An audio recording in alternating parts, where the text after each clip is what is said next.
This is Josiah Plays Dungeons & Dragons. This is the Prelude solo session number 2 for Noxmoo's character Drover Whyvernjack as the prelude to the Princes of the Apocalypse Reloaded campaign.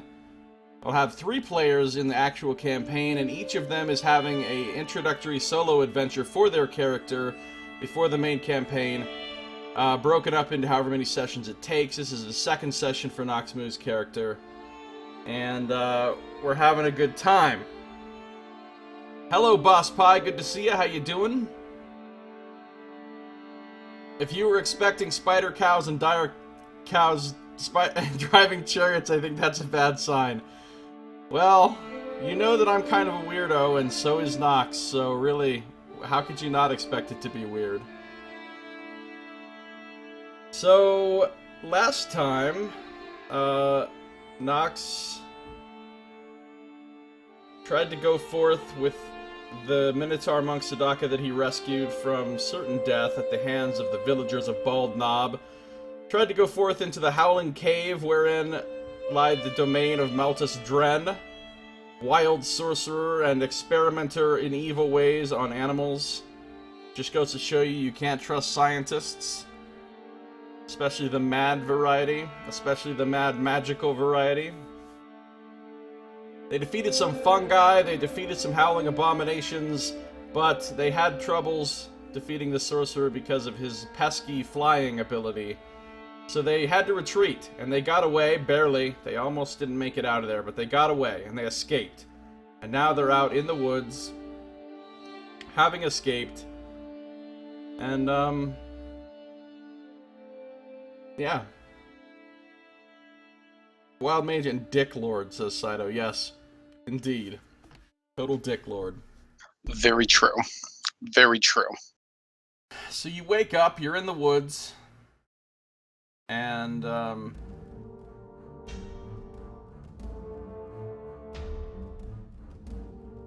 Sadaka has brought you to a secluded little glade with a natural spring.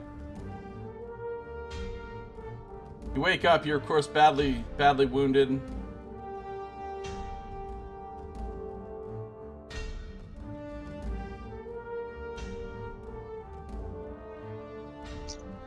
Okay, I take a deep breath and look around me as I fill my air with lungs again. And turn to Sadaka and say, thank you for getting me out of there. Yeah, he actually would have force-fed you one of his potions, so you've got some healing from the... Because you might not have thought it was a good idea to wait until you actually naturally woke up.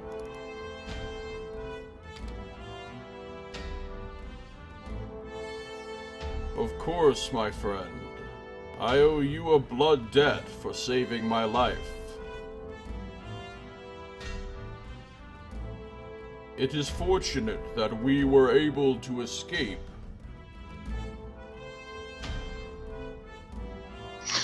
Most definitely. Definitely misunderestimated his magic.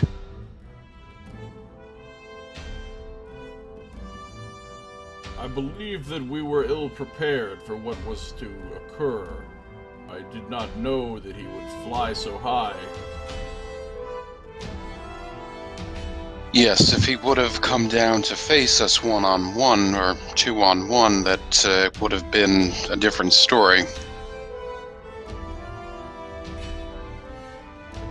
Do you think you are up for another attempt? Because I think we should try again. We cannot allow him and his foul experiments to continue. We must free those animals and stop what he's doing, don't you think? Agreed, we definitely have to, and should be more prepared when we get in there. Are you able to create a ranged weapon of any kind for yourself? When I get my full magic back, I might be able to counter his flying. I will find what I need in the forest. I can make some things, given a day or so.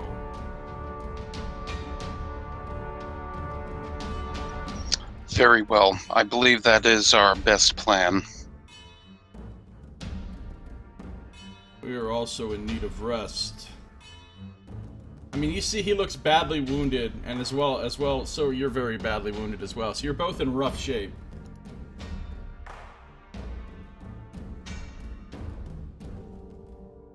Yeah, very true. We got a lot of that necrotic damage to us.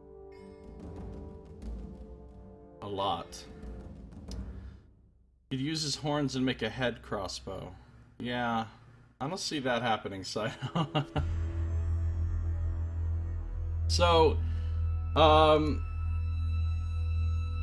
suddenly the natural spring that you're next to, nice little bubbling spring, you know, water in it, it's nice and pure. It suddenly dries up, and a spray of dry dust erupts from it. The dust sprays out of the spring, and it lands in a straight line on the rocks, and the line is pointing northwest. Another omen. I'm always seem to be drawn toward the northwest. Sadaka looks at it. That is a strange thing that has just occurred. You say it is an omen? I've seen many things that drive toward the northwest. Birds flying in that direction after getting my attention.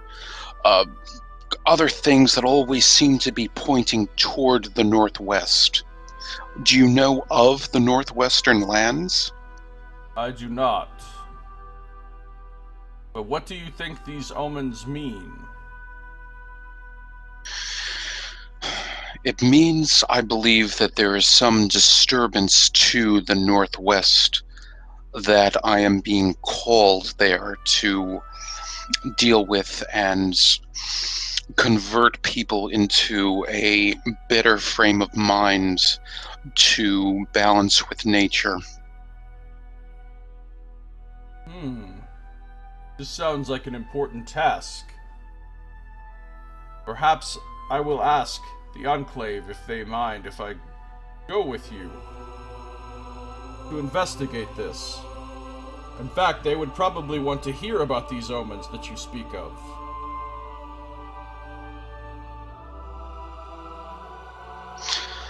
A companion such as yourself would always be welcome.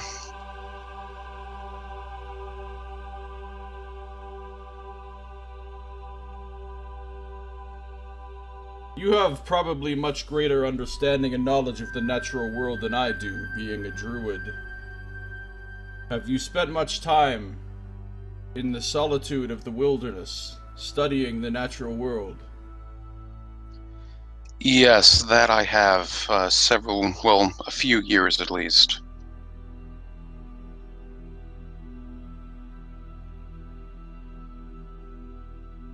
What insights have you received from nature? I myself have learned many things about calm, about stillness, about harmony and balance.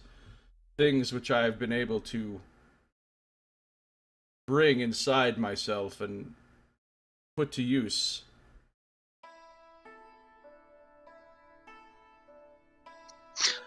I have seen the subtle forces of the Milky Way at work, and the way that the cows discreetly use their presence to maintain the balance of its forces. That is another one of the omens that I do see around, that there always seemed to be a recurring theme of cows. That was actually my very first transformation. I admit that I am most intrigued by this. I never knew that cows were so important. I never thought of them as being harbingers of balance and harmony, but now that you mention it, it does seem to be the case. The cows that I have observed have had a placid calm about them, a presence that seemed to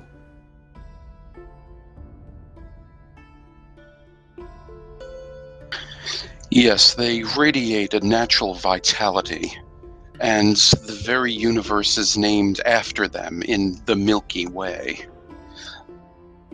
Ah, yes. I see now. I must know more about these cows. Perhaps you will share your teachings with me, and I can study this bovine faith that you speak of. I have never been drawn to any of the gods in particular. Of course, I do revere the gods of nature, Sylvanus and Eldath and Miliki, but I do not worship any of them specifically.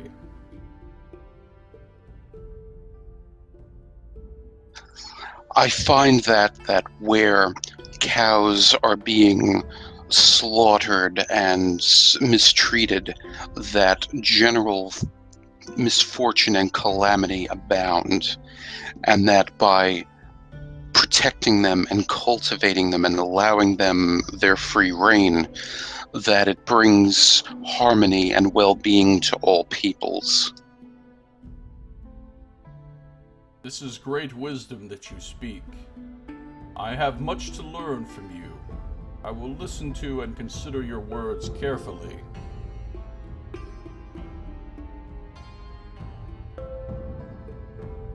May I drink some of that milk from your glorious cooling jug? Now that the spring is dry. Most definitely. And I'll go ahead and bring out the burning jug, and also a regular jug that I have in my pack for him to pour it out into. Alright, he thanks you profusely and starts drinking a lot of milk. He's very thirsty. Hey, Anonymous, good to see you. How you doing? Isn't it like the middle of the night for you? Phrasing? Phrasing on what, Saito? So basically the two of you are gonna rest, I assume. Yes. And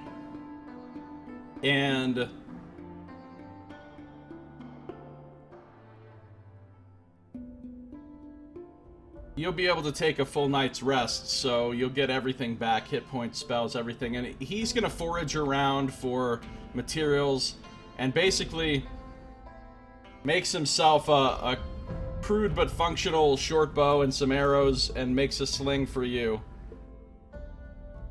Just perhaps you could gather some appropriate rocks that you could use to throw. I've created a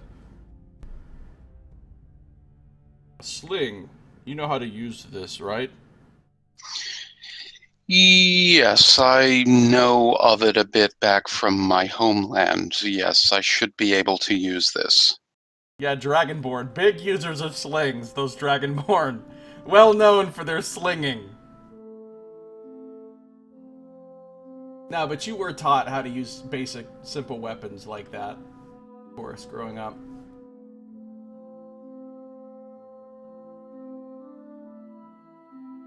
Nox is getting out his burning jug to let Sadaka drink milk from it. How is burning jug in any way an innuendo? It's not like... I mean, that's not a phrasing thing.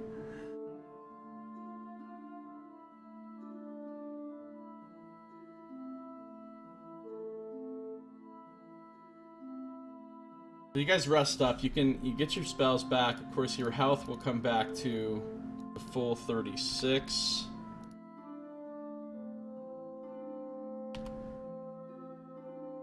And you now have a sling.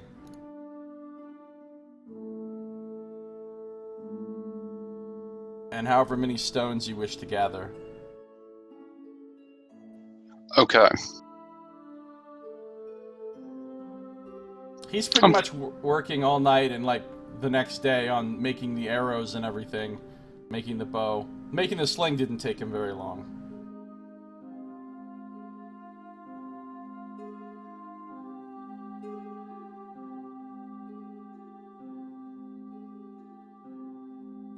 Okay, and yeah, I'll look around the immediate area, and I'm guessing I'll gather probably around 20 rocks. Okay. It takes you a while because you have to find ones that are the right size and the right roundness, you know. So most of the rocks you find are really not very suitable for long-range slinging, but you eventually manage to gather about 20 that are suitable.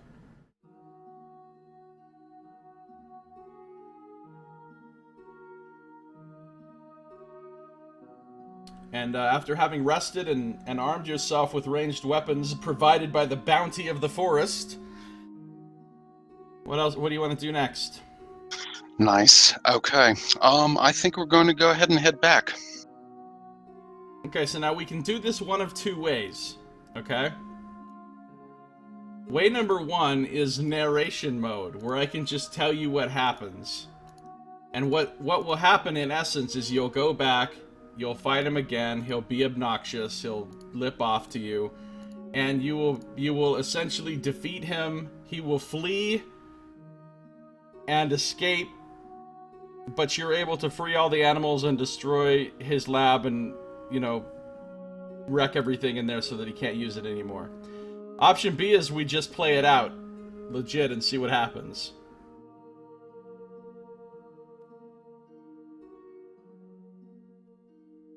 You can decide how you want to do it.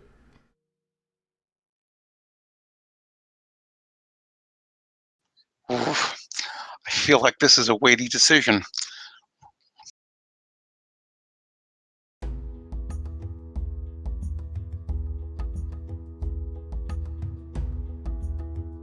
A trash channel in Discord? What's a trash channel? Oh, an extra channel in this thing so we can talk trash. You already have a channel. You could just talk trash in the channel that's there, right?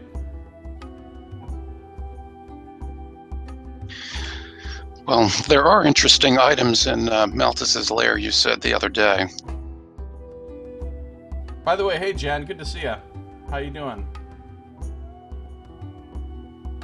What was that, Nox? You mentioned something about interesting items in there, in Malthus's lair. Oh, yeah. Interesting items on his person, yes.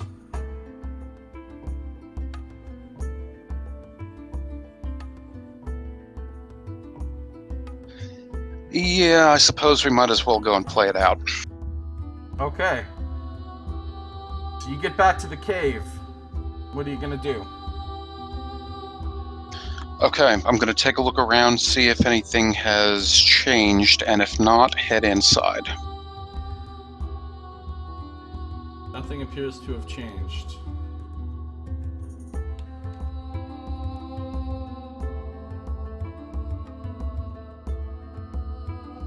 Okay, I will head down into the cave cautiously with Sadaka. Alright, so you head in, it's all the same. You've got the large, wide stone passage winding and leading deeper and deeper into the earth. All of the strange plants and the glowing bioluminescent fungi and plants of different types, all glowing different colors. The kind of wind blowing through there, bringing with it the sounds and the smells of all the animals and their distress, and the chemical smells and stuff from his laboratory. This time there's no more violent well, it's not violent either. There's no violent or violet fungus, or violent violet fungus. There's none of that. No fungus among us. No fungus among us. So, eventually you make your way up to the point where you're kind of at the last corner that you go around to get into the large open cave where you know he is. Or where he was, anyway. Okay, I'm going to kind of peek around the corner and possibly see him if I can.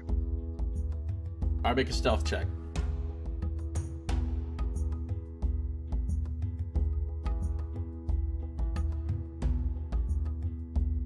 Ooh, very good.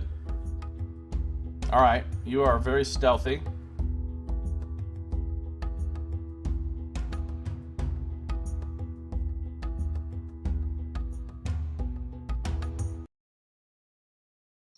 Okay, so I'll look around the corner and kind of see if anything's different, see what, if he's there, what might be up to, that kind of thing. Alright, you see him all the way at the far end again, working at his tables.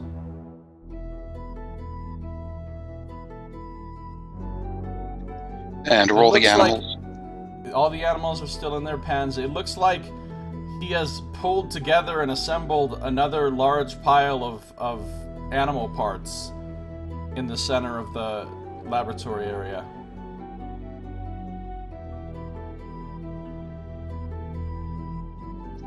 Yeah, I was afraid of that. Okay, all right.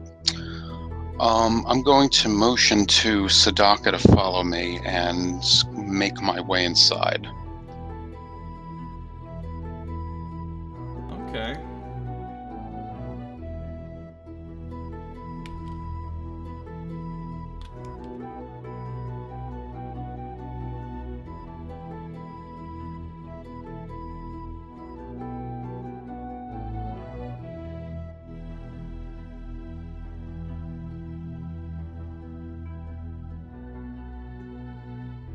So Sadaka follows you. Oh, he's got all of his key back now. And you have all of your everything. So the two of you are walking up.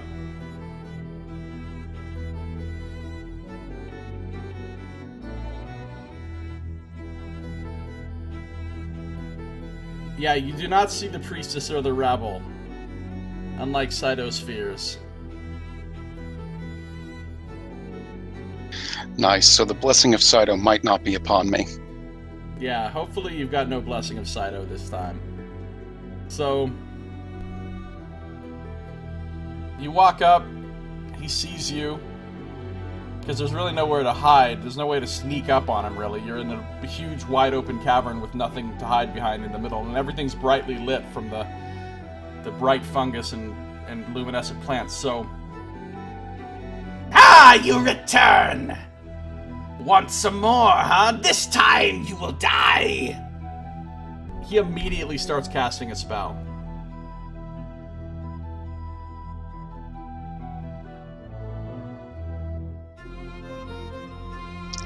Good morning to you as well, I say. And I take out my cowbell and I prepare to cast my own magic. Alright, so sounds like everybody's ready to act up. So let's roll some initiative. And how far away are we from him, just as a point of reference? About 50 feet.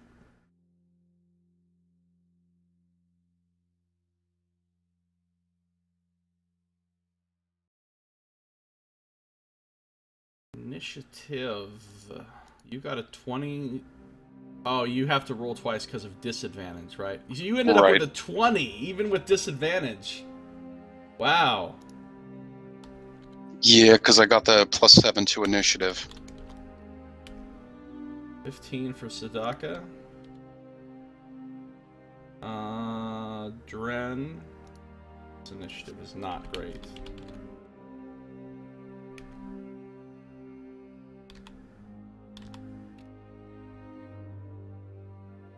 And his lovely creature.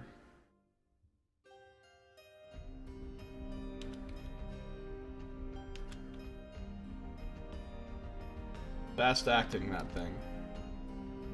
Ascending order. Okay, you go first. So he starts to cast a spell, but you act quicker than him, so what are you gonna do?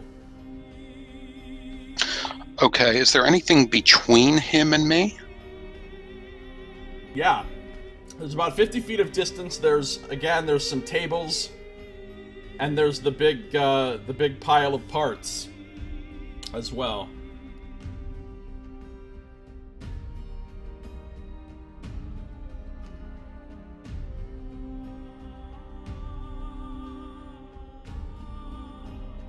The violet fungus are dead.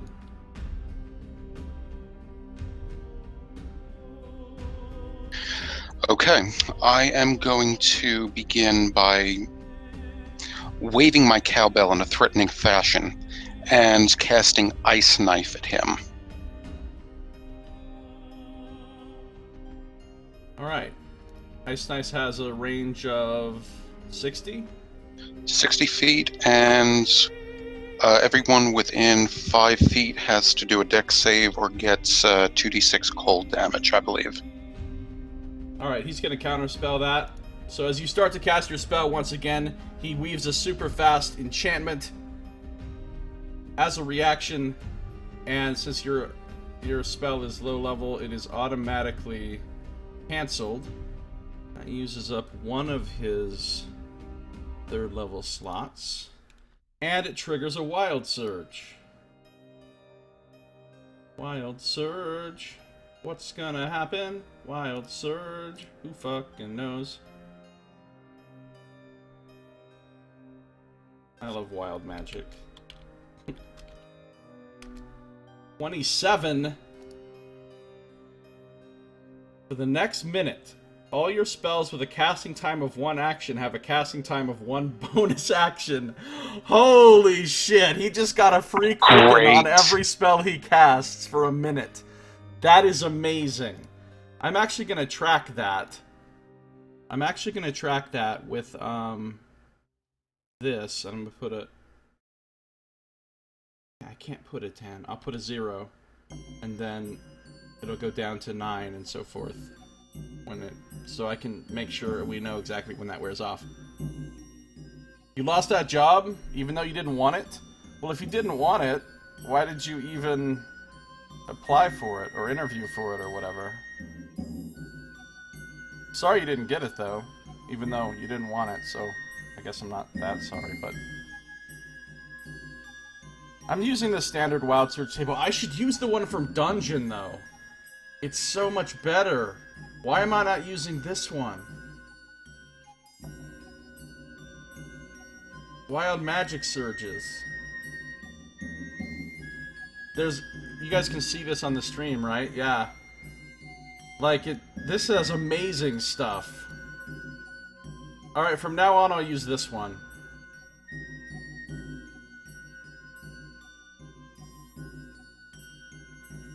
You got the other one, so it kind of made your decision easy? What kind of job is it? What did you get? Are you excited about it?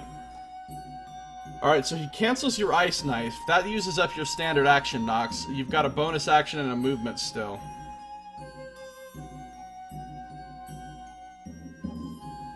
Okay, I am going to back away maybe about 15-20 feet, and I think that's going to do it. So you're backing up to about 70 feet away from him? Yes. Okay. Cool. You're not transforming or anything? No, not yet. Alright, it's Staka's turn. So...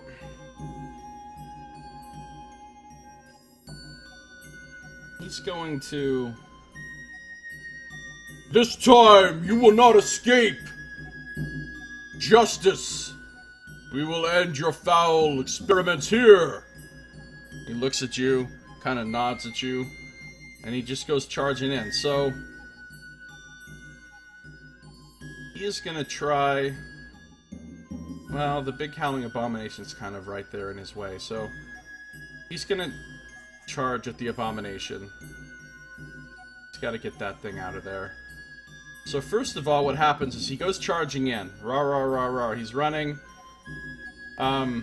Because it's fun and dramatic, I'm going to have him just smash right through the table that's in between him and the Abomination. He just lowers his head and smashes right through the table, sunders in half, pieces of, you know, equipment, lab equipment and stuff go flying everywhere, and then he just charges right into the Abomination. But as soon as he gets in range of the Abomination, within the 10-foot area of the oozing slime aura around it, he has to make that strength save. So let's do that. Alright, this time he got it, no problem. So he just charges right through the oozing slime. This is an Abomination free zone. Yeah. This is an editing job. It's going to be super fun, but it's less money. Well, super fun sounds good. It's good to love what you do for work. I mean, that's important. You can always make do with less money. So he makes it through that. And he attacks with his charge. I really should have put him into the actual Roll20 as a character. I mean, it would have taken some work, but it would have made things easier for, like, rolling his attacks and stuff, but... He's gonna do this recklessly as well. As a Minotaur, he has the ability to be reckless if he wants to. Gain advantage on all melee attacks this turn, but attacks against him have advantage. So fuck it, he's being reckless. And he's gonna gain advantage on this. Which makes it a 23. Which hits. So a charging gore with his bladed horns from across the room against the abomination. Ooh, look at that damage roll, though. Gore and blood and viscera and slime and feathers and fur and skin go flying everywhere as he just embeds himself deep into the side of this abomination, ripping a huge hole in the whole middle of it. And he is coated in this disgusting sliggins. And he's got a second attack, so he's gonna make it.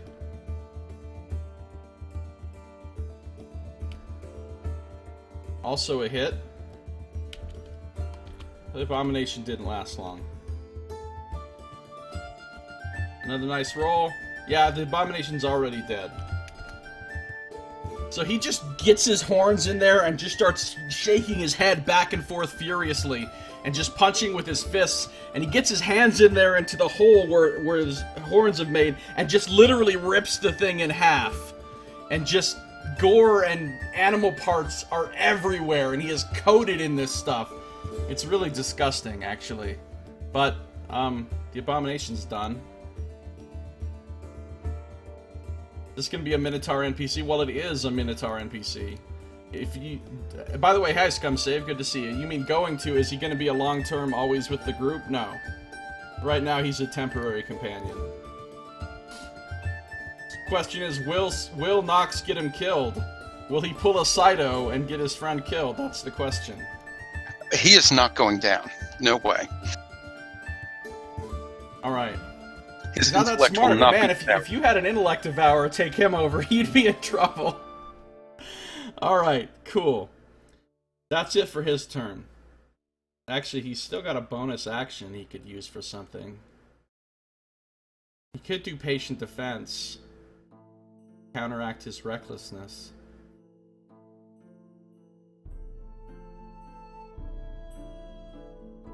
Actually, here's what he's gonna do. He's gonna activate Step of the Wind for 1 key, which allows him to dash as a bonus action. Which will allow him to use another movement and move right up on Dren. He can't attack him or anything, but he can get right up on him so that now Dren would have to take an attack of opportunity if he tries to get away.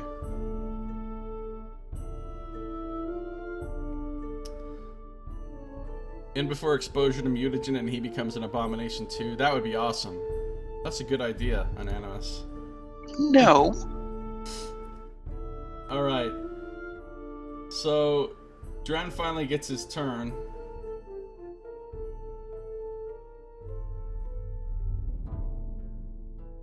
He says, "No! No, my beauty! I worked all night on that! I've worked so hard to create that beautiful thing!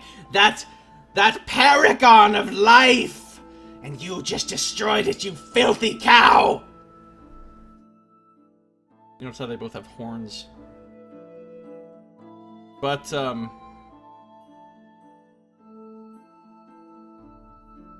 he's not happy. So what's he gonna do? That's the real question.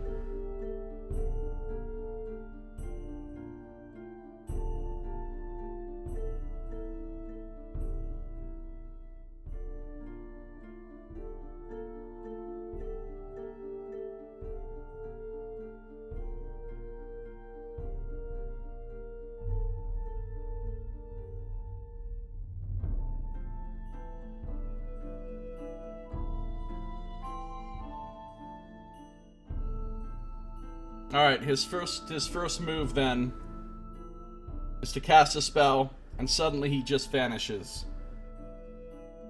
You no longer see him. And then...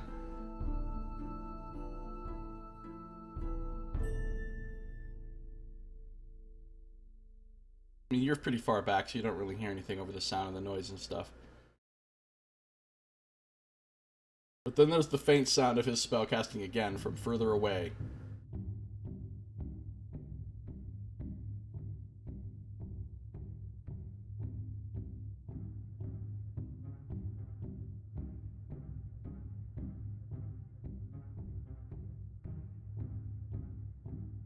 And you don't see him. You don't see him.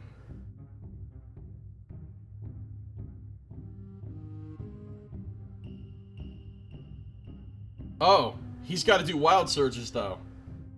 Alright, he's got to do wild surges. He just cast 2 spells. Okay. He cast a 2nd level spell, so we're gonna... Alright, here we go. An owl appears in the air randomly near him, delivers an empty scroll case into his hand, and disappears. Alright. Seems legit. So you see an owl appear and then disappear. And then when he casts his other spell, another owl appears! What? That's stupid. No, we're not going to have the same thing happen twice. For the rest of the day, he leaves the tracks of a monstrous creature. So you see a couple of well, you're so far back, you don't really see this. But Sadaka can see, like, what looks like the tracks of a big old dragon suddenly appear on the ground.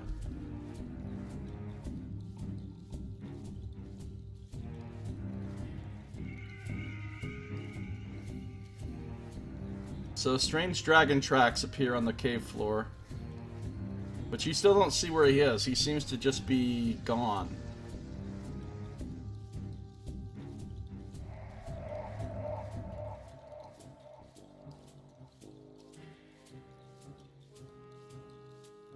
Alright, the Abomination's turn. The Abomination does not get a turn because it's been destroyed. Drover Whyvernjack, what are you gonna do? Okay. Am I able to concentrate and kind of perceive any sort of disturbance or anything like that that might give me a clue where he is? Nope. You know where he was at one point because you can see the dragon tracks on the ground, but he's not there now. Well, you don't know if he's there now or not because he's invisible.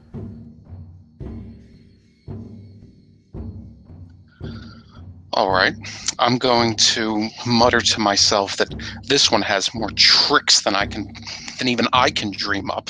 And I'm going to go toward the nearest array of cages, and I'm going to start opening them and freeing the animals. Oh, very nice. Alright, so you go over, and the nearest type of cages probably have, I don't know, pigs. There's pigs. And the cage is locked. The gate to the pen is locked. What are you gonna try to do to get it open? I will turn my club into a shillelagh and bash it open. Very nice. Okay.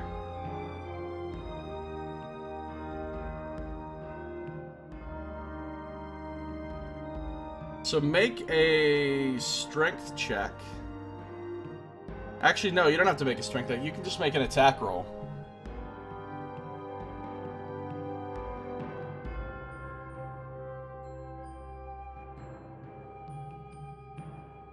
Okay. Alright, well, you definitely hit the lock. How much damage did you do? Wow, look at you. You're a beast. I can take down inanimate objects with the best of them, apparently. That's a max damage hit. That's strong. Okay. Yeah, you bashed the lock right off of there. You bashed the lock right off of there with your magically enchanted shillelagh. You take your club, you imbue it with the fury and the power of nature. And imbued with that magic, it bashes the lock clean off. And then you open the gate. Yeah, I'm going to fling open the gate. Alright, the pigs kind of start charging out. Well, I suppose I need to have initiative for the pigs. Pig initiative. They go next.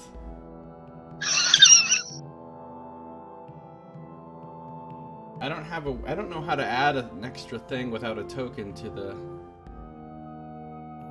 Alright, this gentleman right here, Bald Knob Rabble Tan, is actually going to be the pigs.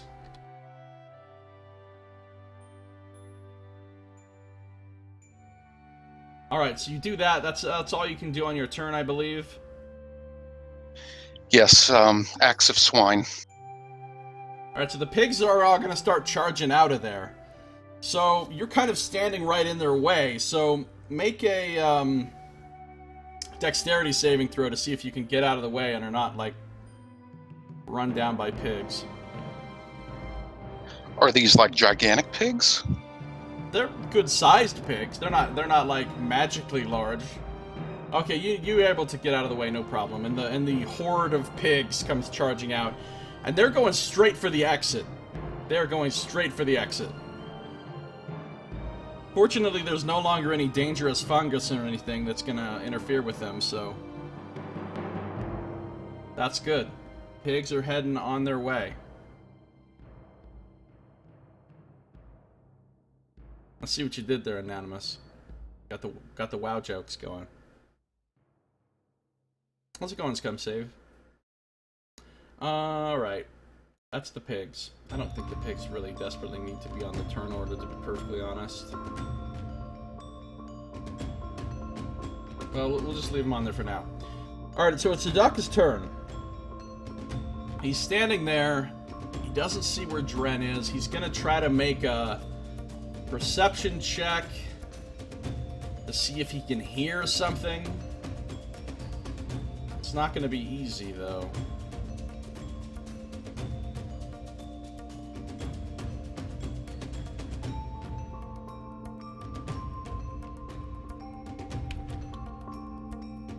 His perception is really fucking good, though.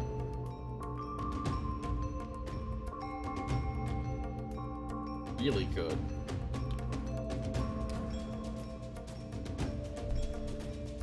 Alright, so he does actually hear where Dren is, and he looks up in the air, up above him. And he just sort of frowns slightly. That's about the closest to an expression of rage that you ever see on his face, is a slight frown for a moment. But he's so calm and placid in general that he doesn't really rage out or anything. The calmest Minotaur in the world.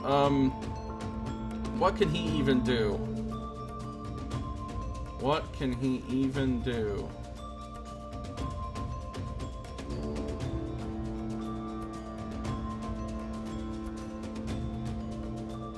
What's the range on his Gong of the Summit? Let's find that out. Range on Shatter. What does the survey say? 60 feet. He can do it. So he does that thing again where he takes a deep breath in and he brings his arms out to the side and then sweeps his arms forward in a huge motion and claps his hands together, creating this crashing gong sound. And this sound wave shoots upward into the air above him. Now let's see if that works out. Well, he's going to counterspell that also. Malchus Dren. Counterspell. That's another 3rd level spell slot used. And that's also a Wild Magic Surge. And it's also a Wild Magic Surge. Here we go. Ready? If your spell has a duration of instantaneous, its effects are delayed until the start of your next turn. That could actually really help you. Because Shatter does have a duration of instantaneous. Oh wait, but does counterspell? I assume it does. Counterspell. Instantaneous. So guess what? His counterspell is delayed by the Wild Surge, which means it doesn't counter shit right now. Which means the Shatter actually goes off. Wild Surge finally helped you guys. Nice, finally. Finally helped you. So there's a sudden loud ringing noise like the crashing of a giant gong. Painfully intense. And he now must make a Constitution saving throw. He is going to use his Tides of Chaos to gain advantage on this roll. On save, +3. +3, saving throw. With Malthus Dren has finally taken some damage after how many rounds of this fucker never getting hit? Even with advantage, he fails the saving throw. Which means the Shatter does 3d8 thunder damage to him. Beautiful. About time. About time.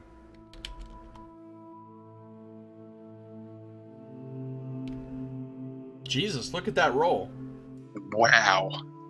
Wow. Socket gets it done. When need be.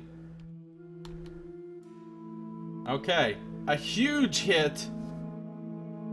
The crashing sound, it just rocks him. I mean, you can't see him because he's still invisible. But you hear the sound of him crying out in pain. Ah! Filthy creature! I hate you so much! Couldn't you have just left me alone to do my work? To do my experiments? Why? Why do you hate science? Will the damage be undone when the spell gets countered the next turn? I would say no, because the instantaneous effect of the damage has already happened. Basically, the counterspell getting delayed just destroyed the counterspell, because there'll be nothing to counter by the time it...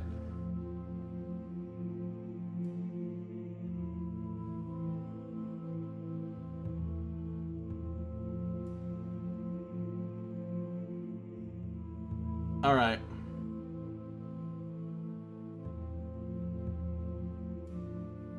Yeah, I played back a little bit in Cataclysm time as well, Jen, but not since then. No, that's not true. I played a little bit in Mists of Pandaria time, but that's the most recent. I've never played since then. Okay. This is going much better than before. Much better. Alright, it's Malthus Dren's turn. He's done. He's done.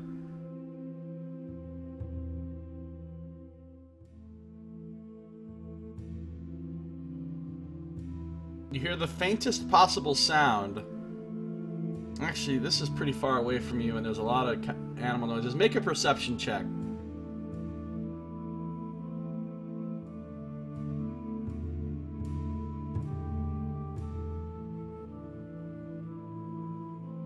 Is pretty good. You do hear the faintest sound of a spell being cast. I think. Let me make sure this spell has a verbal component.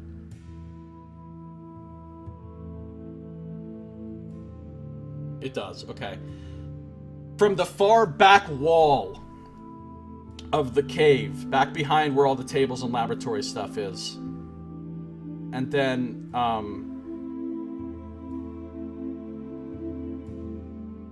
you hear nothing else. You see nothing else. It's your turn. Okay. Is that far back wall quite far away from me? Yeah, it's pretty darn far from you. So I couldn't, let's say, try to fairy fire at that area. It's like... Let's see, you were 50 feet from him, you moved back 20 feet, then you moved over to where the animal pen was, and the back wall is at least 20 feet back from where he was. Yeah, it's like 100 plus, he's like 100 plus feet away from you, the back wall. What's the range on Fairy Fire? I think that is 90 feet with a 20-foot cube. Alright, so you could cast a fairy, if it is 90 feet, you could cast a Fairy Fire back there. It's 60 feet, though. Yeah, so it's too far.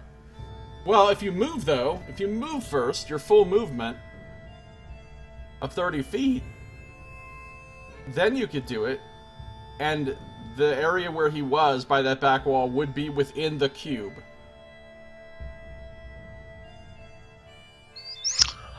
Okay, yeah, I'm going to go ahead and do that. Alright. Fairy Fire. So, that whole area back there is now outlined in light of your choice of colors. Is it blue, green, or violet? It's very important. I'm going to say green, like grass. Nice green light, outlining everything. You can now see very clearly that there is a fissure in the wall back there. Not a very large fissure. A small fissure. Like, you definitely couldn't fit inside it. It's about the size that, like, a rat or a squirrel or a chipmunk or something could fit inside.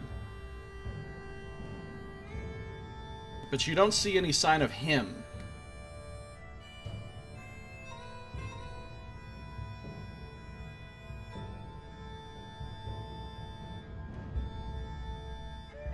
Do I perceive any other movement or anything like that? I guess it's possible he still could have been in the area. Let's say that he was, for fun. We'll make his deck save. Let's make his deck save.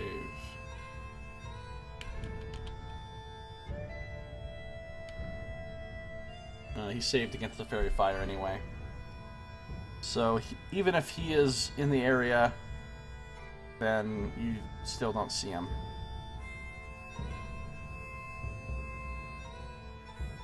Okay, I think that's about all I can do. Alright.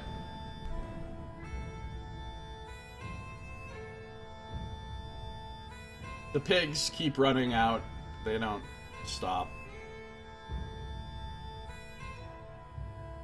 Ain't no party like a bald knob pig party, because a bald knob pig party don't stop. Sadaka's turn. He's gonna go running over to the area and try to, like, look in the fissure and try to, like, see if he can get his fingers in there and pull it open or something. But it's solid stone cave walls with a crack in it. There's nothing he can pull open.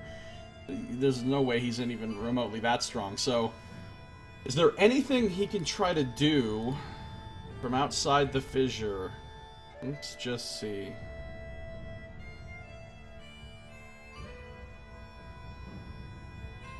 Gust of wind? That wouldn't really do any good.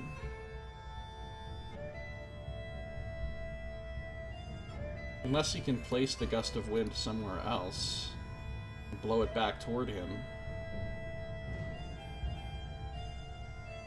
But I don't think so. Bust from you. Okay. Well, he'll try another shatter in there. He'll try to blast another. So he does the gong thing with his hands and the loud ringing gong sound. By the way, how much stuff is he using up with these gong things? 3 key points each time. So that actually takes him down to 3. So he's gonna do the gong thing.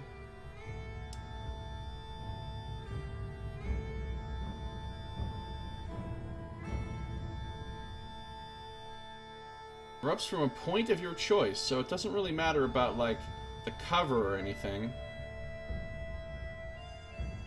Now he just tries to put it in there a little ways. Might actually work. Might actually work. So let's make a saving throw for the sorcerer. Sorcerer's got a +3. Oh, natural 20 on the saving throw. Critical save! I don't know what the rhymes are for that. But he saves. Okay. So he takes half damage. I guess he takes half damage.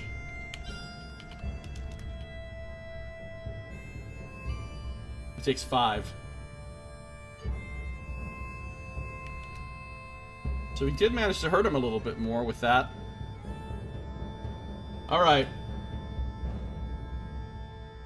You do hear a little sort of squeaking sound of pain from the... from the roof collapses from all that gonging, everyone is dead, the end. Jen's turn to do the adventure. He causes the whole cave to collapse on you guys. Oops. Nice. Alright, Dren goes. He's gonna get the fuck out of there.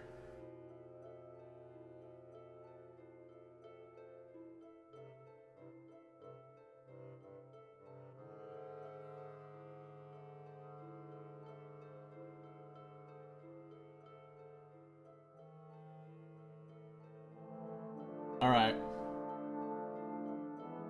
Your turn, Nox.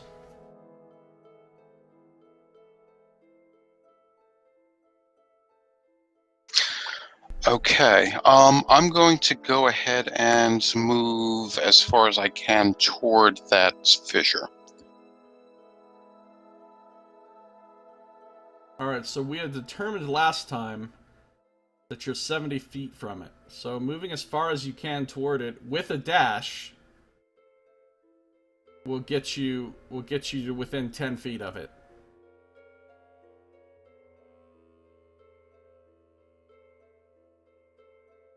Is that what you want to do?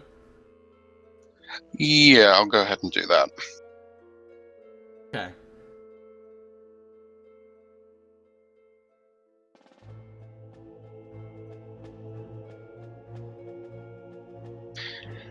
Am I able to sense that he's moving away from the tunnel or anything like that? You can't sense anything. I mean, about what he's doing or where he is or anything. I'll ask Sadaka that, do you think we should free the animals now? He says, I do not have any way to get inside this crack. So, I don't suppose we can pursue him. So freeing the animals seems like the best thing to do. Yes.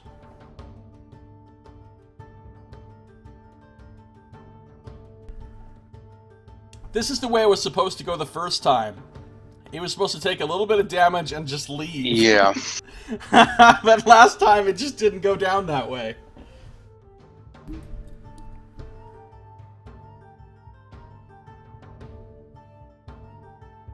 Yeah, I mean, I could try to get in that and shift into something that's really vulnerable, but I really don't think that's a good idea.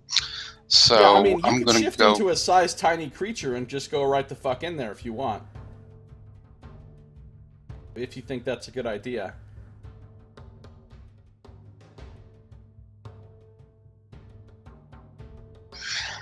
I'm not thinking that's really a good idea.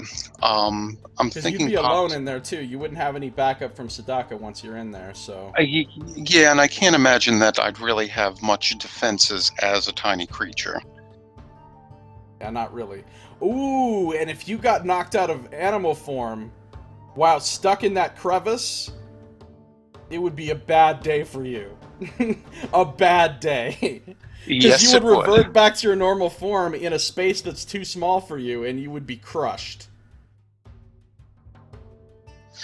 Yeah, we're not doing that. I'm going to go ahead and start freeing the... Well, I've used my turn up, but the plan is to go ahead and free the animals, and perhaps that will enrage Malthus enough that he might reappear.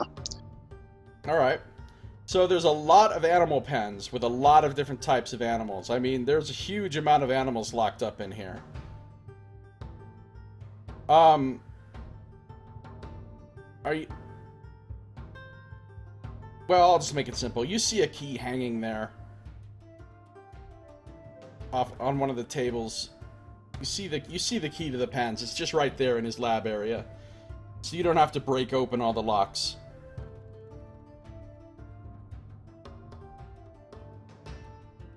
Okay. Alright, we'll get that key and start opening the cages. Alright.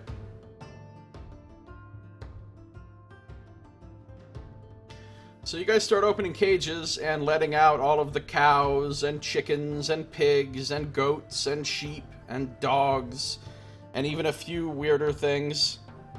There's a couple bears in one pen. Black bears. One has some cats. One has some rabbits.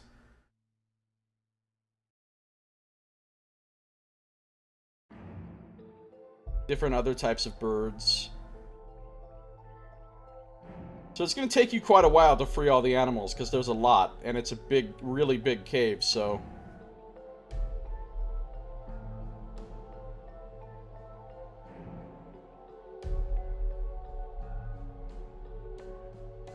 Yeah, I'm sure all those domesticated animals will do great in the wild, Anonymous says.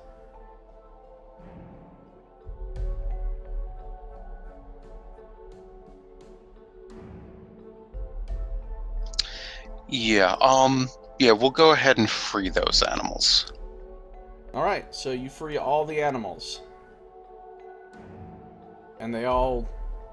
I mean, most of them just immediately head out of the fucking cave. Some of them are more, you know, bajiggity. They just mill about. They don't really know that they're supposed to go anywhere, you know. Depending on the personality of the particular type of animal. But most of them are heading out.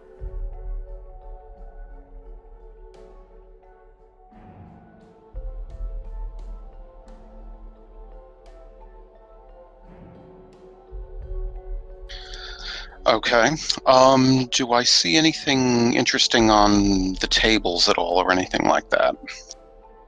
It's all sorceress, kind of mad science equipment. I mean, there's really nothing here you could use. Or that you really understand that well. I mean, you could make arcana checks to try to figure out some of it, but I mean, it's not really anything... Gotcha. ...of a particular value to you. Sadaka says, we should destroy all of this. We should burn it all. Smash everything and burn it, and maybe even try to seal the cave. So that he can't come here and do this anymore. He's like wrecking the animal pens. He's like smashing down the walls and everything. He's just going nuts. I mean, he's still very calm about it all. He's not like a berserk minotaur. He's strangely calm. But he is causing much destruction. Yeah, that sounds like a good idea. I'm going to go ahead with him and just start destroying the equipment. Alright, so this is going to take you, like, a long time. There's a lot of stuff to destroy in here. Hours. It's going to take you hours to thoroughly make everything unusable and unfixable and...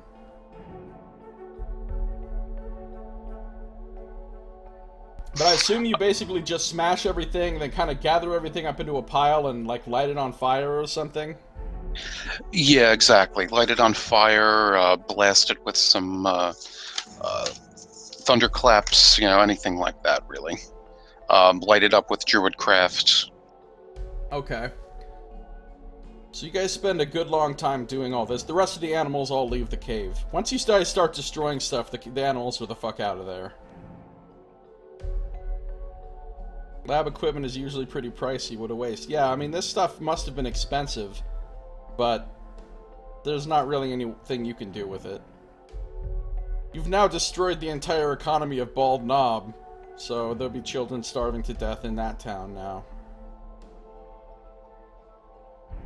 The whole area is strict with plague and famine. The only reason these people were able to get by is because they were paid so much money by the sorcerer for the animals. Now, without that, they're going to be in trouble. Plus, you've let all their animals go. They'll find a new way. Yeah, they'll be fine. They'll be fine.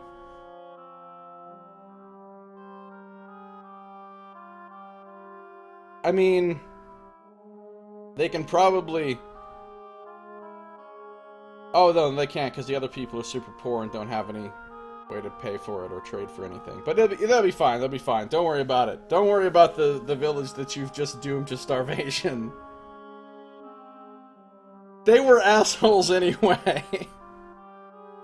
I'm inclined to agree with that. I think that they can go through a bit of hardship and learn to till the land and get their food that way and make their way through it. Are you planning to go back to Bald Knob? Perhaps eventually, but not now. Yeah, probably a bad idea. I'm gonna get rid of all these Bald Knobbers. So, you guys smash everything, and after that, the doctor says, I wonder if we could collapse the cave itself somehow. The entrance.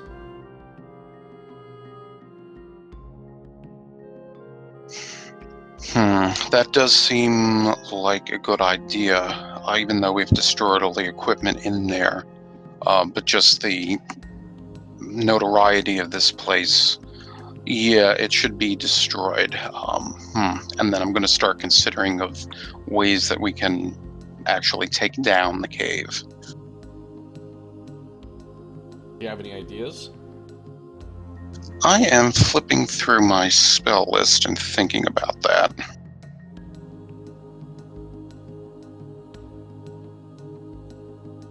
It's good that you didn't go into the crevice, because there's traps in there. Oh, great. Yeah, I'm glad I didn't. And treasure. Treasure's not all what it's cracked up to be. Yeah. I agree.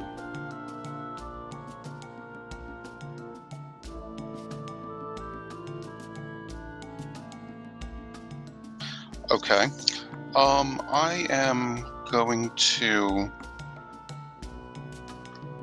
mention to Sadaka that, okay, you know, perhaps you might want to stand back. I can attempt to thunder wave the entrance and blast some of the rubble down.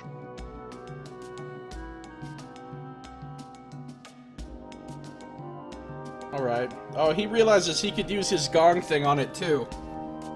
He says, what if we do it at the same time? That sounds like a good idea, and actually I'm going to switch that to Earth Tremor. Alright, Earth Tremor. That's one of the new spells, right? Yes, and I'm going to suggest him to stand out of immediate range of me. What does Earth Tremor even do? It causes a tremor. Okay. Cool. Yeah, it's a 10-foot radius. So you're gonna do a tremor at the same time that he does a shatter at the cave entrance itself. Yes, so as he's kind of starting to blast, then I'm going to kind of pull apart with the tremor. Alright, it works. The cave entrance collapses. You have successfully dismantled, demolished the Howling Cave, the evil laboratory of Malthus Dren. You have set all the animals free. You have stopped him from creating any more abominations.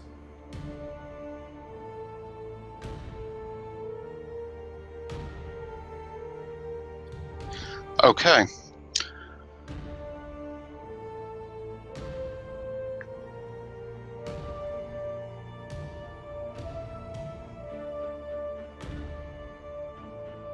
I'm thinking I'm going to leave skywriting in the air. Okay. I think I only have about 10 words that I can use on that. Yeah. But I'm going to something like Wizard's Lab destroyed. Live in peace with the land. Moo. Alright, nice. Nice. I'll give you a point of karma. You know what? I'm gonna give you 2 points of karma. 2 points. For I am kind. You did good. You did good. You achieved a classic druidic sort of achievement. All the other druids of the world would be so proud of you. Nice.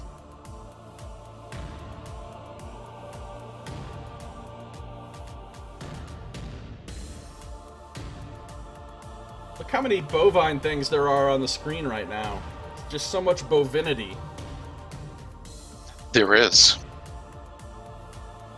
Yeah, he could get in through the crevice, Saito, but he couldn't get any animals in there.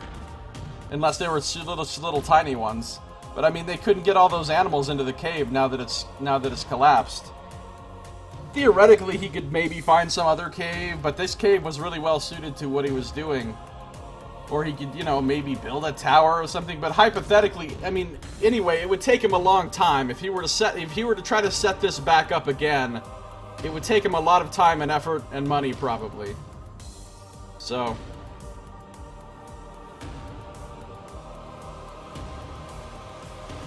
Chinese squirrel meat elementals. Alright, so you guys win. So Sadaka says, I am most pleased with what has happened here. I wanted to stop this when I came and discovered what was happening in this town. But I did not think I could do it alone. Thank you for your aid. You are a good friend. Likewise, Sadaka. I know that it may be a hardship on the people for a bit, but they'll get used to their new, proper way of life. These people, they should not have been living on such foul deeds in the first place. Exactly. It is a lazy, cruel way to live. If we do not maintain the balance between nature and civilization, everyone suffers, and in the long run, such a thing is not sustainable. We did not do these people any disservice. Although they would disagree. That's true. They would disagree, but in the end, they will be better for it all.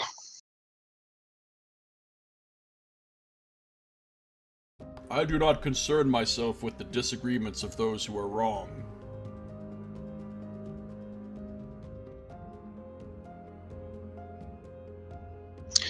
I'll go ahead and nod and consider that as I think back to Sadaka being on the rope. Yeah, they tried to kill him. You sat around for like ever, Yeah. waiting. He's dying, and you're like, I think I'm gonna chat with the villagers a little bit. You know, maybe get a sandwich. Yeah, exactly. Exactly. I know. One of my flaws should definitely be indecision. I'm gonna get a latte. Just hang in there. Hang in there. You get it? Nice.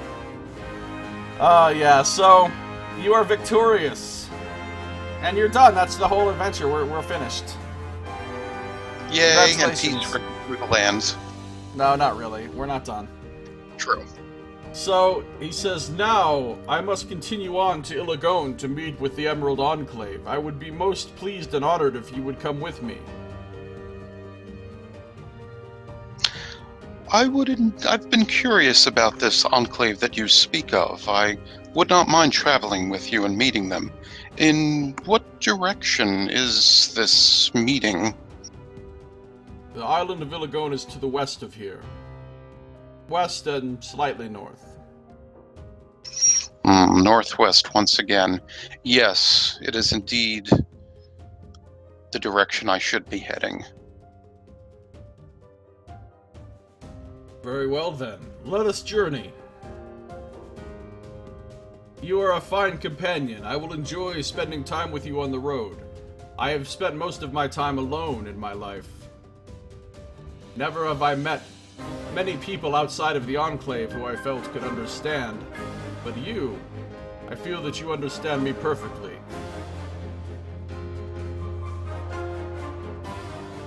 Agreed, we do seem to have a interesting kinship. Come on now, who's shipping Drover and Sadaka? Oh god. Cow love. Cow romance, here it is. Moo. This guy's like your version of the Iron Bull from Dragon Age. Alright. Saito just made a face. Alright. The island of Ilagon, you were heading there. He says, by the way, he tells you that he has plenty of money on him. and he's gonna pay for everything. You know, all of our expenses, room and board if we need it, the cost to take a ship, because you are gonna have to take a ship at one point, a very short sea voyage to get to the island itself. He says he'll book passage and pay for that. He owes you, because you saved his life. Thank you very much. I don't consider you to be indebted to me as you saved me as well, but I do appreciate your offer and will take you up on it. Honestly, I would date him. A fucking minotaur with lots of money? What else do you want? This is a good point.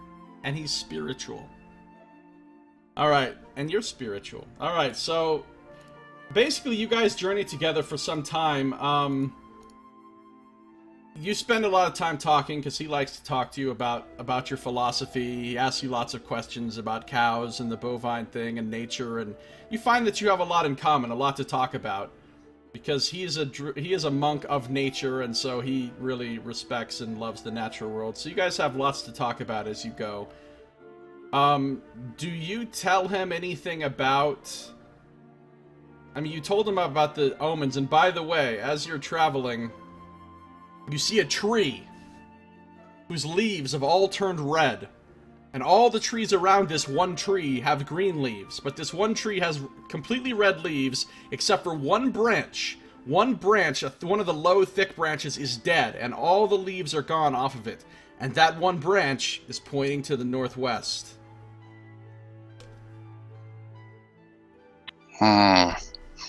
I spy that, and I gesture to Staka and point to the tree and say, that's another sign of the northwest. I never noticed signs like this before. You must be incredibly attuned to the natural world, and I believe it speaks to you. It must be your destiny to go and deal with this imbalance, whatever it is. Indeed, I don't know exactly what I'll find in the northwest, but I know I must go there. Well, an elemental monk doesn't necessarily have to be nature worshiping, but this one is, because he's a member of the Emerald Enclave, so he's like all about nature. So you guys keep traveling. You see various omens. And of course, you still have villages to go through and stuff. I mean, you're traveling for quite some time. And you still go through villages, and I assume you still pretty much do your thing. I mean, Sadaka will assist you, as he's basically become your disciple, in essence. He's learned the ways from you, so he can help you in spreading the faith when you get to these villages. Excellent. I'll try to tone down the theatrics a little bit as I, go ahead and do such things, but yes, I will do that. He's your first apostle. Nox's character is basically bovine Jesus, and now he has his first apostle.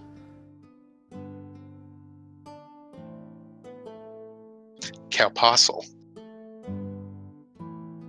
Well, they would certainly espouse aversion to seeking material wealth at the cost of nature or at harm to others or in an unbalanced way. Yeah, absolutely. But that doesn't mean they don't have any money or that they don't use money. They still have to exist within the world that is, you know what I mean? And they're not super pro-nature, anti-civilization fanatics either.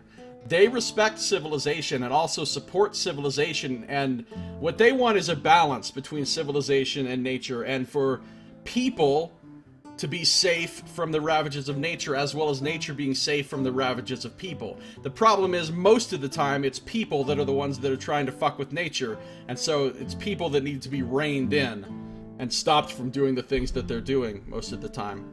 Usually, a whole group of bears don't get together in the woods and are like, okay, let's go raid that town, let's fuck them up. You know what I mean? Like, generally that's not what happens.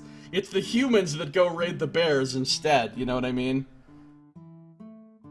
That would be kind of funny, though. One day you're in town, and just like 20 bears roll into town, and they're like, we're fucking sick of you people. That would be awesome, actually. Nice. Bear thugs. The bear mafia. Yeah. So, you're still going through these villages, and basically you're still performing your miracles and stuff, right? Yes. Feeding people, healing people, purifying food and drink, whatever else you can do to help these destitute people. So the word of you is spreading further, you know, and you get to villages now, you and Sadaka, and they've already heard of you. And some of them, they call you the Whyvernjack. They seem to have forgotten about your first name. They just call you the Whyvernjack. Or some people started calling you the Dragon Cow. Awesome. And your exploits are becoming known in this region. So, you've just gone through a village, you've helped some people out, it's been nice. You just spent a nice evening in an inn where they let you stay for free because you did some nice stuff for the villagers.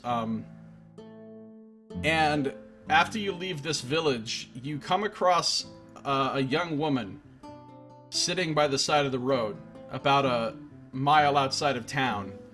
Very ragged looking, very thin, very waif-like, very, gaunt and sort of emaciated, dirty. Her clothes are just rags. And she's sitting on the side of the road with pallid skin, and she's got a little bowl, and she's kind of holding out a bowl, and it's empty. And she looks up at you with big plaintive eyes.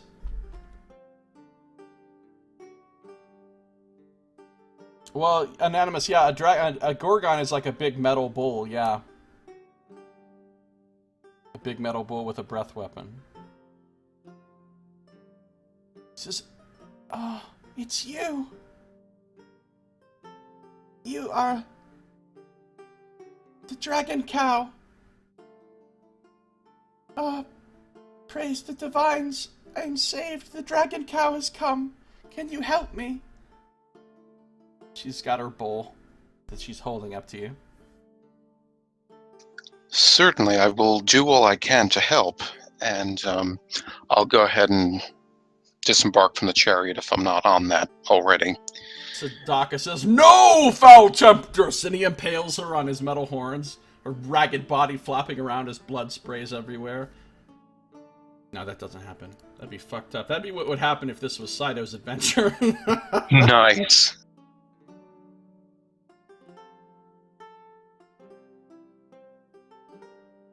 What are you gonna do for her? Do you require food or drink? Both, please. I'm part of a band of pilgrims. We've been traveling in the area, but we have no food or money. Our supplies of water and food have become foul, and a number of our group have taken ill. They won't let us into town. We have a camp here, but they won't let us any closer to the actual village because they say we bring bad luck, and that since we have no money, they don't want us near their village. We are starving and sick. But now that you've come upon us, we may be saved.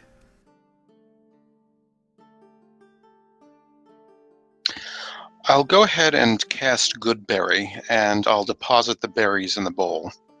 Oh, the good berries. Oh, thank you so much. Thank you so much. You are so generous. She immediately eats one of them. And she already looks a little bit better. Like, you can tell she hasn't eaten in a long time. And eating that good, wholesome, filling good berry seems to put a little bit more glow in her cheeks.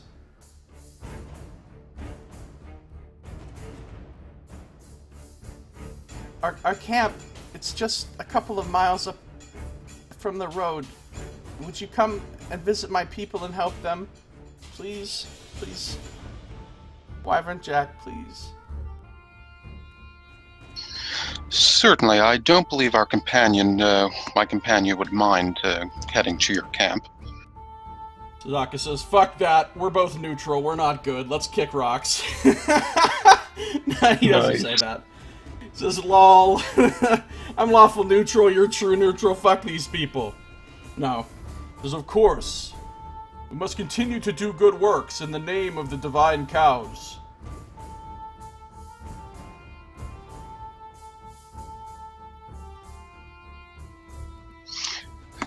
Please, lead on then. Take us to your camp. Alright, so she kind of gets up, and you can tell she can kind of barely even walk. She's so weak, but she seems stronger now. She seems a little stronger now that she's eaten the good berry. Sadaka says, "Would you like me to carry you?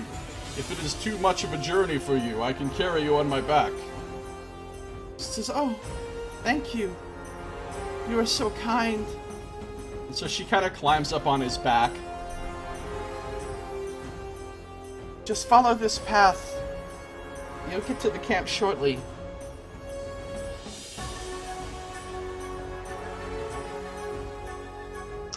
Okay, and I will lead the chariot down the path toward the camp.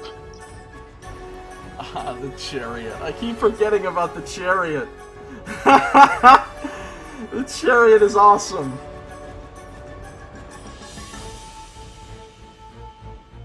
Yeah, if you've got the chariot, she doesn't really need to be on his back then. She can just sit on the chariot. Yeah, exactly. Okay, so you guys had a couple miles up into the hills a little bit away from the road, and you do see a camp. You see a few tents set up. And as you get up closer and you get up into the tents, you see a strange sight, actually. Not what you were expecting. There's a circle of stones set up, and inside them there's a crude stone altar.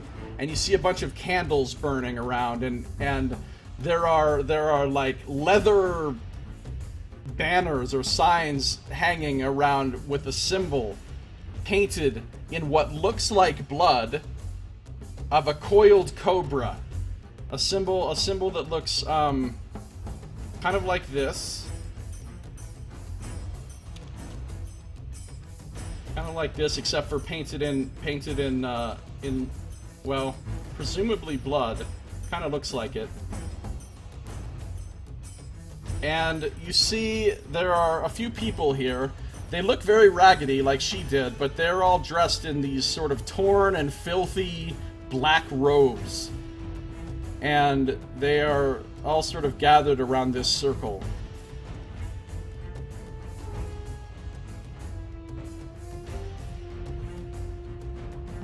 She says, "There are my people. Please.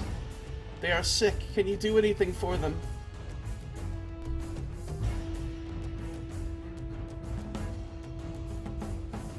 Yes, but where do your people come from? "We are traveling pilgrims. We come from Mulhorand, originally."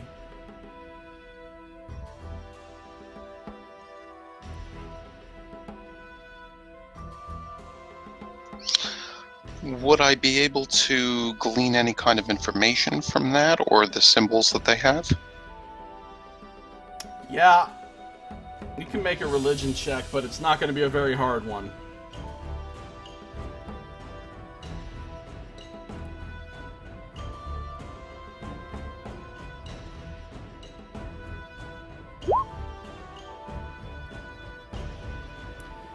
Wow, and you aced it. You're pretty certain you know exactly what this symbol is. Being from a land next to Mulhorand yourself and knowing about the Mulhorandi pantheon, you're pretty certain this is the symbol of Set.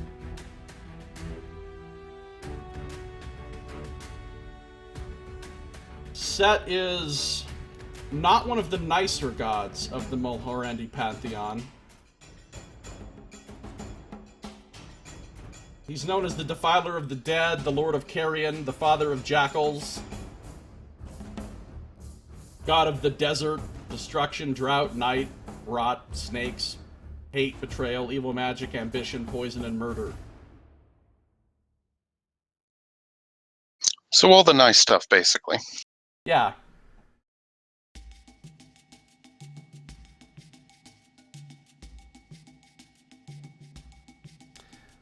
And at this point, the 6 people there, including the girl that you brought up here on your chariot, they start pulling off their robes. and they're essentially stripping down for some reason.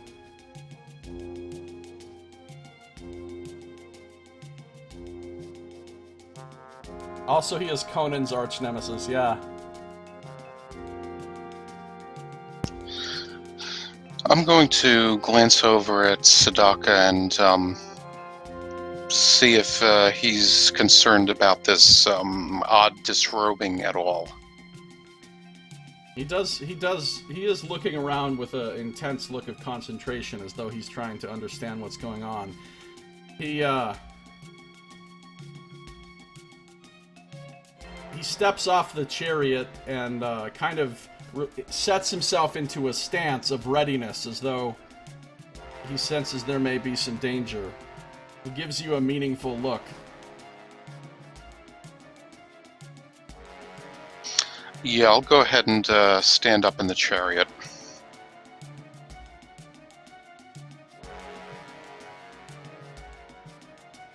Are you doing anything else? Yeah, actually, I'll get down from the chariot. All right. You notice that they've looked at your two cows, by the way. They're pulling the chariot, and there is some noticeable hunger in their eyes as you've brought them a couple of delicious cows. But you could probably feed them with something else.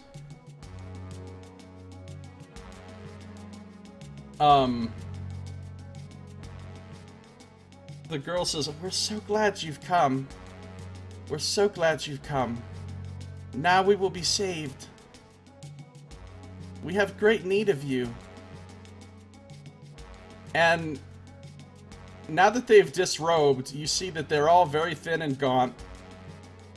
And you also now notice that each of them has strapped to their back. They were hidden by their loose-fitting robes before, but each of them has strapped to their back something that looks like this.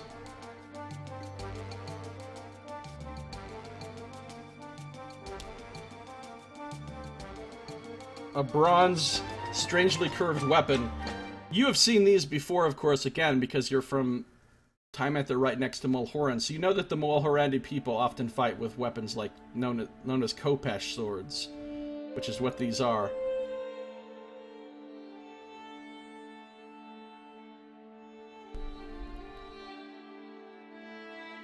And they all suddenly start to jerk and twist and contort their bodies, and looks of pain come across their faces. And their bodies begin to change. Their faces elongate, their ears elongate, fur starts to sprout from their body everywhere. Claws start to grow on their fingers, their mouths turn into jagged fangs. And they're all transforming. They're all transforming. I'm going to moo at the cows to kind of encourage them to head back down the road a bit. Alright, so the cows start to kind of head away. They're pretty scared of what these things are too, so yeah, they want to get away. So the cows are kind of heading away. None of the transforming people seem to do anything to try to stop the cows or anything. But they're transforming into something that looks a lot like this. They look like that.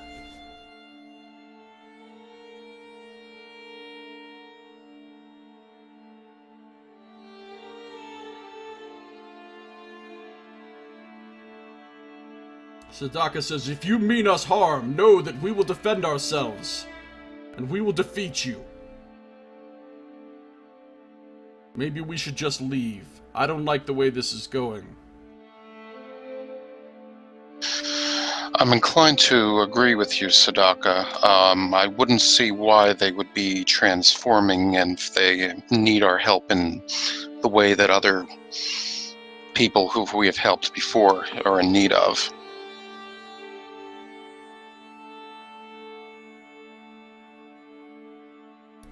So,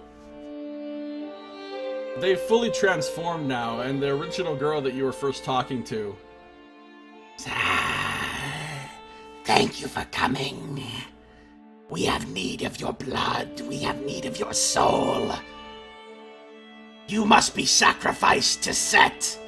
Set craves your divine power. If you lay down on the altar, willingly, we will let your friend go. And they're all pulling the Khopesh, bronze Khopesh swords off their backs.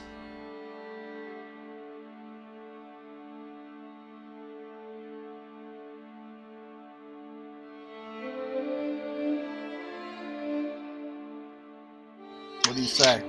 How dare you take advantage of our hospitality and our good nature? You will allow us both to leave or be destroyed. Make an intimidation check. We got us a badass here. He just ran to the Unther Furry. Yeah, you suddenly realize they haven't actually transformed at all. They've just put on suits that make them look like that.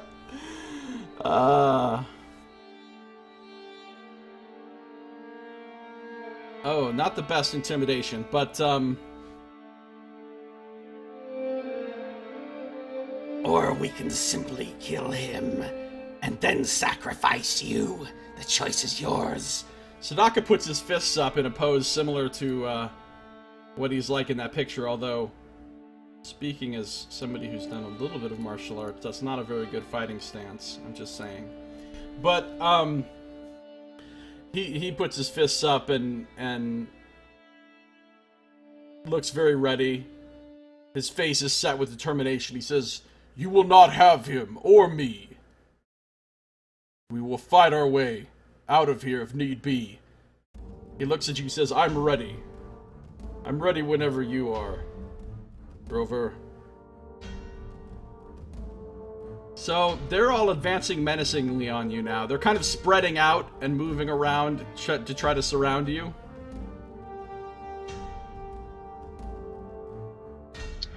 Okay. I will back up just a bit.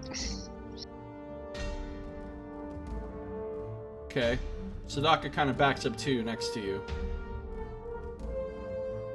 She says, "Fine then, have it your way. Kill the horned one. Take the other alive. Set demands his soul." And they basically leap into action. So that would put us at what I like to call initiative. Bum, bum, bum, bum.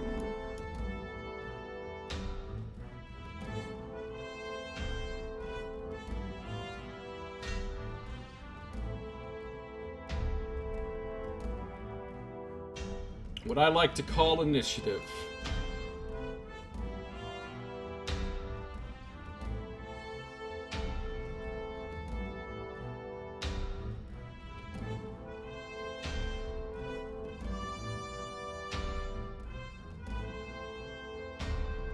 We're just gonna in-smallenize this. In-smallenize? Really, Josiah?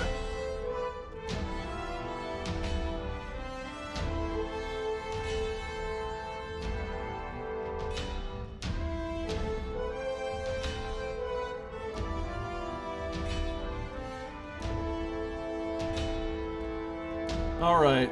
Forgot to give you the blessing of Saito for that one. Are female jackalware bigger and stronger than male ones? I don't... Not that I know of. Not that I know of. Is that a thing with jackals? Because I don't know anything about jackals, so... You got a 9? Yes. Sadaka gets a...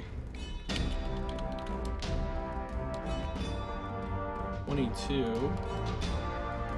Let's get these guys on the board.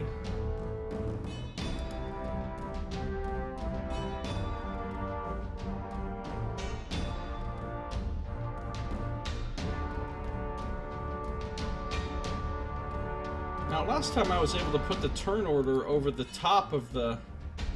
Why doesn't that work this time? Over the top of those buttons.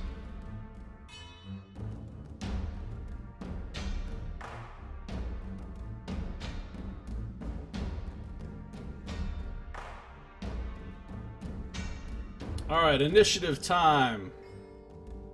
Plus 4.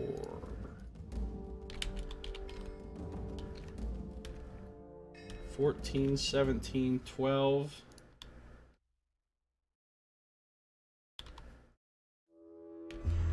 14, 8, 5.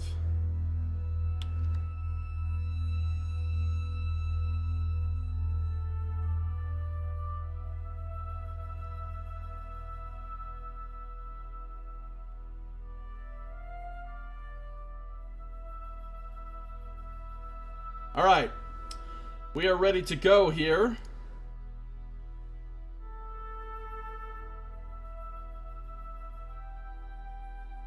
Yeah, 1 torrent is worth 5 worgens, totally.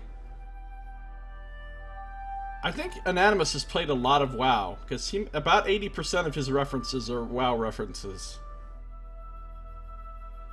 Okay, I played a lot of WoW too back in the day. Alright. Well, you didn't get a 20. Yeah, no, my initiative should be 9. I think the 20 was from the last fight. Alright, so one of them, and we'll go ahead and say that that is... Well, no, she's number 1. So one of them leaps into action more quickly than anyone else. You've literally never played WoW. I think you would like it, Saito. Well, the WoW of nowadays, I don't know, maybe not. But the good old classic vanilla WoW, those were the days, man. Those were the days. Those were the days. Alright, let me just refamiliarize myself with what these guys do.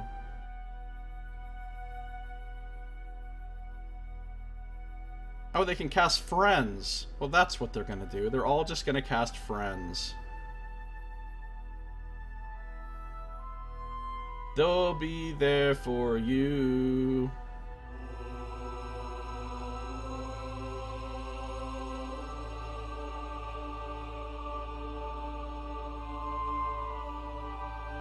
Oh, they can do that. That doesn't sound good. I forgot about that. Alright, so the first one, he gazes at you, and you see an intensity in his feral jackal eyes, and his eyes kind of glow for a moment. And you feel this intense will crushing into your mind, making you incredibly tired. Make a wisdom save. Lucky for you, wisdom is a save that you're good at. Ooh! Wow! I had a feeling that you saying, "Oh yeah, that's something you're going to be good, that you're good at," was just not going to work. Do you want to spend a point of karma to have advantage on that? Yeah, I think I'll go ahead and do that. All right. In that case, you made it. Back in my day, we didn't have any of these cotton-picking Pandaren and Death Knights. That's right. That's damn right. Saito's blessing in action. No, that is with your blessing, Saito. Your blessing makes everything terrible. Yeah, silver weapons definitely would have been handy about now, Scum Save. So you fight off the effects of that.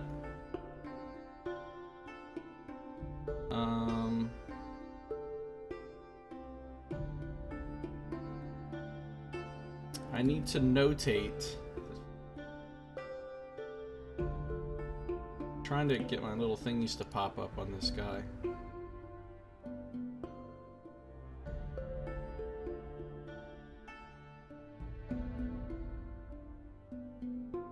Alright, after he does that, he moves up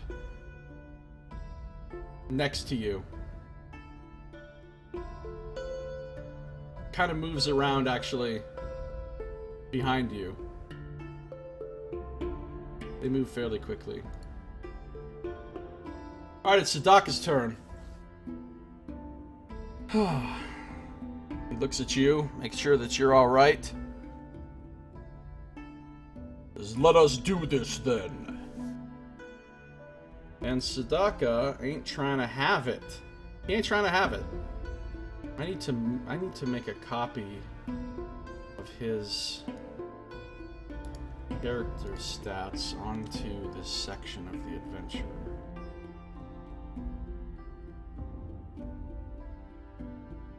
I don't have to scroll up and down and stuff. Alright, I don't even know what he's gonna do. He can do a lot of things.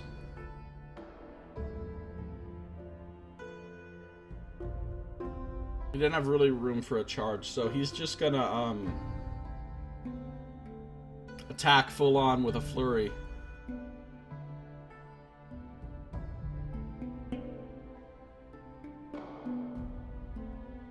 So he moves up into the midst of three of them. Like the bottom three there, say. And he tries to gore one of them, first of all.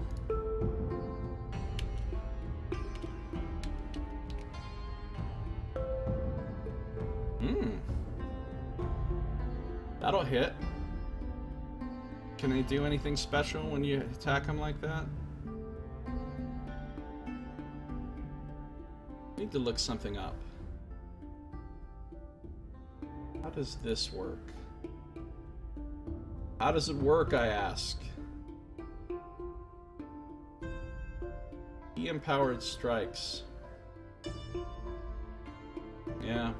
Alright, so he gores this one with his metal-coated horns. And his horns sink into the thing, but they don't seem to really hurt it. The wound instantly closes. And he kind of leans back and looks and blinks. This isn't good. So yeah, his steel-bladed horns don't hurt it at all. And so he takes a moment and he concentrates. He closes his fist carefully. It's like he's summoning up some force, some inner force of will from within himself, and then he just attacks with his fist. So he's gonna do his second regular attack with the key empowered strikes thing. So his unarmed attack is actually a better plus to hit than his horns. That should hit. It does.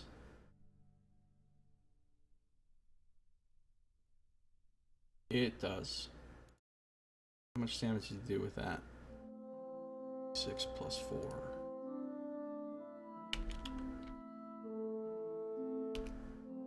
Ooh. This one seems a little smaller and weaker than the others. So he embeds his horns into the thing. It does nothing. Wounds instantly close. He focuses his will and his ki, and he does a ki-empowered punch right into the center of the thing's chest with all of his might. And it's just a powerful kind of blow. You know, he shouts a ki as he does it. And the front of this thing's chest just caves in. The sternum and the ribcage just crack, and his chest just caves in. And the Blood Hunter, well, the thing that you're fighting, you don't know what they're called, but you do actually. They're obviously called Blood Hunters because that's what it says on the screen. The Blood Hunter just collapses in a heap to the ground and does not move anymore. After that, as a bonus action, using Flurry of Blows, that'll cost him one of these. Cost him a key. He gets 2 more unarmed attacks. So he'll move right to the next one and do the same thing again. Hit.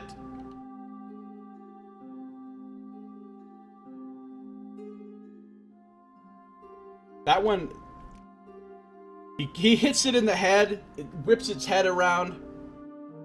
You see one of its teeth come out and bounce on the ground, but it looks back at him snarling. It's not down.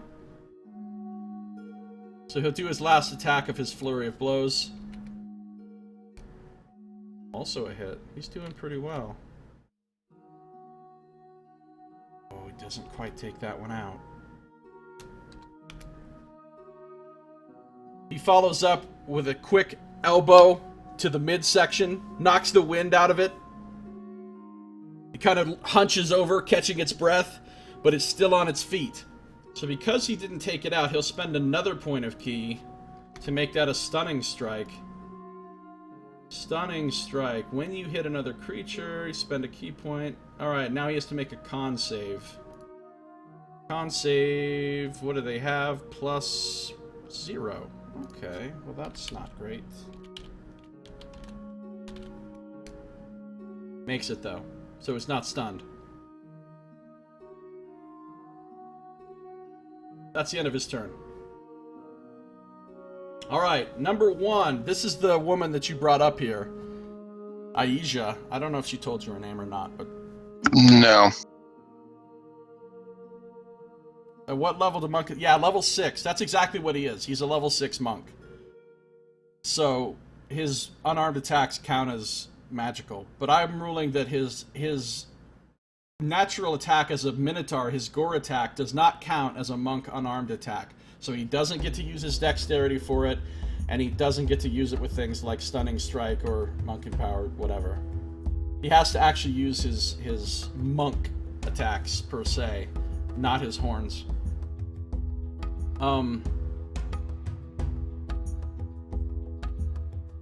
Who? Genos? Who the hell is Genos?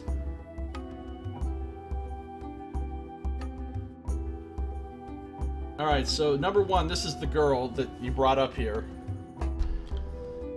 I'm really very sorry about this, but we need your soul and blood for Set, for our glorious, almighty Dark Master. It is required. We have no choice. And she stares at you. Actually, she's a little concerned about this guy after watching what he just did. So she looks at him and she attempts to put him to sleep with her gaze.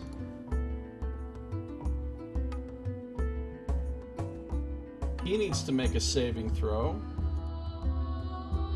A little thing I like to call DC 12 Wisdom Save.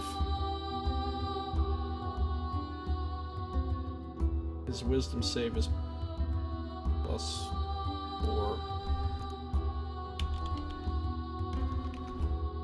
Oh! Almost critical save. So he is not put to sleep.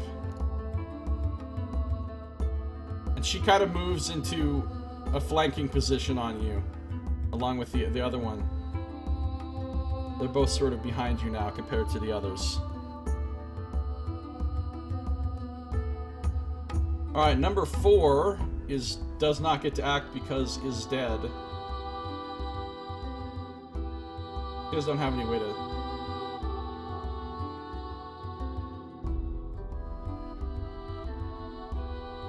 Because he's dead.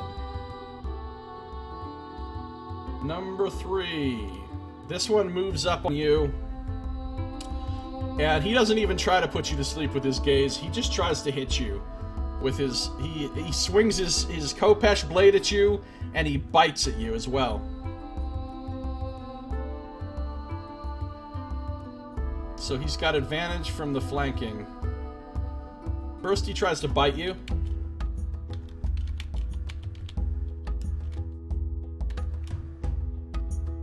But you fend him off. You raise your shield and just shove it in his face. And his teeth kind of get caught on the edge of your shield, and there's that sort of sound for a second, and then he backs up, frustrated. But then he tries to take advantage of that and slip his Khopesh blade in underneath the shield. Does he succeed? Does he succeed? No. You just move back with your abdomen. You just kind of dodge out of the way, and the blade sweeps across, doesn't even touch your armor. They're not all she's, no. They're not all she's. They're mixed genders. I mean, not mixed genders in the sense that they're like intersex, but, you know, they are of various genders. So that's a big old bunch of fail.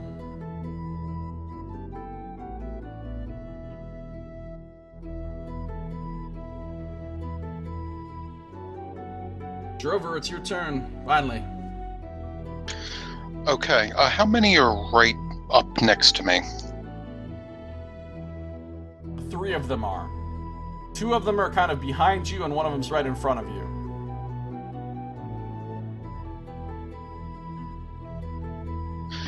Okay.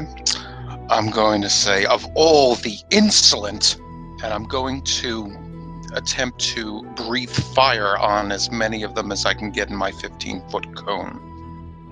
Alright, let's think about this. You could definitely get 2, but if you go the other direction... you could get 4 of them while 1 of them's down. So 3 of them, but you'd also get Sadaka in the cone. Nah, I'm not going to get Sadaka in the cone. Alright, so then you can just turn around and get the 2 behind you, in essence. You can get those 2. Yeah, I'll go ahead and do that.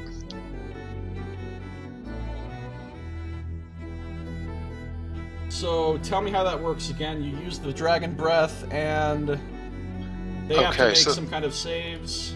Yes, 8 plus my con modifier plus proficiency bonus, so that's going to be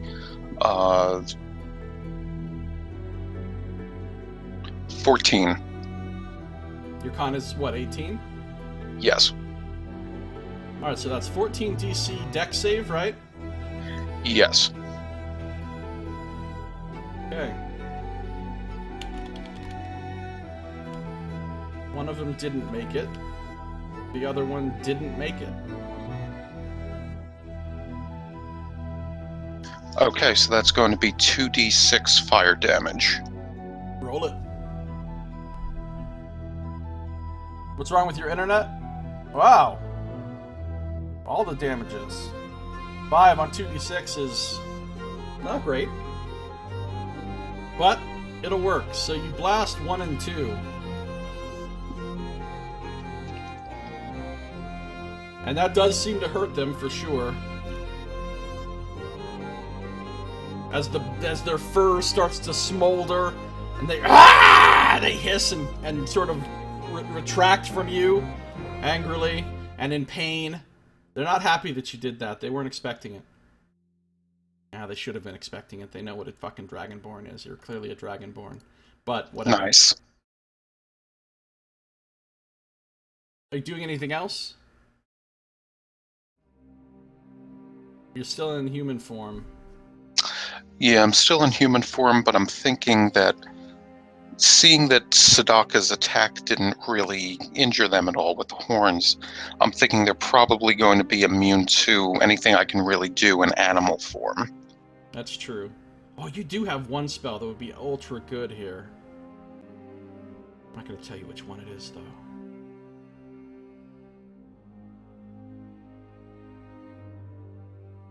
But you've already taken an action to breathe, so all you've got left is a minor act or a bonus action if you want to take one, or you could move.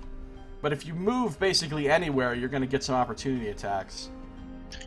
Yeah, exactly. I'm going to... That's going to be my turn, I'm thinking. Okay.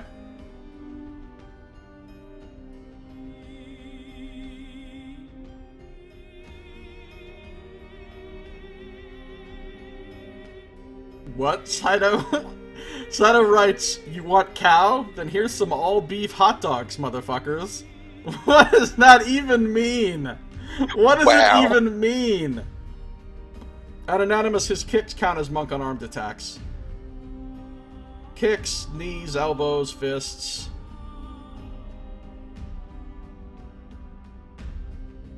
Chinese knuckle punch. Finger in the eye, whatever. Alright, number 5. This is the one that just got his shit pushed in by Sadaka, but he's still alive. He's gonna try to put Sadaka to sleep with his sleep gaze. So Sadaka will again make a wisdom save. Fortunately, he has an 18 wisdom. Ooh. Things just got a little trickier for you, buddy. Because Sadaka succumbs. He wavers on his feet. He tries to hold himself up, and then he collapses in a deep slumber. He is in a deep slumber. Now, Just so you know, it is possible to wake him up, but you have to spend... Well, he either has to take damage, or you have to spend an action like shaking him. How long is he in a deep slumber for? Oh, okay. That's a very long time.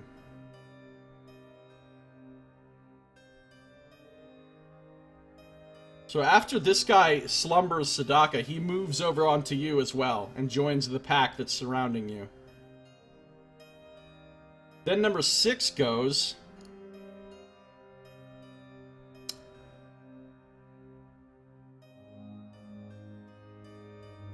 He's gonna try to deep slumber you. Make a wisdom save.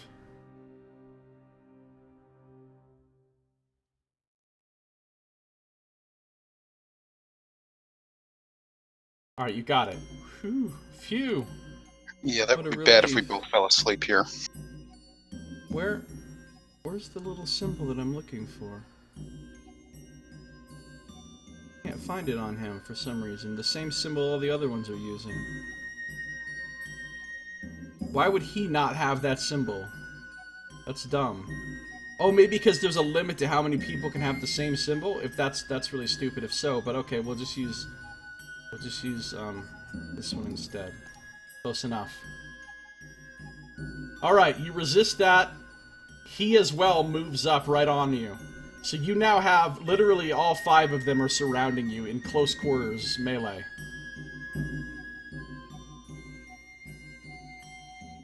Just submit now. Just give yourself to Set. The Lord of Carrion will shepherd your soul to the next realm and grow in power from yours.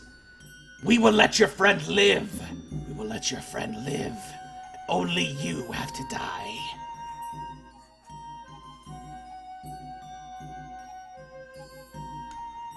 Number 2. This one has already used up Sleep Gaze, so... Number 2... Well, he saw how good you are at defending yourself with that shield, so he doesn't really want to do melee attacks on you at the moment.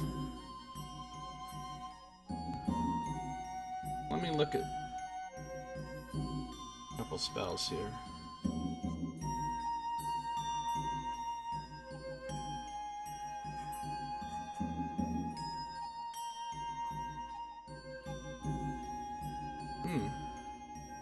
Ouch.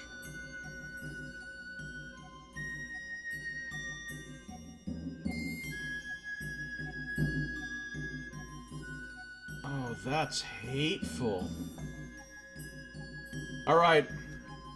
So this one looks at you and starts whispering some kind of strange sounds, some discordant sounds that only you can hear. And you hear his whispering about the glory of Set, and it sounds like the hissing of serpents, and it gets into your mind and it starts racking your mind with terrible pain. You need to make another wisdom save.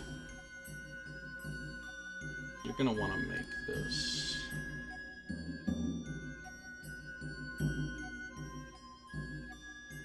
I want to spend karma. Yeah, thinking karma. Alright, you make the save. Fortunately for you, on a failed save, on a successful save, you still take half damage, but you don't have to move away.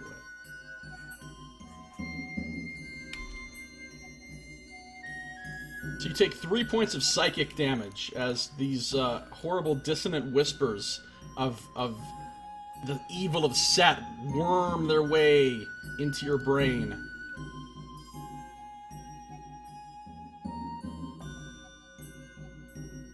Sadaka's turn. He's got to make a death save. Fails. Oh, he didn't have... Never mind. He's just unconscious. Yeah, he's just sleeping. Oh, does he get to save again versus that? No, he does not. Okay. He gets to do nothing, man. There's a lot of these fuckers. Number 1.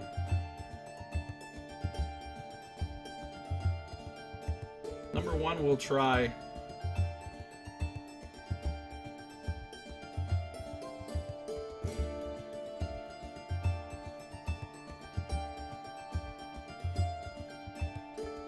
He seems to Oh, it's only verbal. Okay, he whispers a word of power. In the name of Almighty Set. And his blade, his Khopesh blade, grows this writhing mass of snakes that grow out of it, and he tries to strike you with it. Now he has advantage because of flanking. Yeah, he got you. He did get you. So first of all, from the blade itself, you take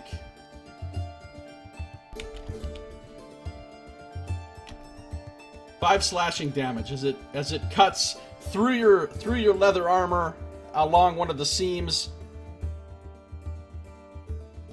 and you feel the blade carve through some of your flesh as your blood runs out of you. Hot. Then, from the spell, this writhing mass of snakes,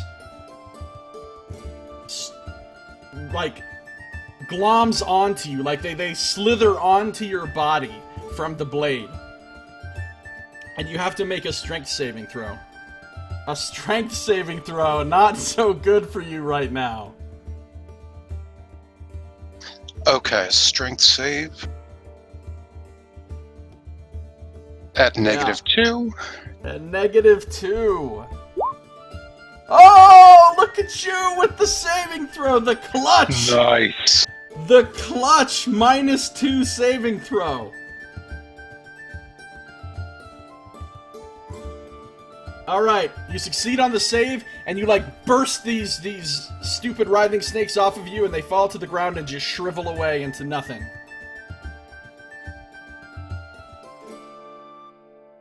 Nice. Very nice.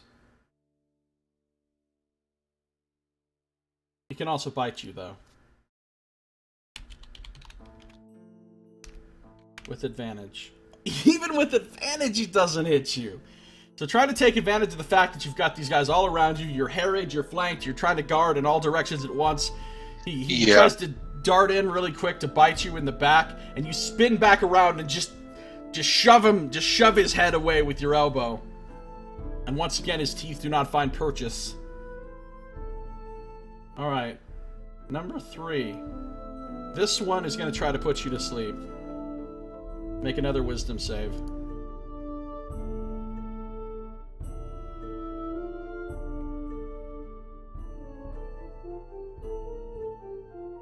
Okay. Woo! Good for you.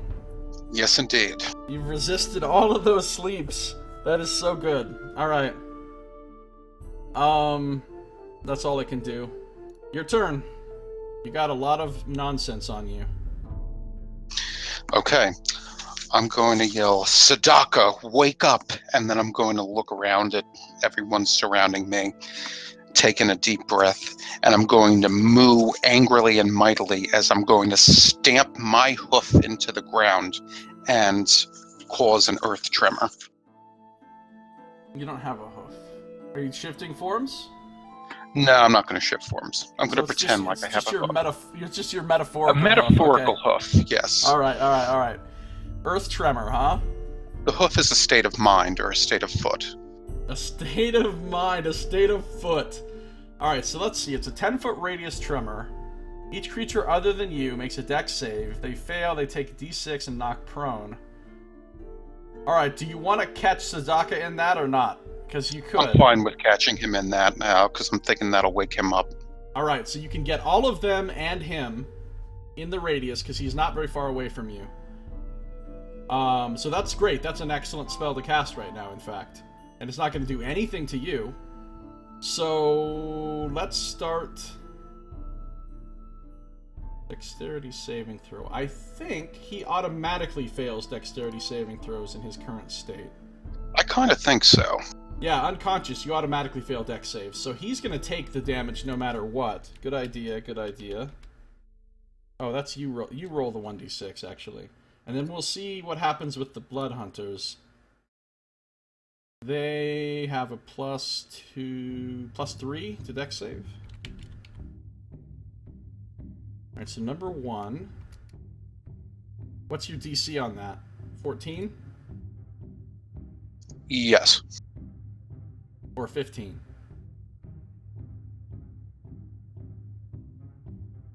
Because your regular wait. spell save DC is... Yeah, 15.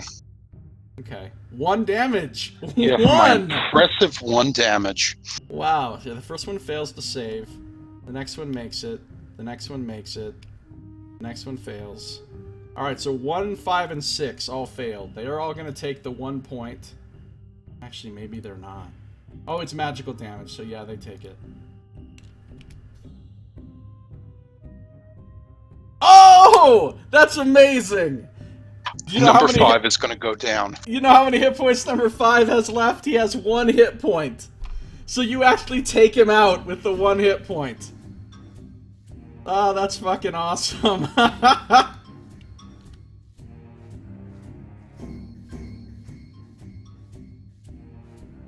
So actually that spell was super effective because... Come on, number 6. I'm trying to click on you here.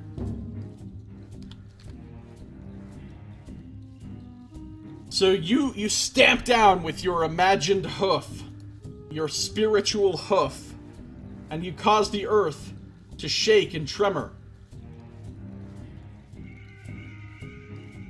The first one, the one you've been talking to, Augeia, the girl, she falls to the ground. And number 6 also falls to the ground. Sadaka takes a point of damage.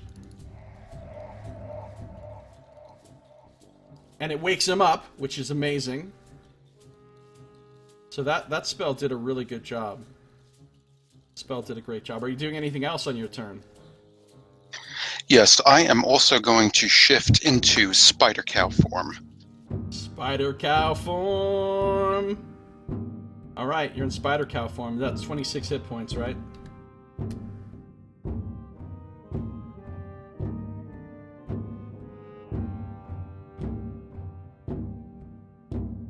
Yes, 26 hit points. You're not moving or anything, right? No, I'm going to stay right there and just sort of grow larger in front of them, more menacing. Alright, so you actually do grow larger, and it kind of forces them back some. They seem unconcerned, though. They seem pretty fanatical. We will have your soul for Set. We will have your soul, your blood for Set, for our almighty Dark Master. They're all really excited about their god.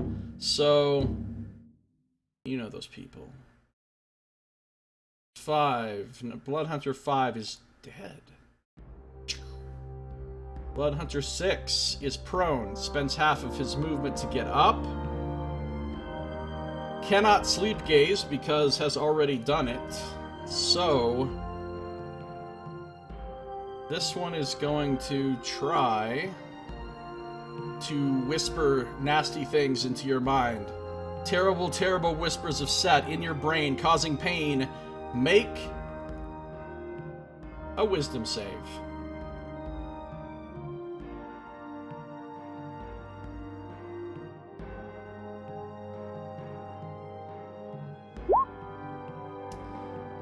$15 will do it. So you fight it off. You take half of the 3d6 psychic damage. Take 2 points of little bit of brain damage. Literally brain damage. He doesn't seem that thrilled with what's taking place, but they're sticking in there. They don't care. Bloodhunter of Set number 2 was not knocked prone. This one...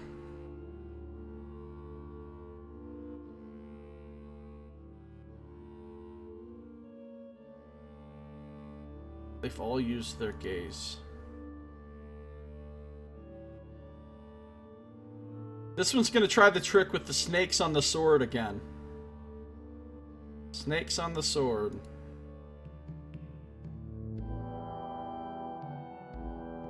Ensnaring strike. So first it has to hit you. With advantage because of flanking. It gets you. If you were standing within 5 feet of Saito, that would crit you.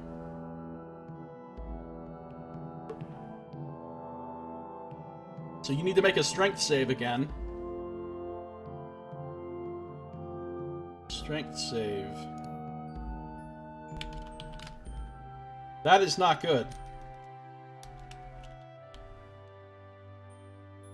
Alright, so you're defending one direction, you're defending another, they're all feinting at you, and this one just catches you right in the back of the thigh, cutting through the leather you have on the back. Oh wait, you're in spider cow form. Hold on.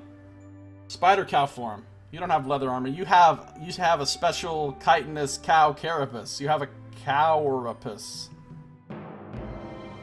So this one just stabs right in between one of your spidery legs and your actual abdomen, or your torso. I'm like, spiders don't have legs on their abdomen. On your torso, and jams right in there. Very painful. Very painful. It does 6 damage. I gotta do it to your animal health, not your real health. Animal health, not real health. Then, you fail the save with the strength save.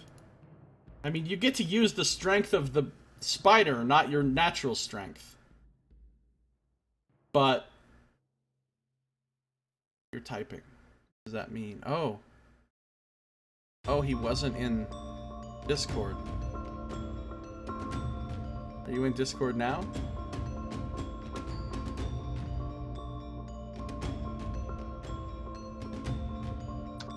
Hello? Hello. Okay. Yep. I don't know why, but for some reason Discord decided to do its die. Okay, well that's weird. But I can hear you now, you can hear me, all is well in the world? Yes. Okay, what was the last thing you heard? I heard about the strength save and taking the health from the spider form. Alright, so you would be making that save with the strength of the spider, not the strength of you. But you'd still fail with that roll. Yeah, that's true. Alright, so yeah, the Khopesh blade sinks in at the joint of a spidery leg in your body, causing a stab of pain to go through your body. You take the damage to the animal form. You also have the snakes. Actually, now that you're size large, that might actually really help you here. Hold on.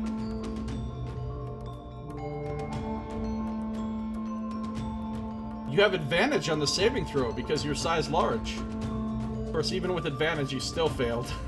True. But could have helped. So these snakes like wrap themselves around you, and you are restrained. You are restrained by the spells. Which one just did that to you? Number 2. Number 2 is the one that is concentrating on that. You're restrained by the snakes, and they start kind of like biting you.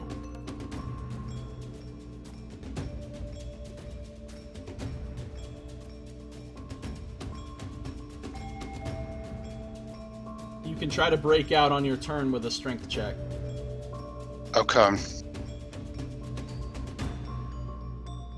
So you have snakes biting you. And as a person who is restrained, just so you know, where did I have the player aid that tells me what all the things do? Person who is restrained, your speed is reduced to 0, you have disadvantage on attacks and dex save. Attackers have advantage on attacks against you. That kind of sucks. Alright, it is Sadaka's turn. He's awake because you got him with the earth tremor.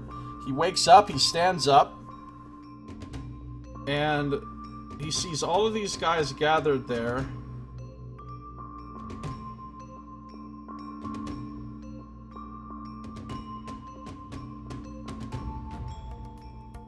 He doesn't have any immediately next to him, so he knows not to use his horns.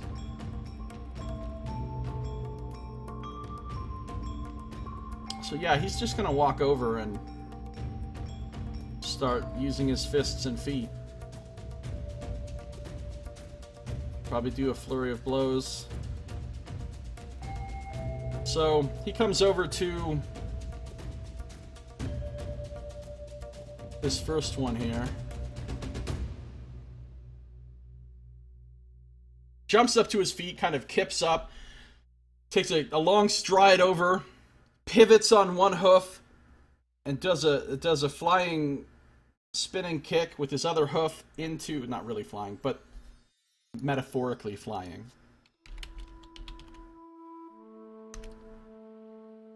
Flanking with you, so he gets advantage. Rolls both 17s or 20s. Okay, so that's gonna hit. And his unarmed attack does 1d6 plus 4.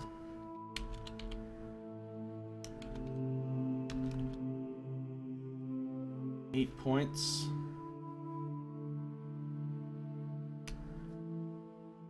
Go flurry of blows. Using a key point. First flurry attack.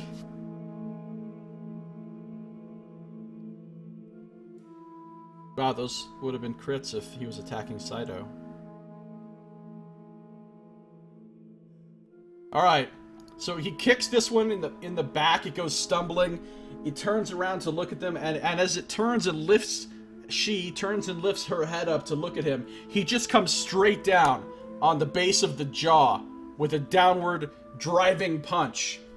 And that's all she wrote. That is all she wrote. She goes down.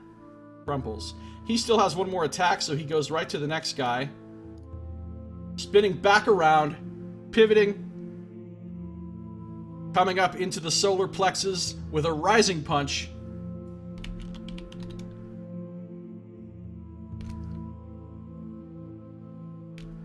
Which also hits.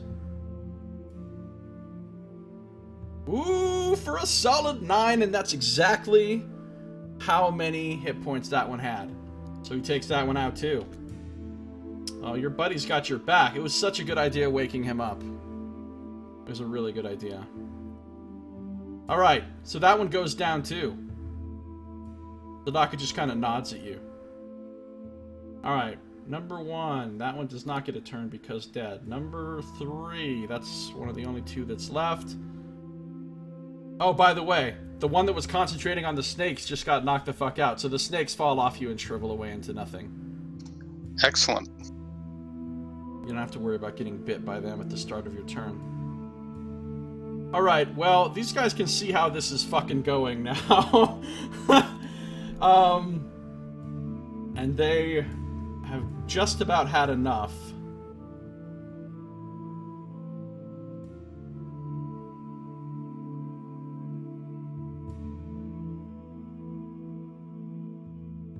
So this one will cast a quick spell.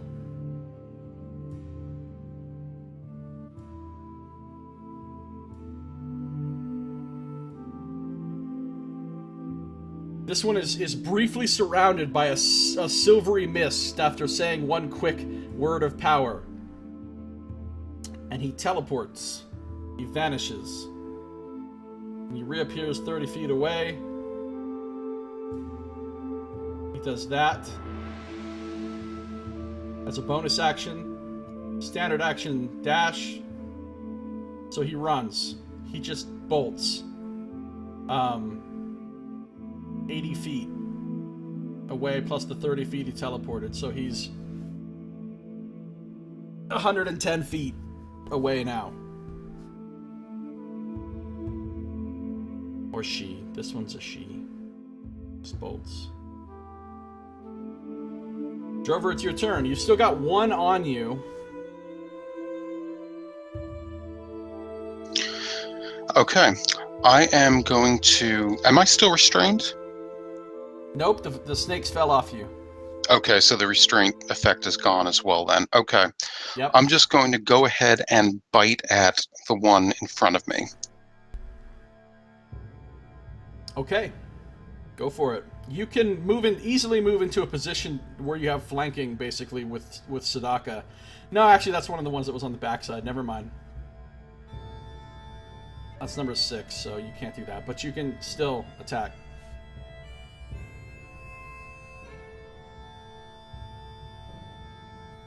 I am very troubled to learn of the spider goats. Extremely troubled.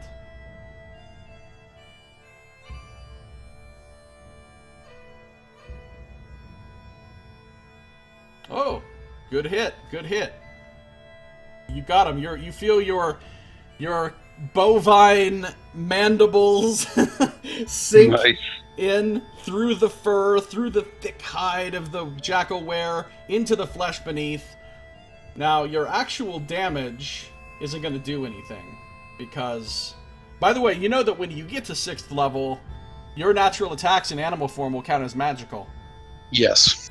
So that'll be really good, but you're not 6th level yet, so your actual spider damage doesn't do anything. I do, however, have on a hit 2d8 poison damage. You do, and that was a good thought. Unfortunately, you're gonna have to burst your bubble. These guys are also immune to poison. Nice. So that does nothing, sadly. They have the blessing of Set, and Set protects them from all poisons. In fact, their own saliva is a little bit poisonous. But none of them have managed to bite you. So that's your standard action. Are you doing anything else? I think that's going to be it. I'm just going to make a menacing mooing hiss at them, and that's going to be it. Alright. Number 6. Again, he's the last one there, so he's going to do the same thing.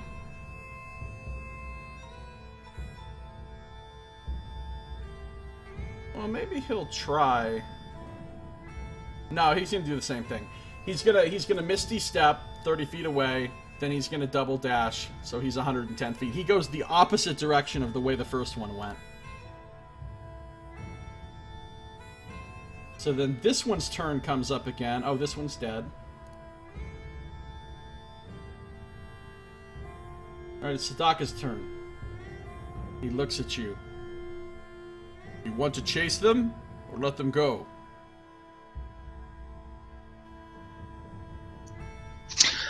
I'm going to shake my head, kind of sit down in spider form, and just, in a sense, indicate, nah, we're just going to let him go. Okay, so he doesn't run off after them. He just stays with you. Very well. Are you okay? Did they do anything to you? I'm presuming combat's ended and I can go ahead and just revert back to normal form. Yeah, as far as you know, they're gone. Nothing else is going on, so... Okay. Yeah, then I'll go ahead and I'll drop Wild Shape. And I'm going to tell Sadaka that, no, I'm pretty much fine. How are you doing after that? I am well. I apologize for my brief nap in the middle of the battle. It seemed I was more tired than I was expecting. They did seem to have a certain hypnotizing way about them, but we did end up prevailing, and you did very well. As did you, my friend. Thank you for shaking me awake. This is most disturbing. Why do you suppose that they bothered to lure us here? They seemed very intent on sacrificing you to their dark god. You specifically, they said they would let me go, so it was obviously you in particular they wanted. Do you know why? No, I don't, but I recognize these weapons and this symbol, and they remind me of some of the cultures in the southern lands. They may have issues with Dragonborn and wanting to hunt them for their scales. Perhaps that could be it. They said their god needed your soul. Or power or something. Very strange. What do you know of this faith? I know nothing of this set. I know they are an unwelcome bunch across the lands, as far as I know. They seem to worship everything that is wrong and calamitous with the world. Hopefully we have seen the last of them. But we must be careful. Indeed, and we should check on the chariot and make sure that none of them have gone to it as they fled. Good idea. We must make sure the cows are all right. Indeed. So you guys kind of rush over to where the chariot went. You find it sitting there. The cows are just chilling. They went a distance away and then they just stopped. And they seem to be fine. They're grazing on grass. I'll go ahead and pet the couple of cows there and head back with the chariot toward their camp and take a look around, maybe see what I can find there. Alright. You really don't find anything of value. They really are broke, as they said they were. Like I said, you find a lot of the symbology of Set. Each of them has a bronze amulet with the Set symbol. They've got their bronze Khopesh swords, but they don't seem to be enchanted or in any way special. You notice when they die, I probably should have mentioned this before. I mean, you didn't need this information, but this would have happened. You would have seen this before. When they die, actually you wouldn't have, because they didn't die yet. They were laying there dying. Now they're dead. When they die, they don't turn into humans, as you would expect from a lycanthrope. They turn into jackals. Actual jackals. Regular jackals.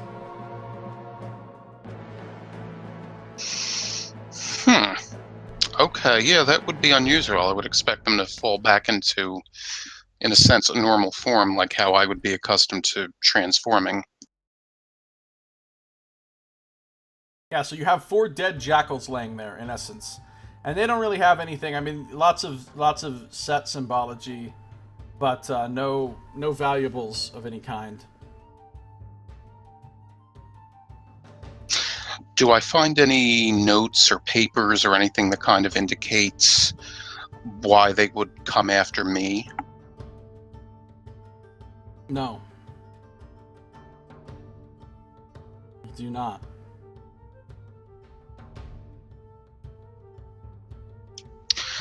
Well, I'll go ahead and take the good berries that were in the bowl that the jackal woman had. Okay, good idea. How many? It makes 10, right? Yeah, so she ate one something and 9 left. There's 9 left, yeah. Delicious good berries. I'll go ahead and pass one to Sadaka and have one myself. Oh, thank you. I do enjoy these little berries. Not as much as the milk, but these are good. They're curiously filling. Nature's bounty continues to provide. He eats the berry and he's happy about it.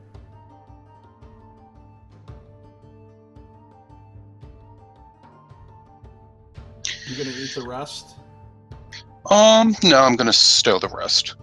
Okay. How long are they good for? Isn't it like 24 hours? Yes. Good berry. Yeah, 24 hours, okay. So he eats his right away. Sadaka is always down to eat. Or drink anything. Although he does not, you notice, because you guys have been traveling together for a while, including staying at taverns and stuff, at inns, he never drinks any alcohol. He never drinks any ale or wine or anything like that. But when offered anything else, water, milk, any kind of food, he will enjoy it heartily. Yes, Nox just searched dead jackals for notes.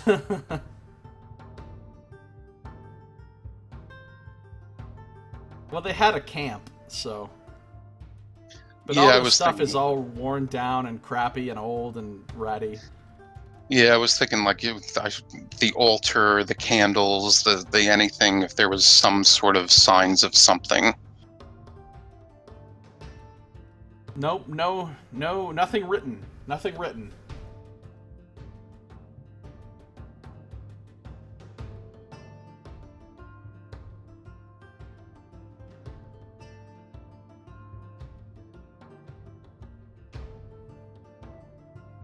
Sadaka says, even though they were our enemies, I feel that we should return their bodies to the earth, as they are animals. They probably had no choice in what they became. They said that, actually, didn't they? That they had no choice. Hmm. Yes, that's a good idea. I would agree with that. So he starts digging a grave for the 4 jackals.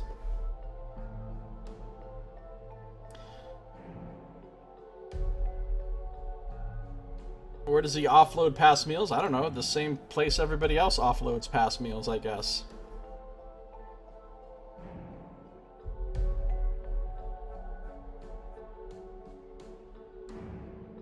No, Nox's Fire Breath attack cannot turn a target into stone, unfortunately.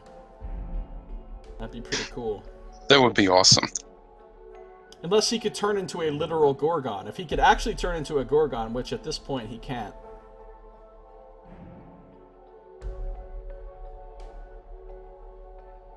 So are you doing anything else special here? What do you want to do? Well, I can't really help much with the digging of the grave since my strength is so low.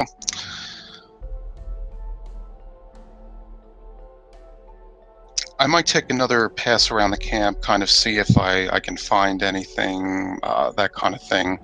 If not, I'm just going to go ahead and feed the cows a little bit, use Druidcraft to make some grass grow and that kind of thing. Okay. Cool. You do so. Cows, as always, seem perfectly happy.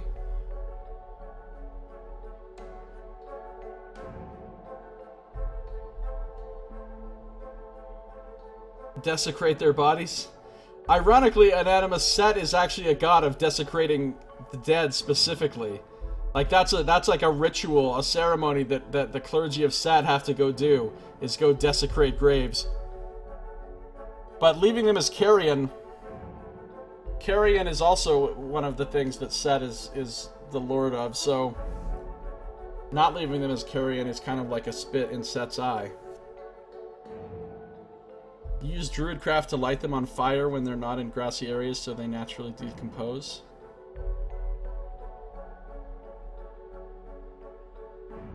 Nice. Nice. The cow pies. Oh, I see. Yeah. Yes. Got it. Alright. So that's all done. They're buried. You guys can just kind of move on. Unless you want to do anything else special. No, I think it would be best to move on from here. Alright. So you guys move on. You're able to rest and everything, so you can be restored back to full health and all that. And you just resume your travels. Staka seems a little bit concerned about what took place, and now as you go and people are like begging you for help in the villages and stuff, he seems a little bit more suspicious.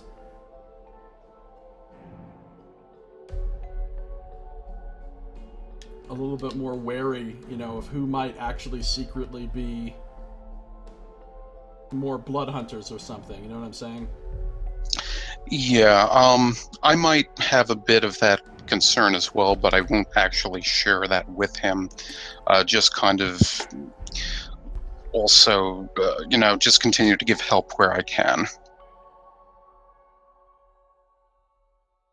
So, you guys continue to travel, and you talk a lot about druidic type things and nature and everything else like that, and the cows, obviously. Do you tell him about your discovery?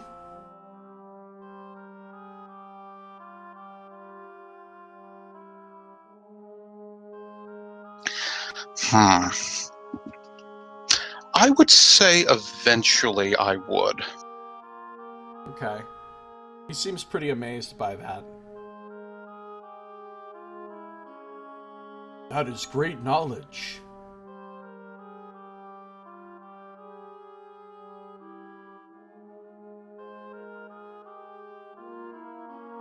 So you feel like it is your destiny or your duty to set right these imbalances? Yes, most definitely. I believe once cows are restored to their natural, abundant harmony, that everything will become right in the world once again. It would be good if that could be the case. It seems, though, as if our work is cut out for us. Most definitely, that people tend to gravitate toward things that even cause them self-harm. Yes. I think that you will do great things. Hopefully I can be there with you to help you as I can, in whatever small way I am able. I would be honored to have you at my side any time in battle.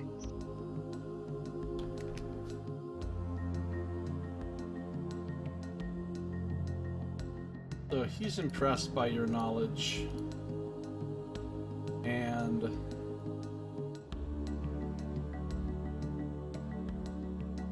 you guys are traveling along, and you're passing a beautiful field of flowers off to your left.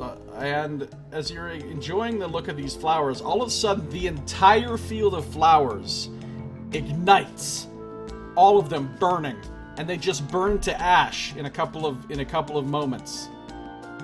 And now it's just a field of ash, and they leave behind this cloud of black smoke from all the flowers that just incinerated themselves, and you notice the black smoke drifting away to the northwest.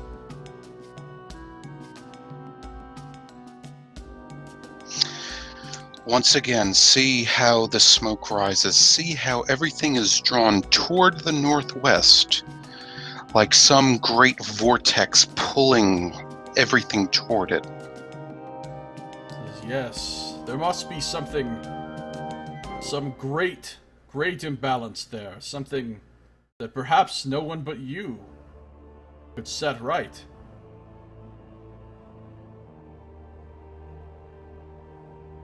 I am glad you are coming with me to meet the Emerald Enclave, because they will be very glad to hear about these omens that you know of, and the things that you've discovered.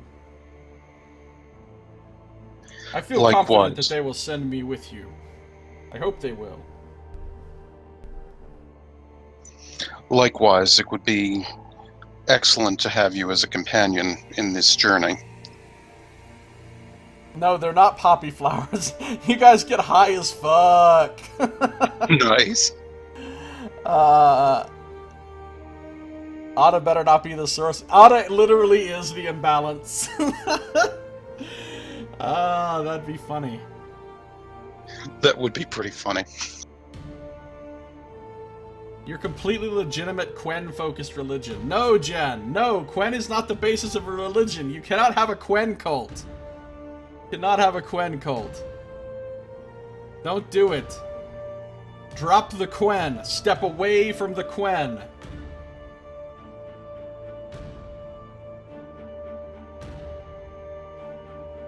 I should just start using Quen, just so I can completely rob that entire thing of all of its meaning and potency, and then you'd have nothing to joke about with Quen. It would no longer mean anything if I just used Quen. Fuck it. Just use Quen all the time now. Alright.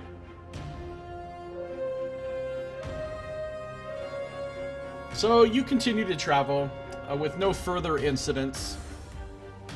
Even though you wonder every time you meet people that ask for aid or run into travelers on the road, you kind of have to wonder, are these secretly blood hunters of Set? But as far as you can tell, none of them are, and nobody tries to attack you or assault you, or nothing bad happens. Eventually you arrive in the town of Reth, which is where you need to buy passes on a ship to the island of Ilagon. Sudaka pays for the ship, and you guys are ready to step. It's a very short voyage. It's not very far away.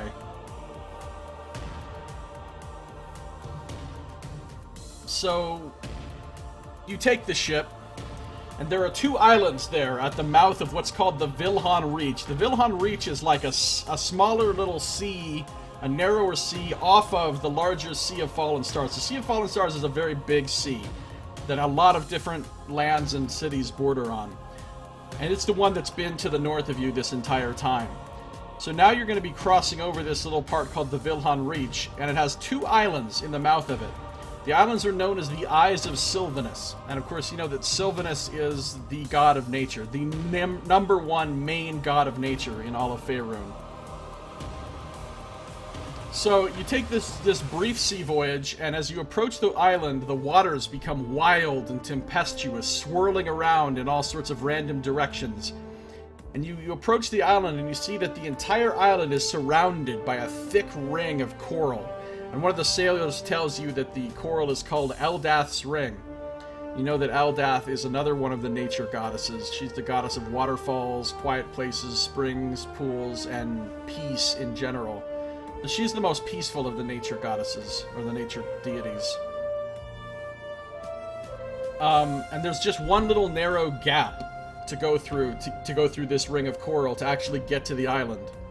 And in this gap is a zone of wildly churning and swirling waters. The sailors tell you that it's impossible to just sail a ship through normally. Normally, if you try, you just crash against the coral. And as you approach this, you see that this gap is also guarded by 4 water elementals and 3 air elementals, which just hover there in that area. And the sailors tell you, yeah, if you try to approach here, and they don't want you on the island if you're not authorized to approach, those elementals just destroy your ship. But this ship is already scheduled to go to Ilagon, so they know we're coming. So you feel the ship start to move in a strange way as it is being guided by the elementals through the gap to the dock where the harbor is. And you arrive at the island of Ilagon. It's not a very big island. And there's only one small city on the island called Sapra. And you arrive at this small city. And you're immediately struck by how clean this town is. Everything is very orderly, and everything is extremely clean. And the buildings are very nice and everything, but it's a very small city. And you're brought to an inn. There's a really, really nice inn. The fanciest inn you've ever seen or been to. It's called the Dazzling Dolphin. And Sadaka pays for some nice accommodations for you and him. You know, separate rooms that have their own bathtubs and everything. Pretty nice. And he says to you, you should probably stay here while I go to meet with my contacts at the Emerald Enclave and see if I can arrange a meeting with them and you. I don't know how long it will take before they're ready to see you. It might be a couple of days.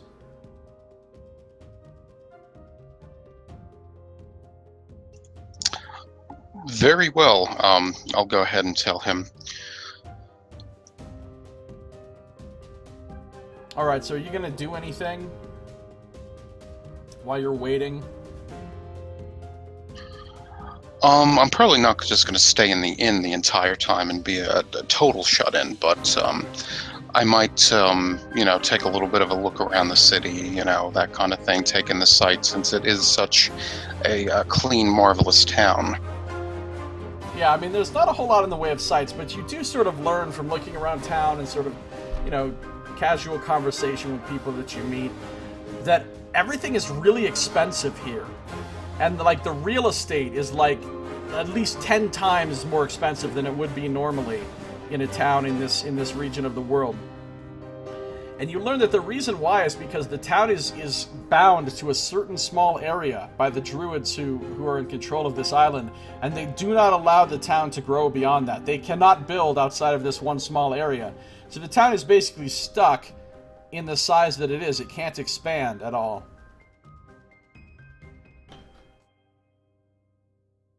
And the people that live there aren't necessarily thrilled about that, but they, obviously they have to do what the Druids say because they're in control of this island, and if they don't obey them, then, their town will just be wiped out.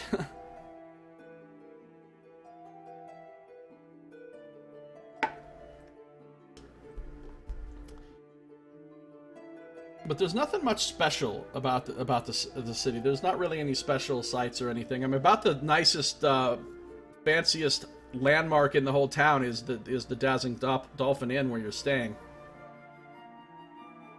You do discover something else very strange, though, now that you've landed on the island. Your magic rope that you have does not work here. It's lost all of its magic. Your own spells work. In fact, your magic feels a little more powerful than normal. You learn that this whole island is an arcane dead magic zone. No magic that is not faith-based works here, including magical items. So wizards, mages, bards, warlocks, anything like that, no magic from them can work at all on this island. But the magic of druids and clerics is actually slightly empowered here. And because of that, they've been able to defend this place and keep it very easily, you know, for as long as they've been in existence here. Right. Interesting. Okay.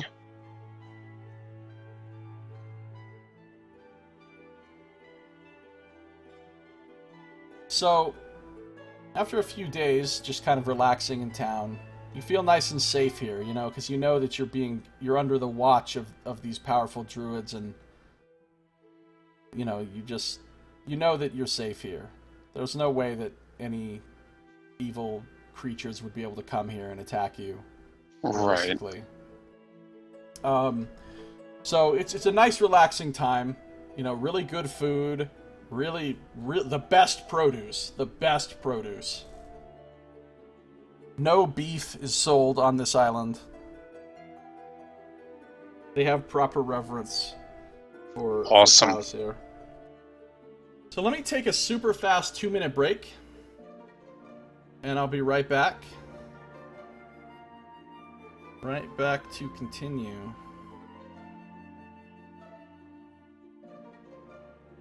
So stick around, be right back.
Okay, I'm back. Sorry about that. I was out of water.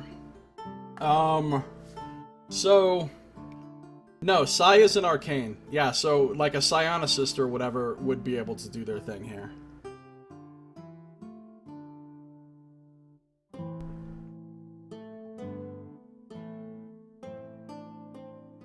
Okay.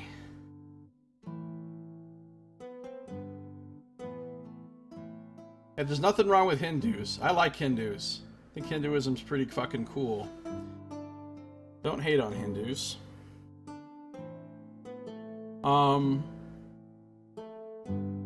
Alright. We're back. You can hear me again, Nox, right? Yes. Okay, good. Alright, so... after a few days, relaxing in Sapra, Sadaka comes back to you, and he tells you, you have been called to the House of Sylvanus.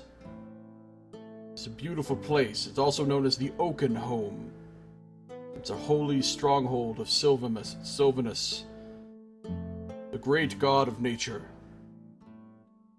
I do not worship any god, as I told you before, but if I was going to worship one, it would probably be Sylvanus. You've been called to meet with Lady Shadowmoon. It is a great honor. She is in charge of the Emerald Enclave and is the Grand Hierophant of this place. She wishes to meet with you personally.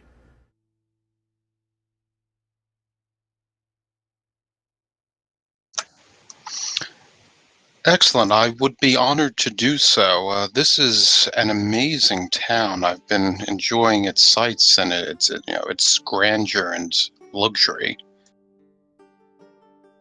It is a nice place. If I were one to settle down and live in one place, it perhaps would be here. I would enjoy it. It's very peaceful. Outside of the town, there are many beautiful sacred sites on this island. Groves and rivers. Beautiful places. I could spend the rest of my life here happily. But then I would not be doing the important work that is needed to be done. Yes, that is very true.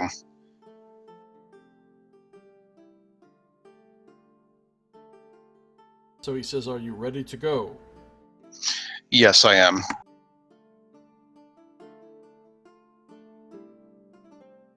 Alright, so you travel a short distance out of the city, and you come to a high plateau. Up on the plateau is this beautiful natural structure built in harmony with nature. It's an open structure of wood and granite, and it's all surrounded by water, and the water rolls off the edges of the plateau and actually forms 3 different rivers that go up all around the island, the 3 rivers of the island. And this is the Oaken Home, also known as the House of Sylvanus. One of the most sacred places to Sylvanus in the whole world, really. Adam says it's the perfect place to dump Sad and get a more exciting sidekick. Sad's pretty awesome, especially if you saw him in the first adventure. He was pretty amazing. Yeah, he's pretty useful. He comes in handy. So, you have to get to the temple across this series of stepping stones, because like I said, it's all surrounded by water. And there's this long path of stepping stones that you go from one to another. And you see that this watery area is guarded by a water elemental that just kind of wanders around. Flows from one place to another. And finally, you enter the sacred site, and as a druid, you can feel the power of this place. You feel this incredible peace, and you feel so at one with nature here.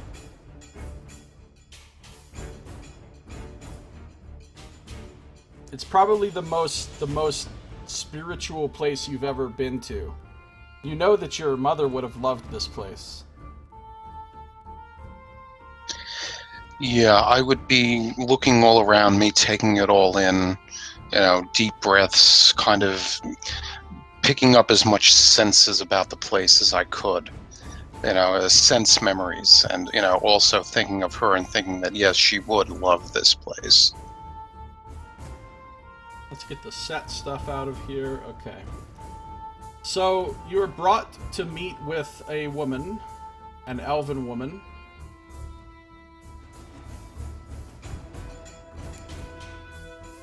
She looks like this. She definitely got the nature motif going on with her outfit. Definitely. kind of bows deeply to you and makes a druidic hand gesture of welcome. Greetings. I am glad you have come. She's very young looking, like strangely young looking for an elf, but she radiates this aura of power and serenity and authority. I mean, you know she's the Grand Hierophant, which is, I mean, that's like the highest rank a druid can possibly be among druids.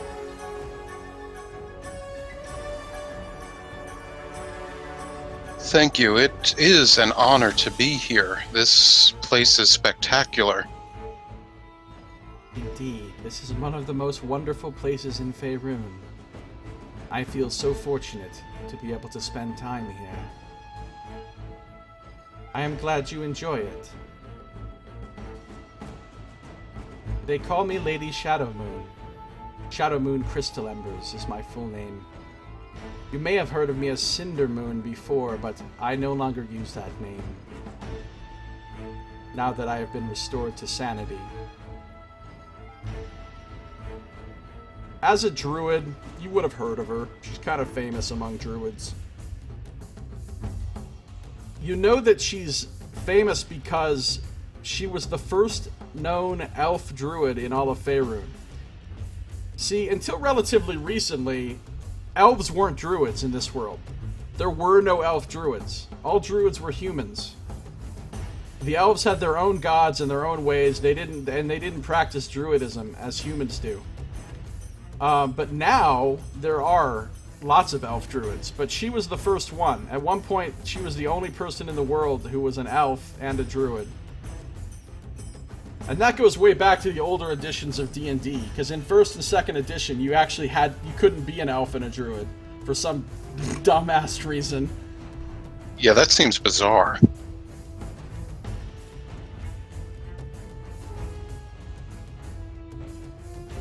So she says, "You've traveled a long way to come here. I appreciate that. Tell me who you are." I am Drover Whyvernjack. I come from the lands far to the south.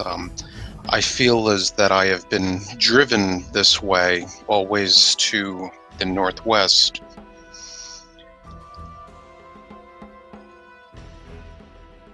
You are one who protects and preserves the natural world.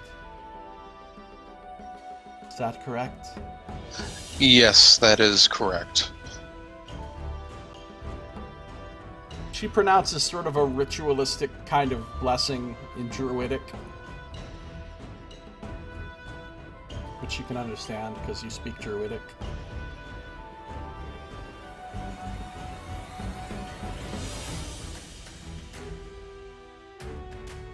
Says, "Welcome to the House of Sylvanus and the island of Illigon. This place is under the care and protection of the Emerald Enclave. What do you know of our order?" I have heard Sadaka talk of the Emerald Enclave several times during our journey here. It seems that your organization is devoted to maintaining the balance of cultures across the world and with nature. That is correct. We range across the face of Faerun. We oppose threats to the natural world and help others to survive in the wilderness. Our goals are to restore and preserve the natural order. And I have heard from your friend here, she indicates Sadaka, that this is important to you as well.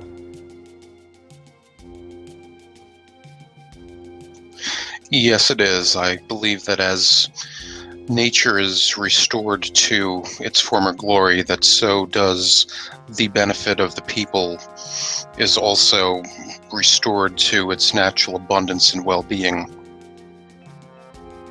Well said, my friend. We also attempt to destroy all that is unnatural. Although I should clarify that Unnatural does not mean everything which is created. The things created by man are not necessarily unnatural, because man is part of nature as well. But things that are unnatural are those things which are brought into this world from other planes, or created through the use of magic, drawing upon the power of those other planes, which twist and pervert nature. Things like the undead, or evil elemental forces, which is another of our goals, to keep the elemental forces of the world in check.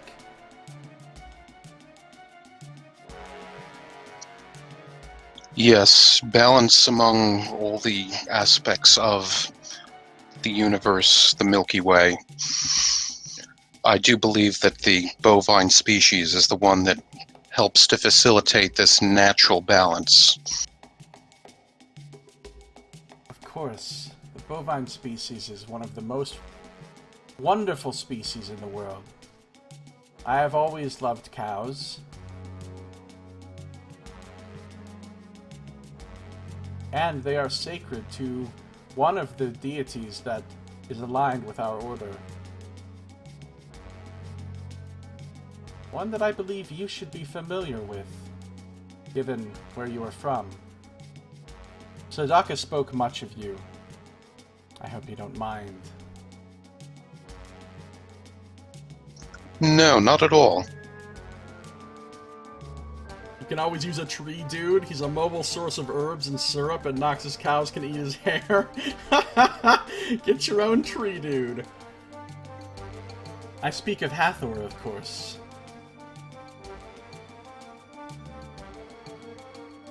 I have heard of Hathor from time to time. Yes, I do know that her symbol is of the bovine nature.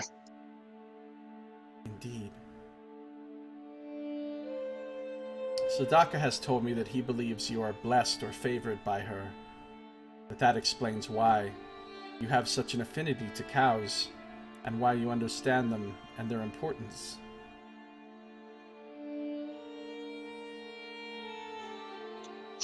I'll nod at that, kind of thinking over that a bit. Say, yes, this could indeed be possible. We also try to keep civilization and the wilderness from destroying each other. As it is,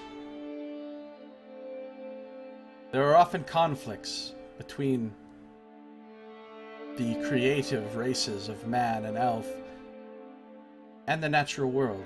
But there need not be such conflicts. It is possible for all to live in balance and harmony with each other. And that is what we try to ensure.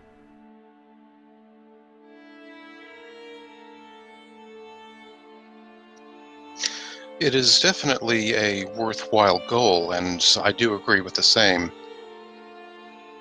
Saito, you and Aether, oh man. Aether was not amused by Adha. Not amused.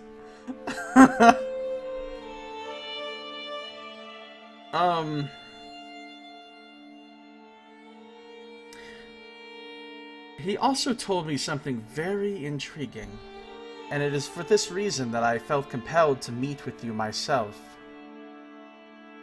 He told me that you, in your meditations, in your study of the natural world, that you have discovered a means to right the wrongs of the encroach of the elemental planes upon our world, perhaps even to close an elemental rift. Is this something that you know of?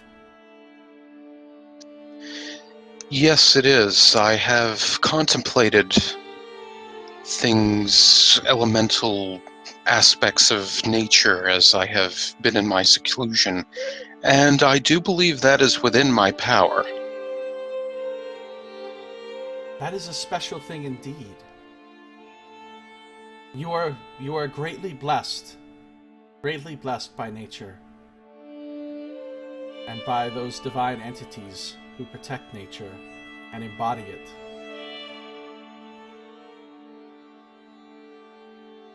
You tell me you have seen omens. You have felt something calling you to the northwest. Is that not what you said? Yes, more and more insistently as my travels have continued. This seems to be no coincidence and no accident. We have also heard reports of a growing unrest, an elemental disturbance in the northwest, the far northwest, near the Sword Coast. No one quite understands what is happening there, but we know it is of great importance, and it seems that you are being called and uniquely equipped to investigate this.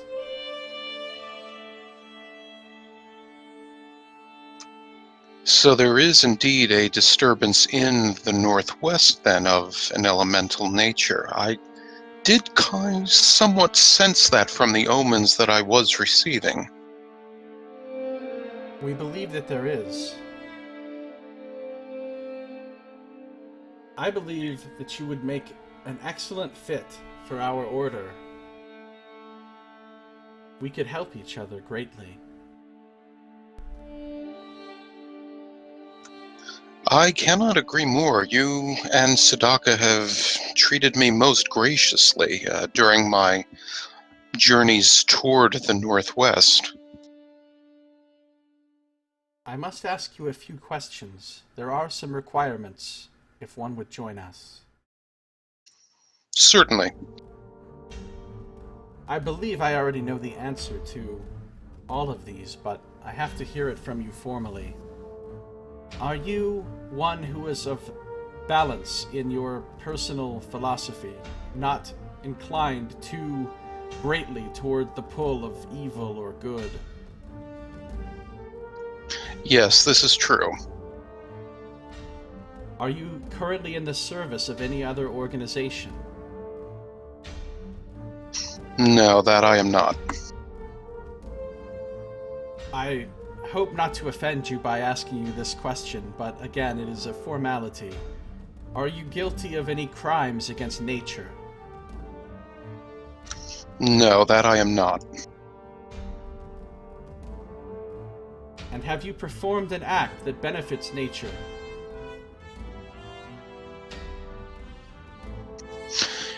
Yes, I would say that I have from time to time. Sadaka told me about your efforts to end the wicked magical experiments on animals and set those animals free.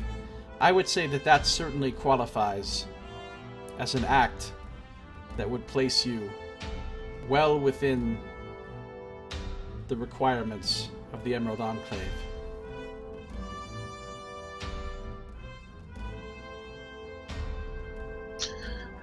I'll go ahead and nod and say, yes, that was indeed quite an experience, but yes, nature did prevail.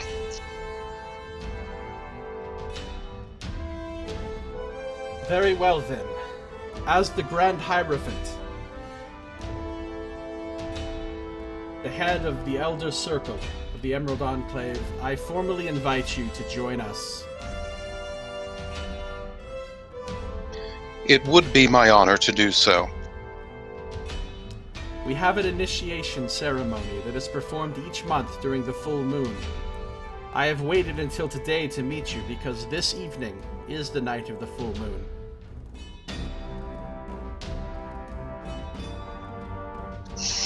I'll go ahead and nod and say, yes, that is correct. Yes, this would be a night of the full moon.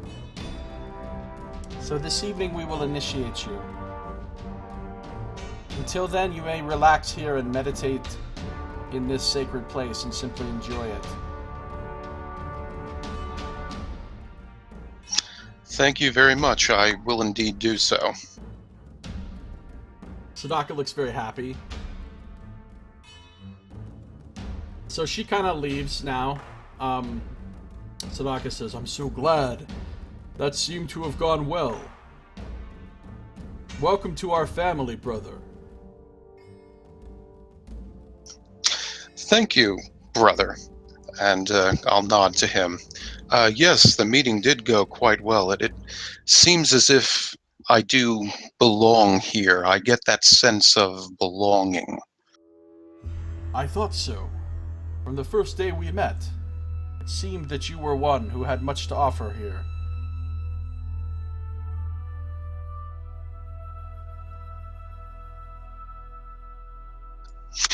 I'll look at him and, smile, and also, once again take in the grove all around me and say, this is quite a remarkable place.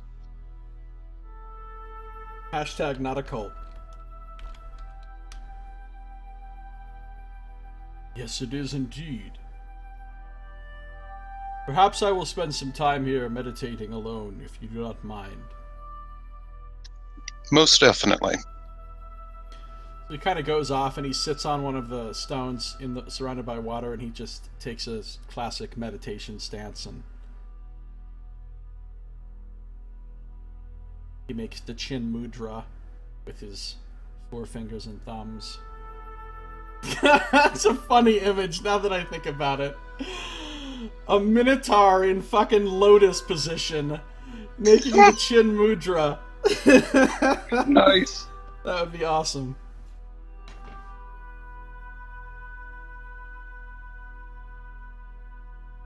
So yeah, you can just kind of spend the day relaxing, communing with nature. Yeah, that's what I'll do. I'll relax. Occasionally I might shift into one of my forms and sort of just enjoy frolicking around the area a bit.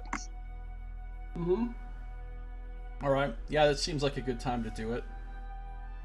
You find that while you were in this place, you were able to shift as many times as you want with no limit. Ooh.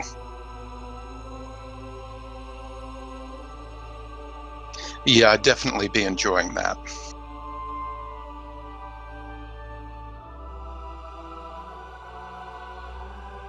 So the day passes. It's a very good day. The most peaceful, relaxing, empowering day that you've had in a very, very long time. Ever since your mother was still alive. And you're reminded of her a lot because you just think of how much she would have really enjoyed this place as well. And you get a feeling as you're there and you're just taking it all in, you just get the feeling somehow that she's watching you right now and that she is happy and she approves.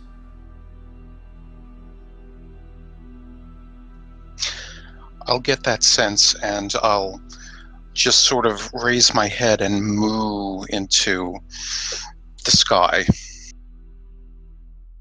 You hear a sound like it seems to be coming from within you as well as all around you, and it sounds like a chorus, an infinite chorus of moos, all in harmony, as though you're hearing the moo of every cow in the world.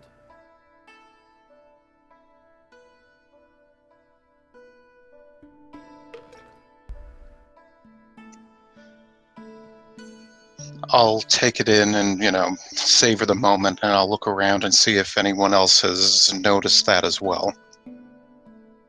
No, it doesn't seem like anybody else has sensed it except for you.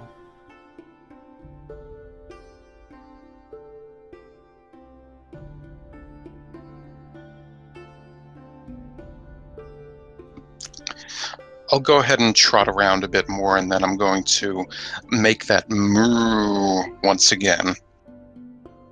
Okay. Nothing happens this time, but it feels good to moo nonetheless. It does feel good to moo. I have no mouth and I must moo. Oh, you have a mouth though.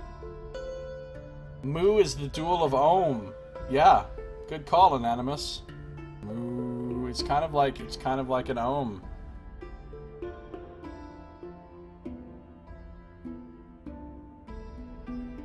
So, anyway, the day passes. It's very nice, and that evening they have a really nice ceremony where you are sort of ritually cleansed with water, and it's all under the moonlight, and you can feel the power of the moon as it shines down upon you in a way that you've never really felt before. I mean, obviously you like the moon, but the moon feels like it's filling you with power, like you're being invested with this sort of blessing of the moon. Yes, I get a sense that it would feel almost trance-like, dreamlike to be in this place and experiencing this ceremony. And they name you Drover Whyvernjack.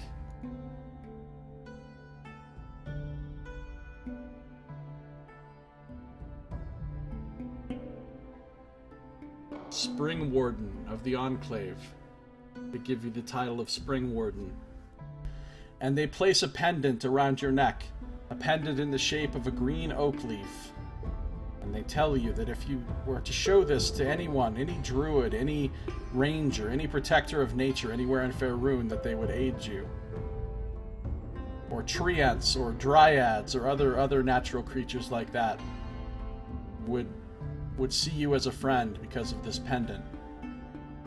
It's also magical. Anonymous says one could say you're becoming a moon man.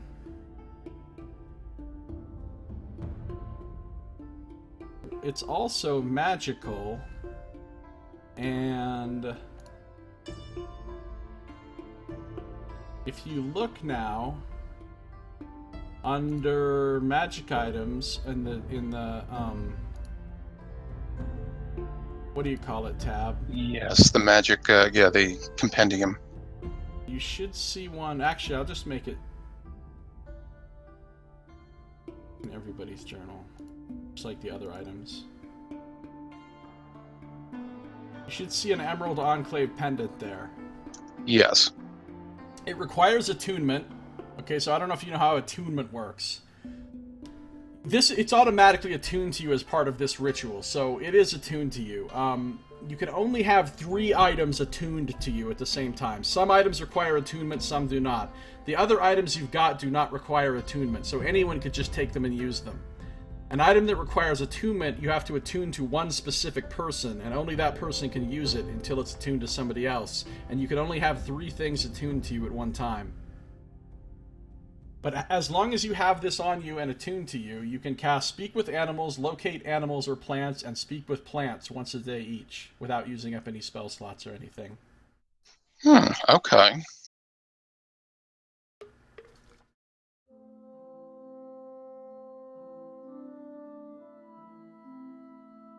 And yeah, that's it. You're a Spring Warden. They've inducted you into the Emerald Enclave.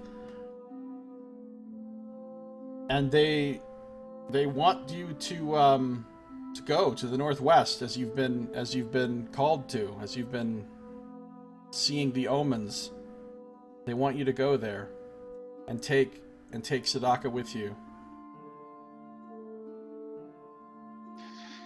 Excellent. Yeah, I will definitely go ahead and do that. I was hoping that naturally that Sadaka would come along.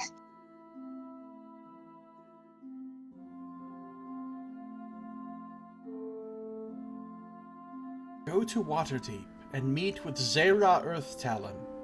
She is our local leader of the Enclave in the Northern Sword Coast region.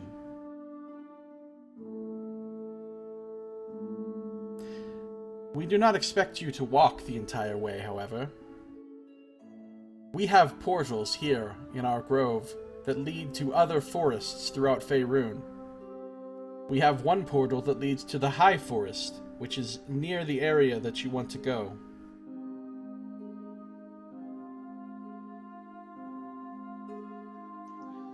Excellent. Would I be able to bring my transportation along with me? Actually, you wouldn't have even been able to bring it to the island with you. You would have had to have left it back in Reth.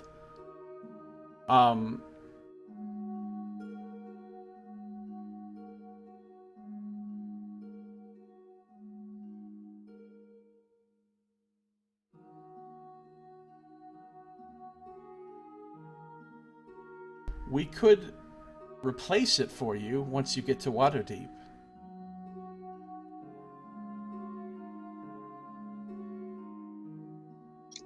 Okay, very well. I will go ahead and use this portal then. Alright, so they let you rest again for the night and everything. You don't have to rush off, but then basically the next day, they provision you for the journey, you know, they give you food and stuff. Not that you really need it, because you've got good berry plus the milk thing, but they give you some food and everything anyway. Some lembas bread. It's always that lembas bread being given out.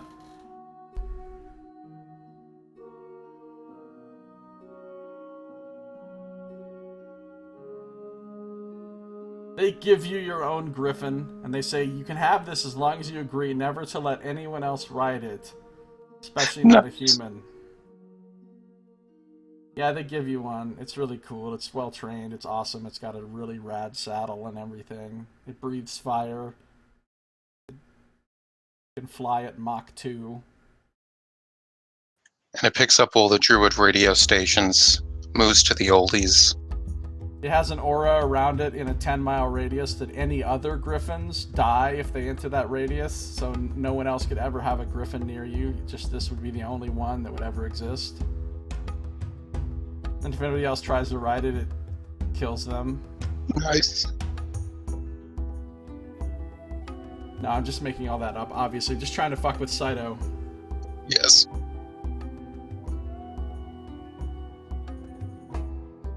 Okay, so, basically, you're told to go meet with Zera Earth Talon, local leader of the Enclave in the Waterdeep area. You get to go through this portal into the High Forest. So now you're actually pretty close to everyone else. Everyone else is already up in that area, but you finally are. It's a really long way. If you would have had to go that way on foot, or even on the chariot, it would have taken you months, probably, to get there, but you just get to go through a portal, and you come out into a nice natural cave, and there are several druids that are living in this cave. They greet you. One of them says, welcome, welcome. We heard that you were coming. You are Drover, right? Yes, thank you. Yes, that I am. I am Drover Whyvernjack. Well, welcome to the High Forest. Now that you're here, I wonder if I could impose upon you for assistance. Certainly. What sort of assistance do you need? On the southern edge of the forest, some sort of rift to the elemental plane of fire has opened up, and magma is pouring out along with creatures of elemental fire, and they're setting the woods ablaze. We have a variety of druids and rangers and nature clerics in the area who are fighting the fire and keeping it contained, but nobody's able to do anything about the rift itself. Certainly, yes. I will definitely go ahead and help out Wes to seal this rift. That would be most appreciated. Thank you. So he kind of tells you where to go, and it's a couple of days' journey through the forest to the south. You wouldn't have really been able to ride your chariot in this forest either way, because it's dense forest and there's no, well, at least not here, there's no trails or path or anything, so you kind of have to cross overland. So it wouldn't have worked with the chariot here anyway. But they said they'll give you a new chariot and some new cows when you get to Waterdeep.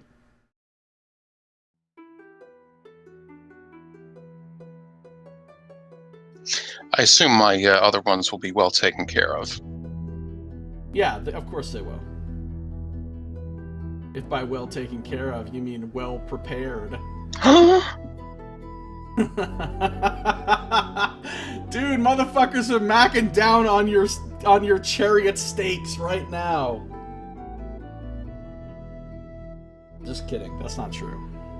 Nice. I just wanted to traumatize you a little bit. Traumatize. Traumatized. Jen is Hawk? I don't know. I mean, I know what you're referencing. Obviously, you're talking about Dragon Age, but since I haven't played Dragon Age 2 or 3, I don't know what you mean. Alright, so basically, it's a couple days' journey through the forest. It's very nice. This is a very old... I mean, it sounds stupid, but a very natural forest. As in, it's had almost no incursion from civilization. Lots of tribes of elves live in this forest, But of course, they don't have any impact on the forest. They're like nomadic basically, and they don't build a bunch of stuff. They don't clear forest, you know what I mean? And you encounter a few natural creatures as you go through. You run into some treants and some dryads, and they all kind of greet you friendly, you know, they don't give you any trouble. Feels good to be in this forest as a druid. This is a legit forest with no civilization encroaching upon it at all. And it's a place where nature feels very strong and powerful. Somewhere in this forest is Jen's character. But you don't run into her. I mean, she might not be here right this minute, but she's from here. This is where Jen's character is from. This is her land. Okay. Damn, it feels good to be a druid. It does. Druid life. Alright. Suddenly, a strange wind kicks up. And it's not very windy here because the trees block the wind, typically. You know, you're in the middle of a forest, so the trees are blocking the wind. But even amongst these trees, suddenly this fierce wind is blowing. And there are no clouds in the sky. None. And yet it starts to hail. And the wind is blowing the hail almost sideways. The hail is blowing sideways, and it's not big enough hail to hurt you, but it stings. So you've got this fierce wind and hail blowing, no clouds in the sky, and you notice that the hail is blowing toward the west. Not the northwest any longer. The west.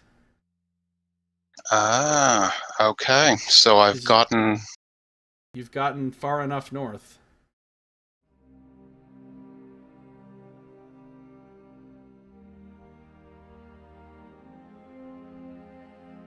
So, you get through the forest, and the amount of smoke in the air starts to increase as you get closer and closer to this big fire.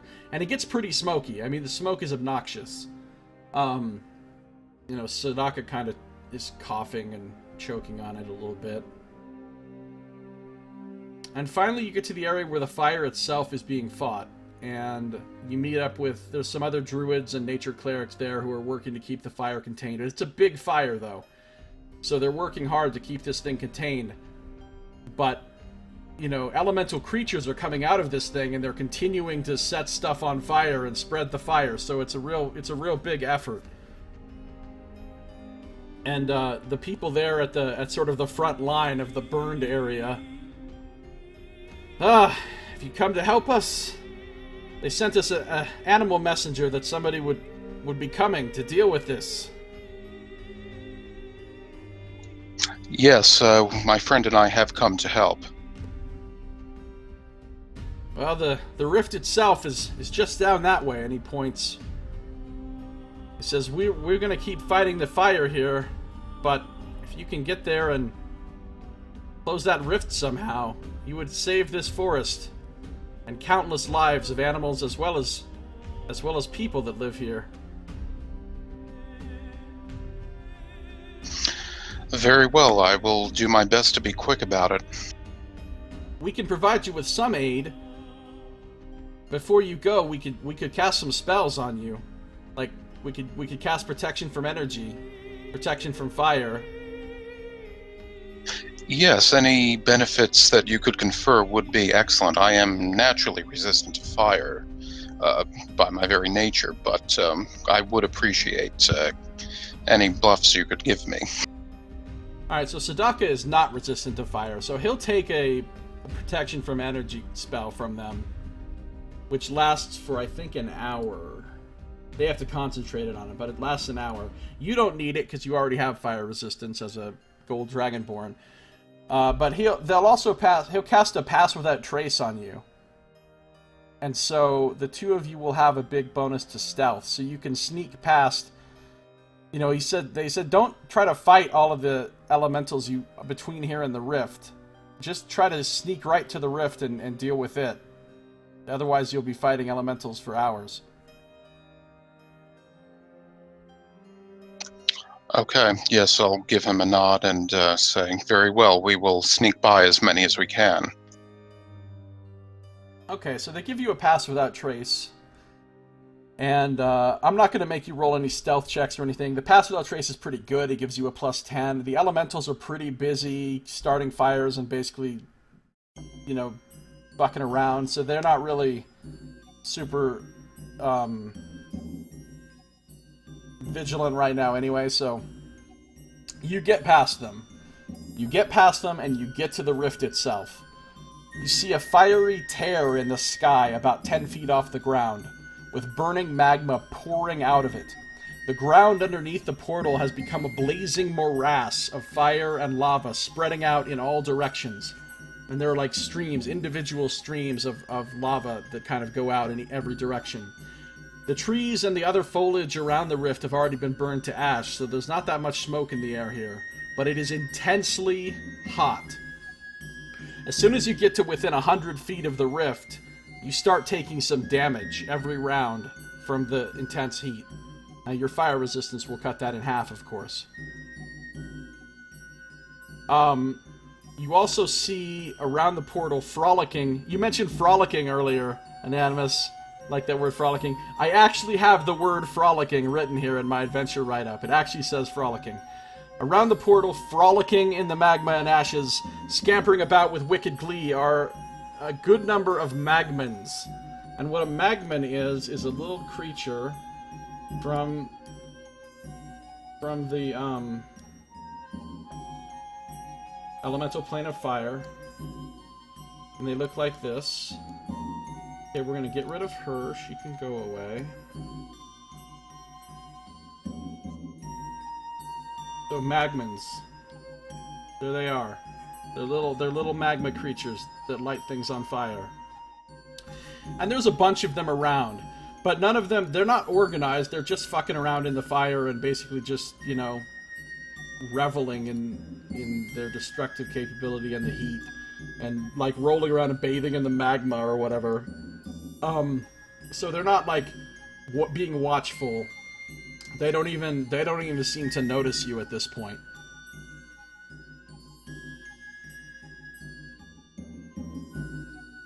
Okay, so they're just having like a spa day, basically.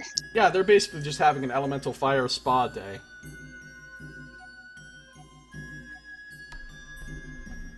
They have little magma cod pieces too. Yeah. So you know that you can seal this rift with a ritual, but you know it's going to take you a long time. It's going to take you specifically an hour, 600 rounds to complete the ritual. However, you think that Sadaka could help you by concentrating on it with you. And if he helps you, it'll cut the time in half. So any round that the two of you do it together counts as 2, essentially. You have to constantly concentrate on the ritual. So while you're concentrating on the ritual, you cannot cast any spell that requires concentration. However, this concentration will not be interrupted by damage. But if you fall unconscious for longer than a round, the ritual will be broken and you'll have to start over. You can stop actively performing the ritual and take other actions as much as you want, as long as you maintain concentration. Okay. Alright, I get it. So are you just going to start doing it? Yes, I'm just going to go ahead and begin. Only 300 rounds of constant damage. Damn it! I didn't think of that, Saito. That's a great point. That's gonna suck. So wait, so I'm doing this literally like right next to it? Yeah, you have to be pretty close to it. Like within 30 feet.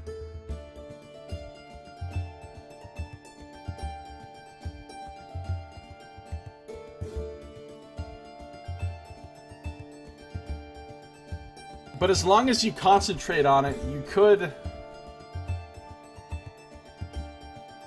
I think I'm going to have to get rid of the constant damage thing. I didn't think about that. I can't have you take in a constant. It's only a D6, and you're cutting it in half, but still, you know, 300 rounds of constant damage. I don't think you're going to be able to make it through that. Yeah, I'd need like a squad of druids behind me throwing good berries at me. I mean, you can rest while you're doing this, as long as you maintain concentration. You just can't be actively performing the ritual. I mean, you could theoretically do a short rest. You could spend hit dice. But even with spending hit dice and casting your healing spells, I don't think you're going to be able to make it through 300 rounds. So we're going to change it. We're going to change it right here, because I'm glad Saito mentioned that, because otherwise this would have been ridiculous. We're going to change it to this. The heat is very intense. So anytime, it's going to be like that one spell in Pillars of Eternity, Combusting Wounds. Anytime you take damage, you'll take an extra 1d6 fire damage from the heat as your wound gets extra heated. It doesn't even make sense, but whatever. Okay. But as long as you're not taking other damage, you won't take extra damage from that.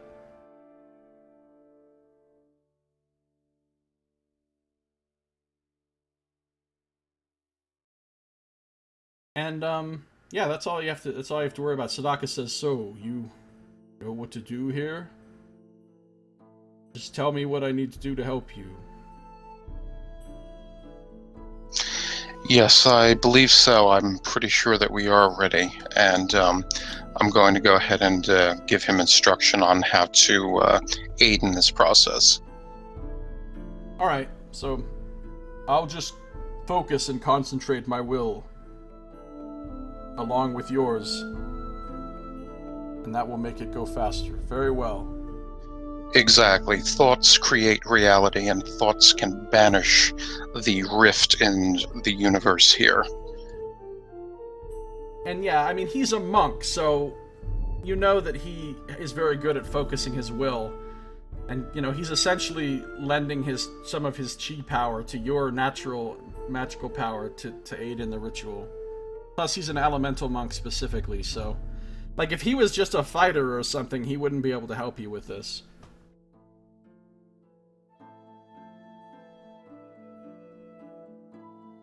Okay. Well, you start the ritual, right? Yes. Alright, here's what we're gonna do. I'm gonna put a thing on the board. Like, I don't know what. Just a thing. Like one of those Windows bars, like the progress meter, like when you're downloading something. Yeah. Oh, I forgot to give you the letter. Hold on. You get a letter. When they put you into the Emerald Enclave, they give you a letter. It's like the letter that Saito got. Okay. Here's your letter.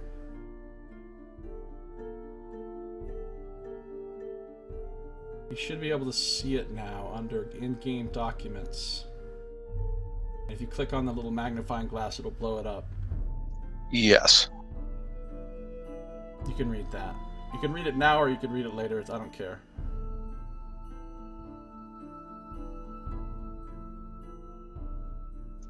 Okay. So anyway, you've got your letter.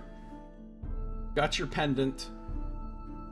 See, Saito has not really earned the trust of the Harpers yet, so they didn't give him a Harper pin, which he'll get eventually, which will be magical as well.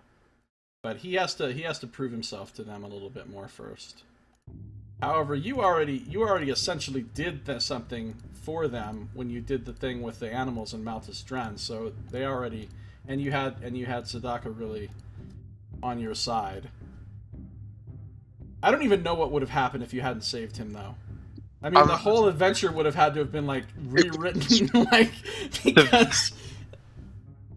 Well, the very act of, like, using the portal and cutting down so much time, I would have just been, like, off in, like, the Netherlands while this whole adventure would be going on. Yeah, I was not prepared for you to not save him, so I'm glad you actually did in the long run. Alright, so there's Magman here.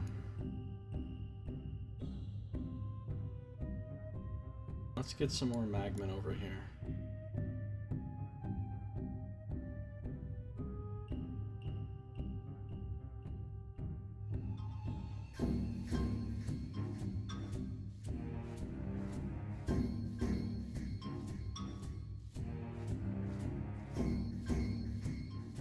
So as you start to do the ritual, suddenly you have now attracted the attention of the magmen. They are, they're not amused. They're not amused at your ritual.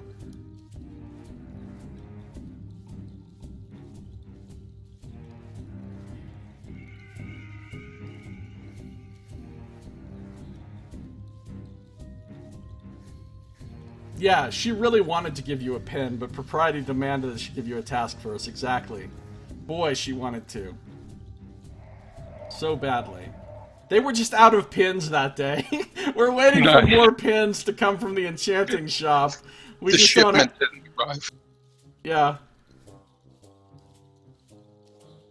Here, in the meantime, have this lanyard with the armor symbol on it. Okay, so... Some magmans decide to come over and fuck with you now that you are doing this ritual. Oh, that's right. I need to put a thing on the board. I need to put a thing on the board for...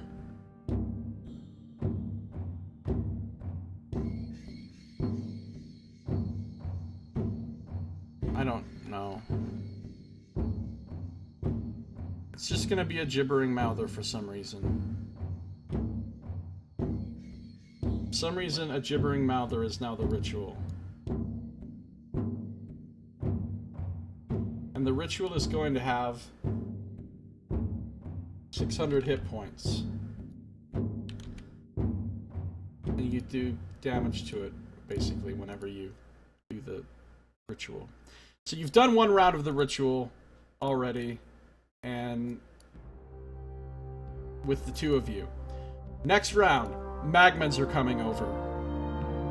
You can choose to keep doing the ritual, or you can stop temporarily while still concentrating on it to deal with magmans. It's up to you how you want to handle this. And actually, wouldn't that be down to 598 since Sadaka's helping me? Yeah, that's what it is. It's down to 598. Oh, okay. I thought you said like 1 HP. Oh, sorry, no. Down to 598. You're almost done. Nice. It's at 1% completed. And you said the magmans are pretty close? Yeah, I mean they're moving in on you. They're in position to now come in and attack you or whatever. Just out of curiosity, if I were to shift into animal form during this, well, okay, yeah, I would still maintain concentration on the ritual, but would I be able to continue with the ritual in animal form? Yes, you can do the ritual even in animal form, because essentially you're just mostly you're using your mind and will to do it more than anything physical. Gotcha. And how far away did you say the bagmen were again? Oh,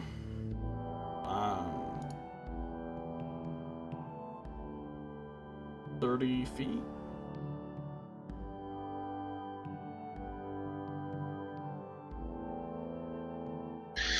Considering I've just begun... Well, actually, no. I'm going to continue with the ritual and let's Sadaka deal with the magman. Okay. So we're gonna we'll go ahead and do initiative now. Then you'll be able to decide on each turn specifically. So do initiative.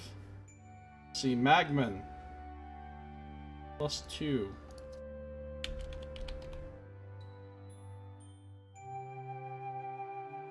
$10 for you.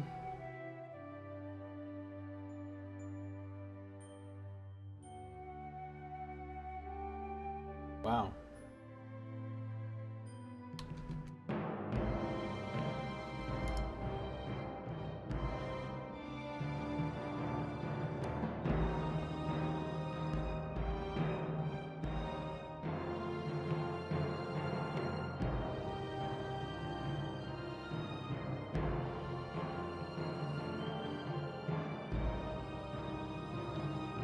12, 9, 13, 19.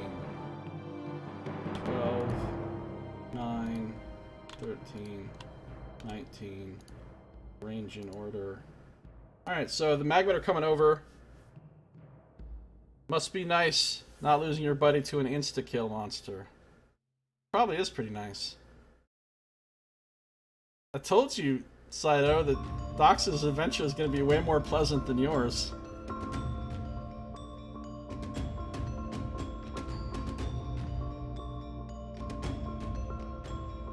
Alright, Sadaka sees the magmen. He looks at you. You want me to deal with these while you continue that? Yes, please. I'll answer as I maintain concentration on the ritual. Alright, he goes charging over there. Goes charging over there to the first magman. He likes to do that charging thing.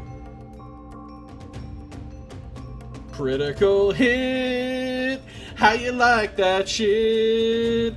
Baby, that's what you get! Another critical hit!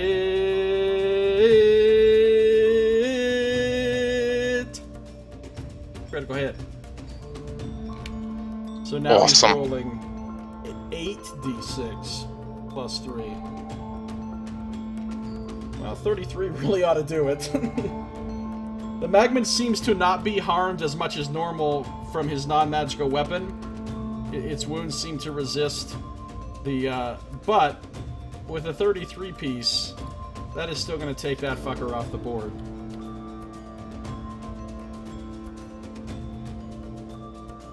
Off the board with you. Unfortunately, when it dies, the magman explodes into a burst of fire and magma. And Sadaka now must make a saving throw.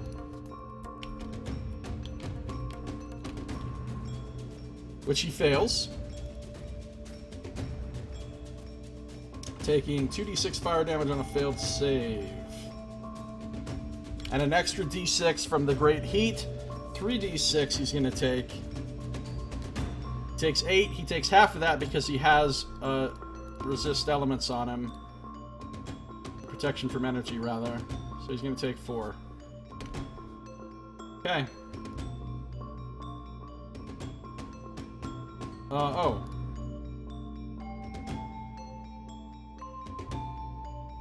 He can also move over and attack another one, actually.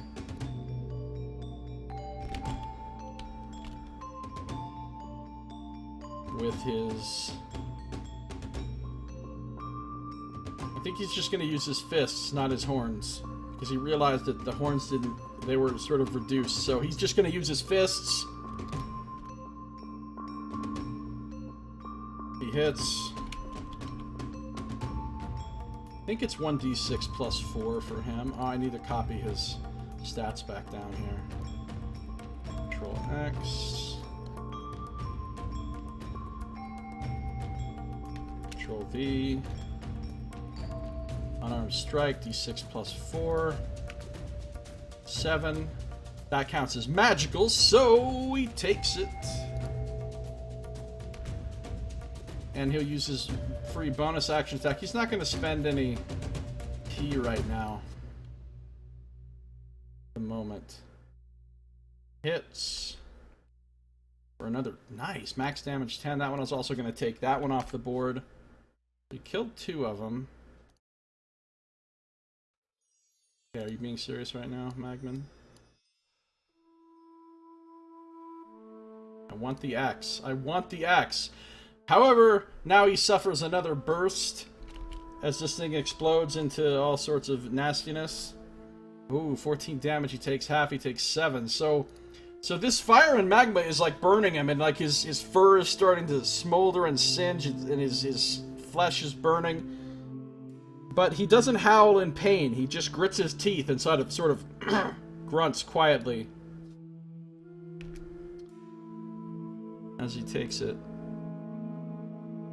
Yeah, and you got out of the village without killing anyone, which again, I wasn't necessarily expecting.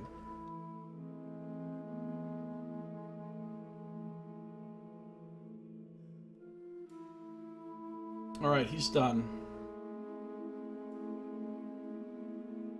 He's done. Magma number 4. Well, since Sadaka's the one that went over and engaged, of course they didn't all come from the same direction. Those two came from one direction, and these other two came from the other direction. So really, these two... One of them is going to come after Drover, and the other one's going to go after Sadaka. So number 4 is going to go over and go right after Sadaka. What can it do? It can touch you and make you burn. Okay.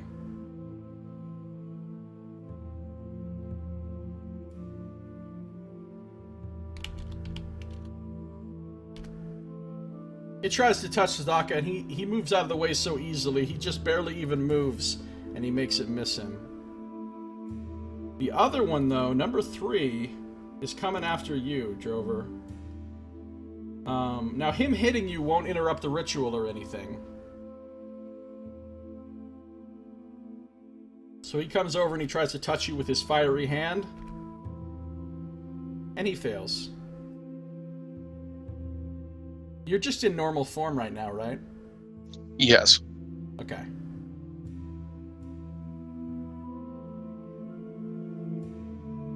Number 1 is dead. Your turn. So you're just going to do the ritual? Yeah, I'm just going to go ahead and continue and ignore the magma that's on me. Okay. Magma number 2, dead. Sadaka's turn again. So he's going to try to smash this one that just ran up onto him. Almost a crit.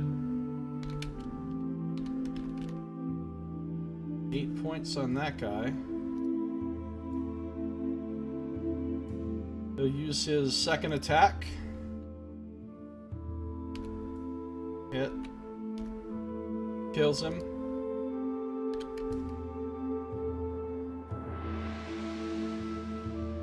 Oh, I see. This is the start of a new round. I forgot. Hold on.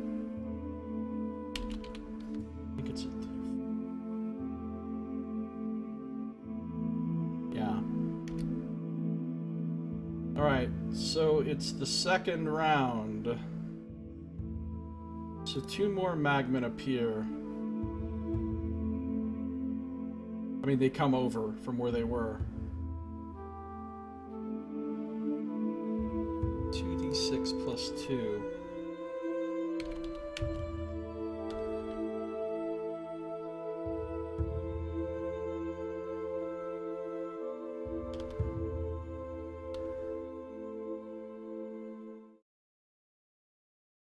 They're the new 1 and 2.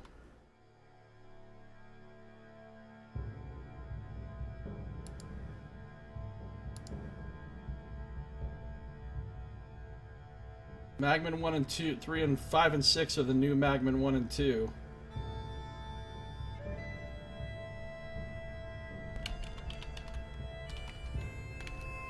Five and 14.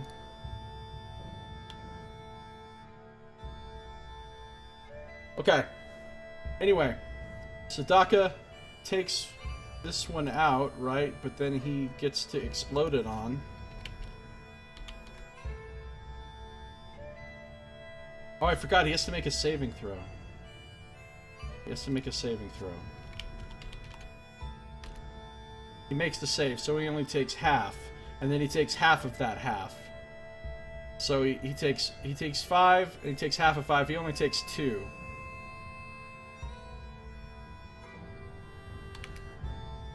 Alright, so he explodes that one with his first 2 attacks. He runs over to the one that's on you. He runs over to the one that's on you, and he attacks it.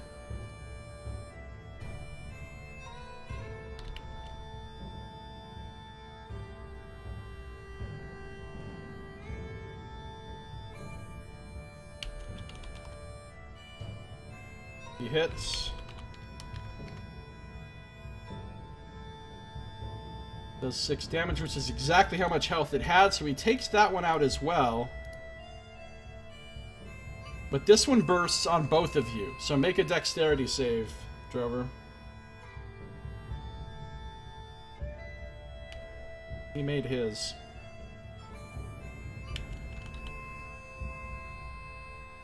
You did not make yours. So you take half of 12. You take 6 fire damage as this burning magma sprays onto you. He takes half of that, so he ends up taking 3. Good berries heal you for 1 point each when you eat them. He can conjure 10 per casting. He could cast, what, 4 times a day for first level spells? Yes. So theoretically he could get 40 good berries. Actually, he could cast good berries as a second level spell also, so he could get like 60 good berries, but I don't know that that would be the best use of his spells in this situation. Sadaka's done. Magma number 4 is dead. Magma number 2. So this is one of the 2 new ones that's coming in. So now you two are basically right next to each other. And he comes running over. And tries to touch Sadaka. I think they're at a +4 to hit. +4 to hit. Wow! Hits him. So Sadaka tries to dodge out of the way, but he kind of doesn't dodge enough, and the Magman's fiery fingers graze him, hitting him for 12 halved is 6. It's starting to hurt. And it also ignites him on fire. He's going to be taking a d6 at the end of each of his turns until somebody takes an action to douse the fire. He is on fire. On fire. Is that a leaf or a flame? I thought it looked like a flame. It looks really more like a leaf than a flame. We'll call that a flame. Get out of here, leaf. Alright. Number 3 is dead. Your turn. Ritual or something else? And how far are those 2 Magmans away? One of them is right up next to you and Sadaka. The other one is still pretty far away. Like 30 feet or something. Looks like a piece of bacon. Uh-oh.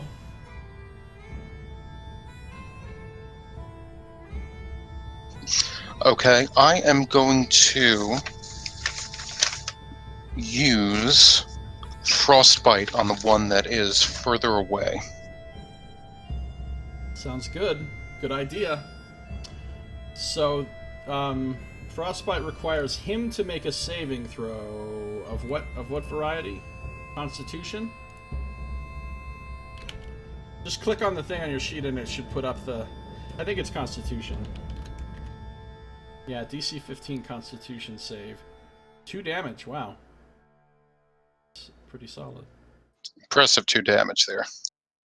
Is he vulnerable to... Okay, he does not save. He does not save. So 2 points of cold damage to him. Is he weak to cold? No, I checked that. He's not, actually. Okay. What else does that do? It gives him disadvantage on his next attack or something? Yes. Okay, so you summon forth some magical cold damage, and it sort of chills him a little bit, but in the heat of this place, the chill is pretty mostly washed away by the great heat. Doesn't seem to do much to him. Are you doing anything else on your turn? That's a standard action.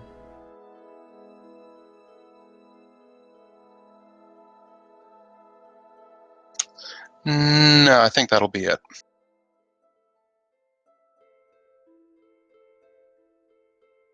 Okay. Number 1, this is the one that you just hit. He's going to run over and attack you because of that. With disadvantage. Misses. You easily bash away his pathetic attempt with your shield. And he is finished. Start of the round. Start of the round. This is round number 3. Everybody remember that. Round number 3. Oh, fuck. Sucks for you. Sucks for you. As additional magmen come onto the scene. They hear what's going on over here, and for some reason it sounds fun to them. And so they're coming to get involved. They want to be a part of this. Just shrink these guys down and make a little... This guy comes back from life. Well, he doesn't come back to life. It's a whole new one. A whole new one with 2d6.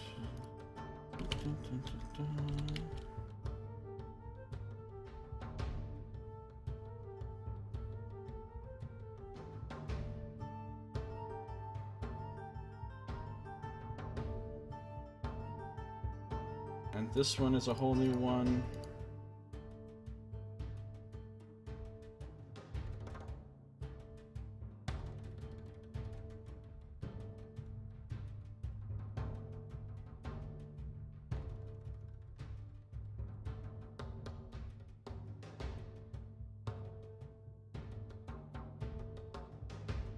Then there's two more new ones coming in.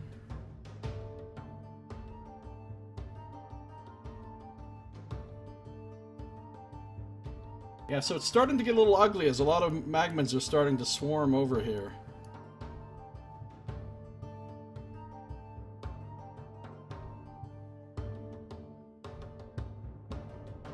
Already rolled hit points for these guys. How convenient. Okay, cool. And we need to add all of them to the initiative tracker.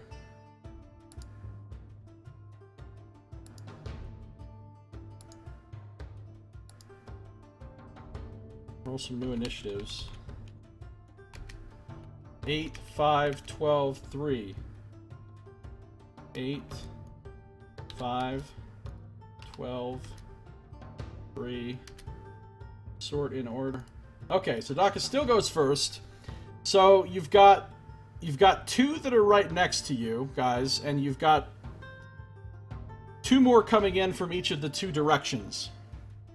Sadaka thinks it probably wouldn't be a great idea to keep getting bursted on with these explosive bursts from range, so he's going to try to do his Gong of the Summit attack again in the direction of the 2 that are approaching.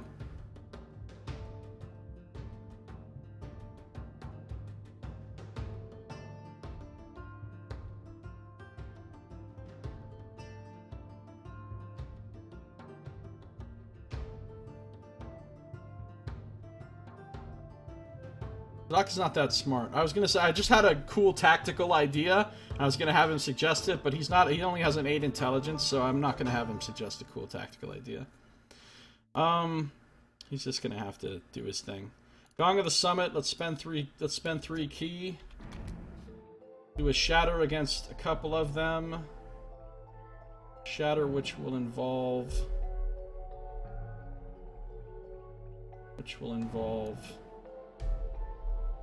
What kind of saving throw? Constitution saving throw for each magman. 3d8.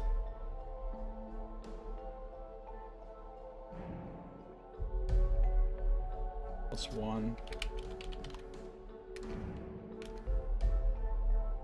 One of them makes it, one of them does not. Ooh, it does good damage, though. Good damage. So number 5 is going to take it all and die. And his burst doesn't hurt anyone. Number 6 is going to take half of that, which is 8 points. And 8 is exactly how much he had, so good. He takes it all and dies. And, gotta put the X on him. I love the X. He takes it all and dies, too. So he shadows a couple of them. Do their bursts hurt each other? No, they don't, because they're completely immune to fire damage. Kind of figured. But at least those two didn't explode on you guys. After that, he's gonna move. Yeah, he's gonna move. He's gonna provoke a couple of opportunity attacks. Unless I do Step of the Wind. No, he'll just take the opportunity attacks. One of them. Two of them. Yeah, they don't hit him. He dodges nimbly out of the way. He's gonna move over to engage the other two that are still far away. So that those two at least don't approach in on you. And then he is going to be finished.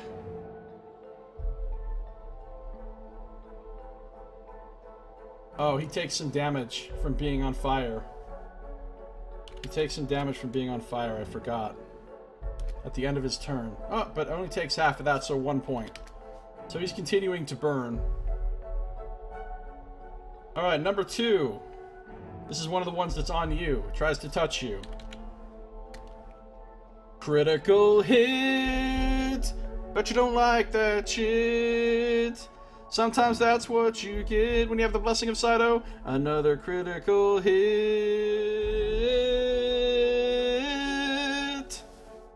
Critical hit. Yeah. Alright, so normally does 2d6. That's going to be 4d6 plus a d6 from the heat thing. So you're going to take a 5d6 piece here. Good thing for you, you're resistant to this shit.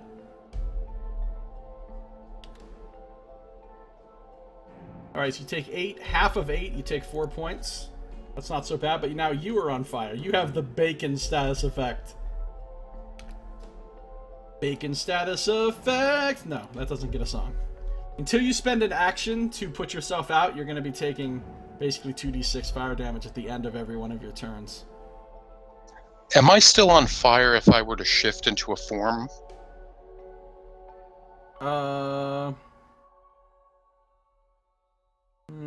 Yeah, probably. Okay. And number 5 is dead.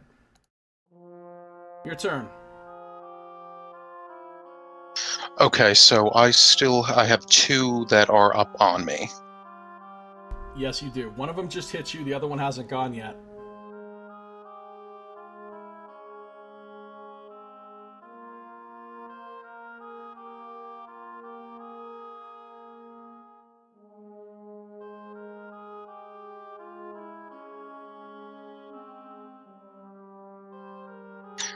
Okay, I am going to go ahead and cast Earth Tremor. Okay, you love that Earth Tremor spell, huh? I do seem to like that. I like the knocking prone. Alright, so that's just gonna hit 2 of these guys. The 2 that are next to you. And... can you click on that?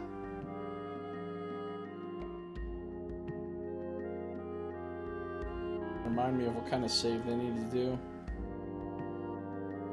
Or I can just... it up real quick. It's a dexterity saving throw. So... hold on. What's their dex save? +2. What's the DC on that? 15? Yes. Critical save. Wow, a 20 and a 1. That's amazing. What are Wow. the odds? Well, one of them saves amazingly. He just jumps in the air and does a little flip and ignores the tremor. The other one falls right on his ass and goes ahead and takes the 6 piece, the D6 piece that you need to roll.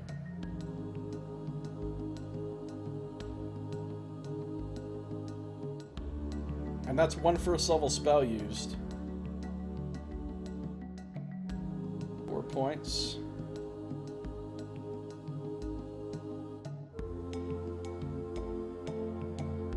Alright, so that one falls down. He's prone.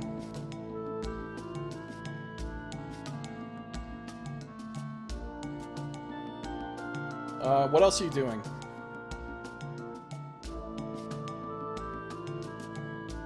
Okay, I can't douse myself, but I'm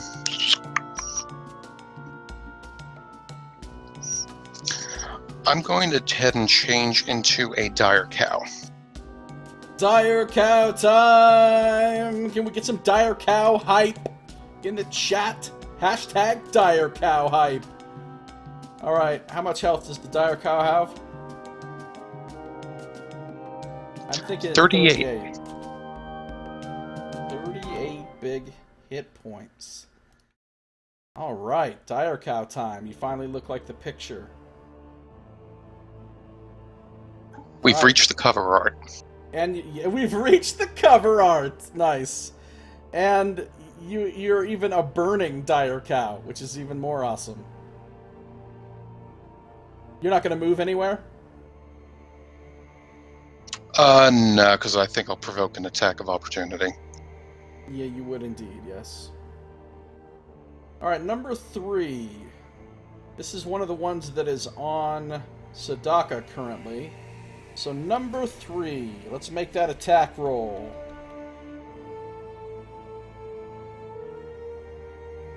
It's going to move into a flanking position to get an advantage. Even with advantage, it does not hit. Sadaka is very nimble, very agile at defending himself, and he's got some tough hide from being a Minotaur as well. So he fails. Fails to put him on fire. Number 4, also on Sadaka, does the same thing. Oh, the 20 will do it, though. Yeah, every time I've said move, I've drawn out the O. Fucking Directo Wipe? What? The fuck does that mean, Saito? Oh, Dire Cow Hype. Dire Cow Hype, okay. I'm like, what does Directo Wipe mean? Directo Wipe? What does that even mean? Oh, Dire Cow Hype, that makes so much more sense. Alright. Alright, wow. Yeah, wow, I know, right? Alright, he's gonna take some damage here. 3d6.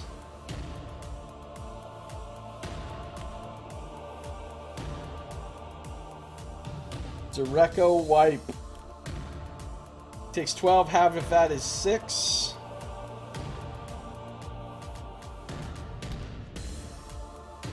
He's burning.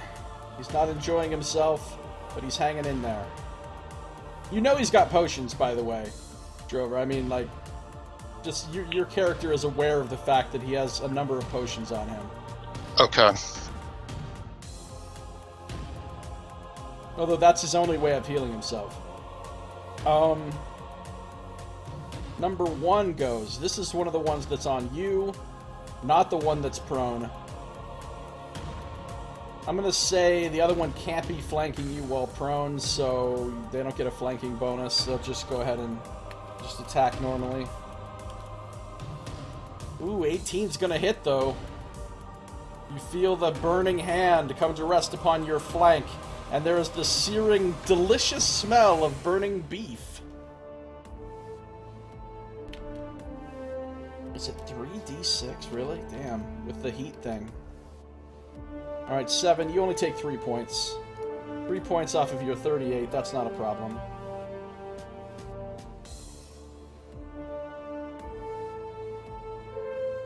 Sadaka's turn. Okay, let's see if any more... This is round 4. Remember, this is round 4, people. Oh, shit, you've got 4 more of these assholes. Okay, hold on. Magmans, get involved. Magmans, get involved. 4 more.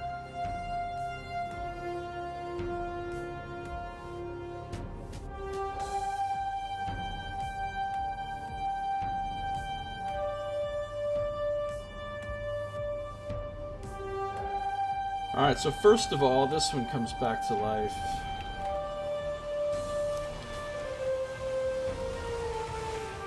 He doesn't, you know what I mean? He doesn't really come back to life, but... Yeah.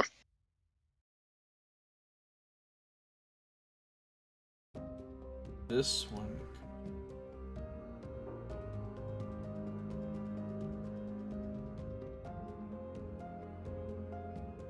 And then you've got these 2 new ones. So there are now literally 8 magmen. These last 4 are all coming from 30 feet away. These other 4 are up on you guys. This is not an impossible situation, Scum Save. They haven't even begun to tap their resources. He's a druid! Druids are invincible! Did one of those magmen just tap that ass? I don't think so. Hi, Billy Mays here with new Dire Cow Wipe. Watch those surfaces clean right up. Nox just has to have faith in Quen.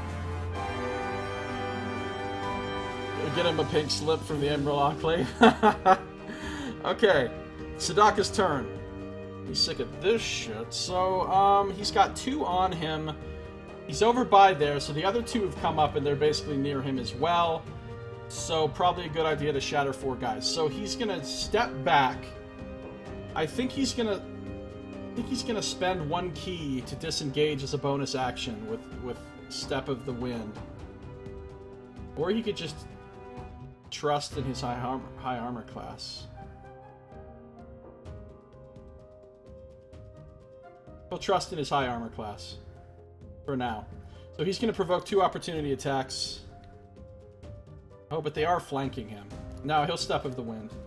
The Step of the Wind, that lets him disengage as a bonus action, so he disengages, he moves back away from these 4 magmen, and then he uses 3 more key to blast them with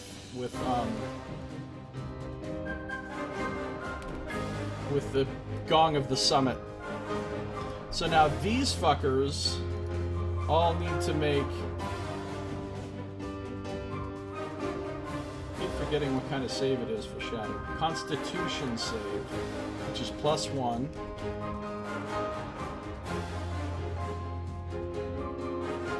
So it was number 3 and 4. It's 3, 4, 5, 6 that he's going after right now. Failed, made it, made it, made it.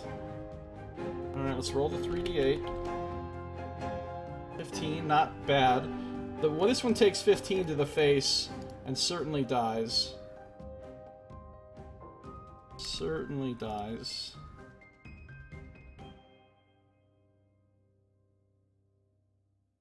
The other 3 take half. They're going to take 7. So that one's still alive.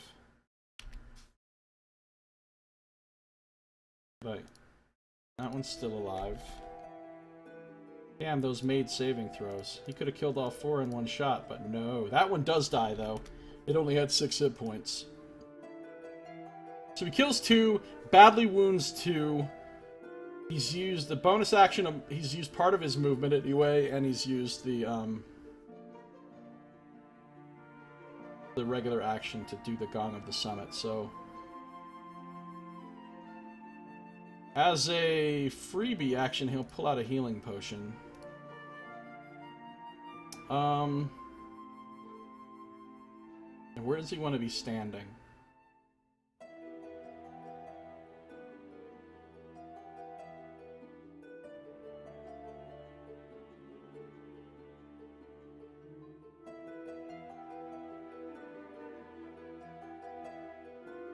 He's gonna move way back. Way back, away. With the rest of his movement. Kind of back behind you, and a ways back beyond that. He thinks he has an idea. He's gonna move. Alright, Magman 2. This is one of the ones that's on you right now. He's gonna try to... He's the one that was prone, so he stands up with half of his movement. He moves back into the flanking position. And he goes ahead and goes for you. With advantage, he hits you... for half of 13, which is 6 points off of your dire cow.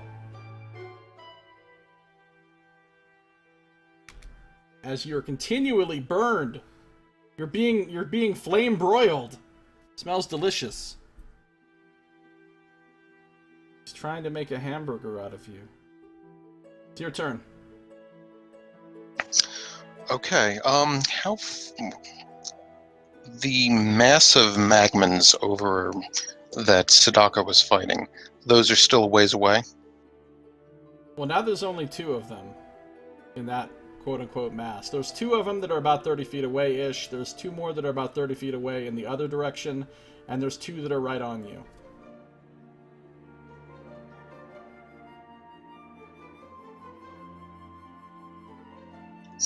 Okay. Well, if they're all 30 feet away, then I think it's time that I am going to take in a huge breath and moo out in a terrifying fashion.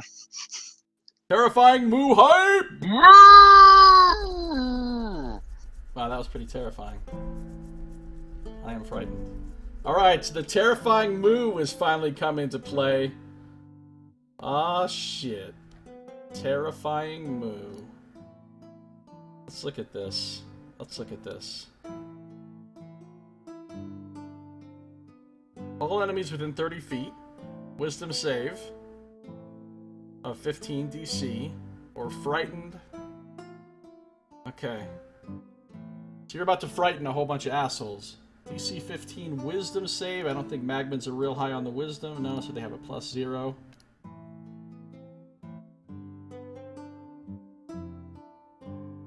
Tarif, Yingmo, Hype It, Hat Joss, Aya will misread. What the fuck does that mean?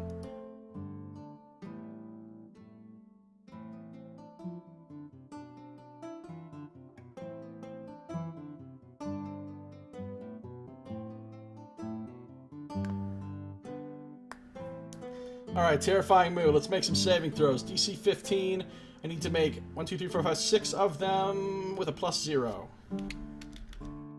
1d20. Made it. Failed. Failed. Failed. Failed. Failed. Number 1 is not terrified. The other 5 are all terrified. They are frightened. And as people who are frightened... Remind me, frightened, what exactly does that do? What exactly does it do? I clicked the wrong player aid. Disadvantage on ability checks and attack rolls while the source of the fear is in sight and can't willingly move closer to the source. Fuck, that's good, dude. That's fucking good. That is fucking really good right now. Yeah, that's pretty awesome. Because now 4 of them basically cannot move in on you at all. Because they're too afraid. And the other 2 are right next to you still, but still. That was awesome. So that takes your standard action. Are you going to do anything else?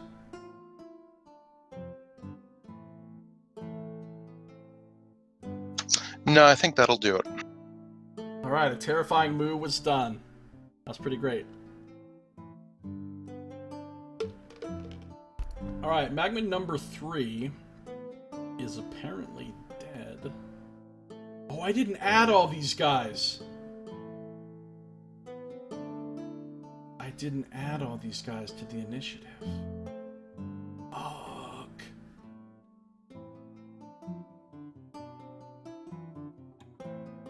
Well, okay, hold on.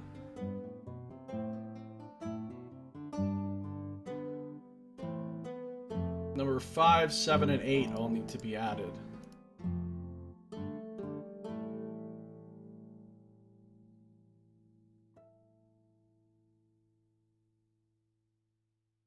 I'm just gonna have them all act on 9 right after you, since I forgot to roll their initiatives earlier.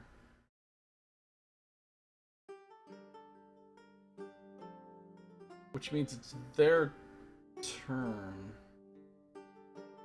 Hold on. Resort. Go past them, past you. Okay. Now we'll just have them all go. So number 7 and 8 are over there on the one side, and they can't approach because they're too afraid. So they're actually going to run away and try to break line of sight.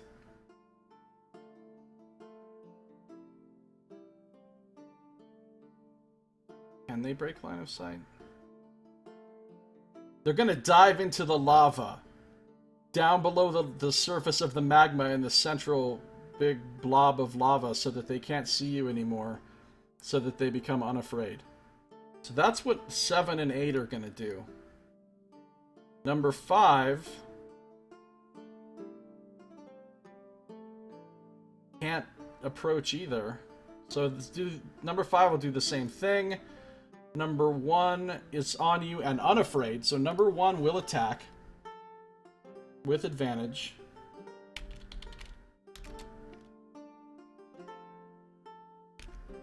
Wow, even with advantage, rolls really shitty and does not successfully hit the dire cow. Good for you. Number 4 is also afraid and has to dive into the magma in the middle. Alright, it is now round 5. Round 5. 2 more. Perfect, I happen to have 2 things right here.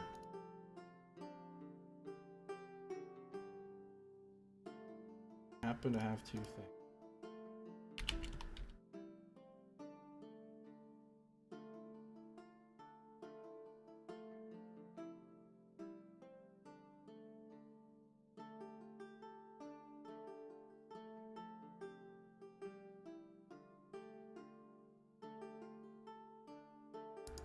Add turn. Add turn. Initiative. 22 and a 20. Wow.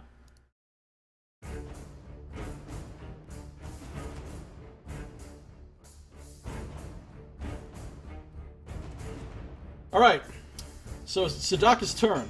He moved way back away. So now what is he looking at? He's looking at the fact that 2 of them are right on you.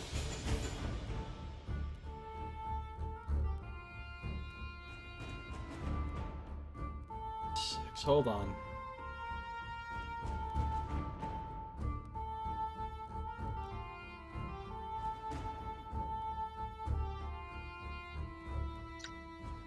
Actually, these guys all broke the fear by breaking line of sight. The only one that's still afraid is number 2. Because he hasn't broken line of sight yet. So he's got 1 and 2 are on you.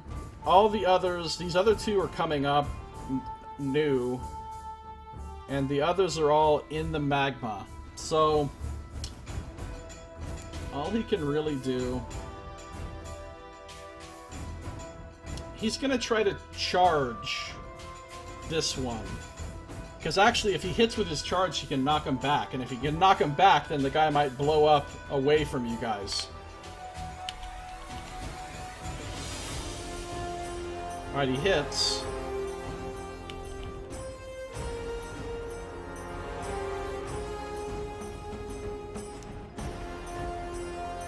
That's halved because he's not using his magic key damage. So that's 8 points. That doesn't actually kill him.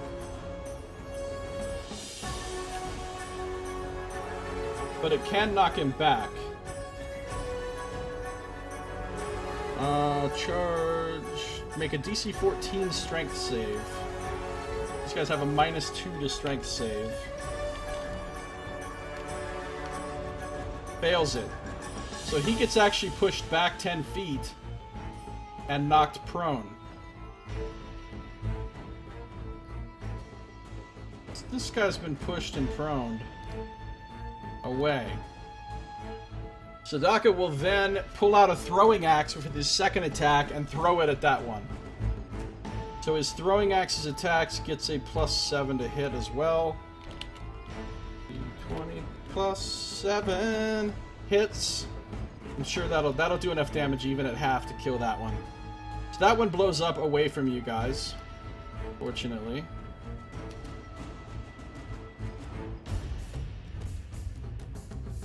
And at this point, by the way, you can look and see, and you're pretty sure that this is it. This is all the magmans that were around the rift.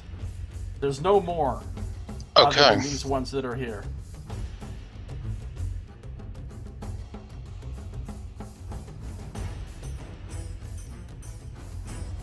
So he did a movement. Oh, he's got to take his fire damage. I forgot you got to take your fire damage too from your last round. So you're going to take 4. He's going to take his... 1 point. Alright, he's done. Magma number 3. Okay, number 1 can be taken off. Number 3. This is one of the ones that jumped into the magma. He gets out of the magma. He comes running over. And he attacks Sadaka.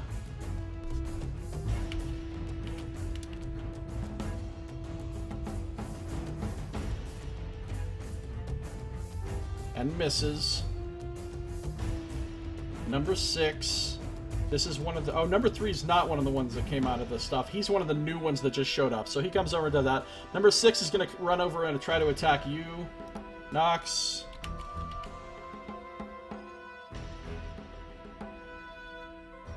He does hit. Oops, I didn't roll enough D6s. So it's 10, half. You take 5 fire damage in your... So your dire cow forms down to about half health.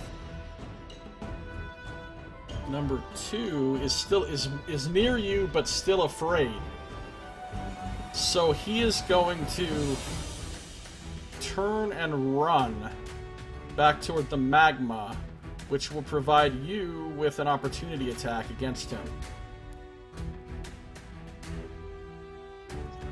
Okay. Don't you have something special with opportunity attacks because of one of your feats? Oh, right, yeah, Charger. No, wait, Sentinel. What does that do? When you hit a creature with an opportunity attack, the creature's speed becomes 0 for the rest of the turn.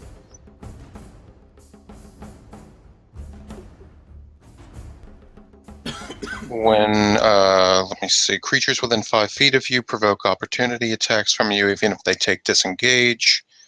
Oh, when a creature within 5 feet of you makes an attack against a target other than you, and that target doesn't have this feat, you can use your reaction to make a melee weapon attack against the attacking creature. Holy crap, that's awesome. Okay, so in other words, he can't get away from you. He can't disengage, you still get to hit him, and if you hit him, you reduce his speed to 0, which is fucking cool. That's like an awesome tank talent. Okay, so, make your opportunity attack.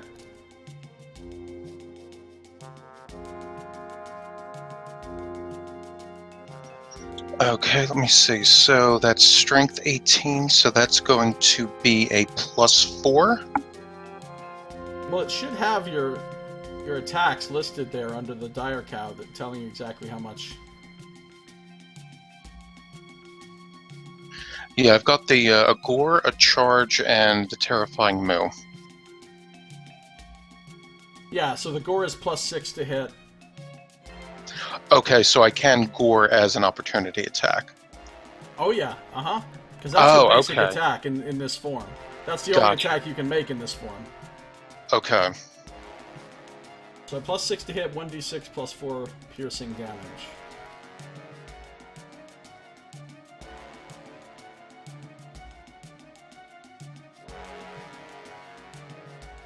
Very nice. So close. So close. Critical hit? No. Okay, so... Yeah, Sadaka's taken being immolated like a champ. Go ahead and roll that damage. 8 points. Now that's non-magical damage, so it only does 4.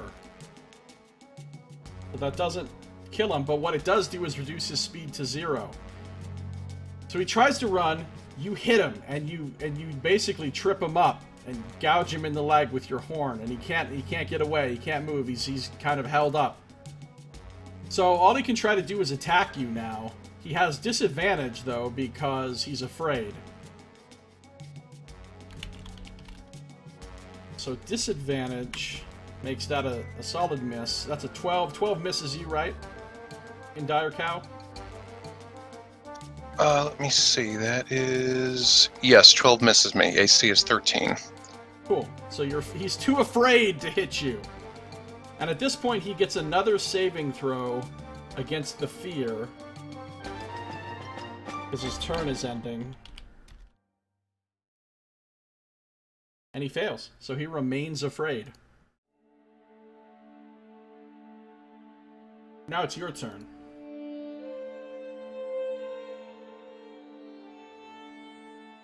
Okay, so I still have ones that are up on me. You have 1. Wait.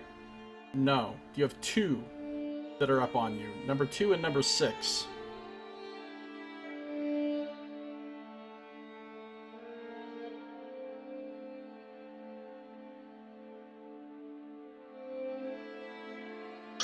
Okay. I am going to go ahead and gore number 6. Alright. Roll it.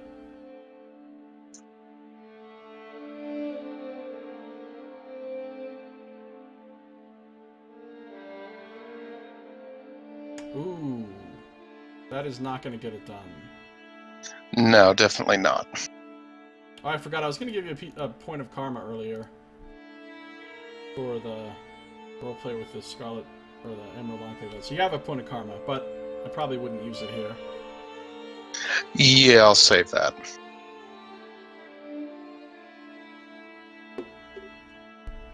Alright. You doing anything else? You're still on fire, but you can't do anything since you just attacked.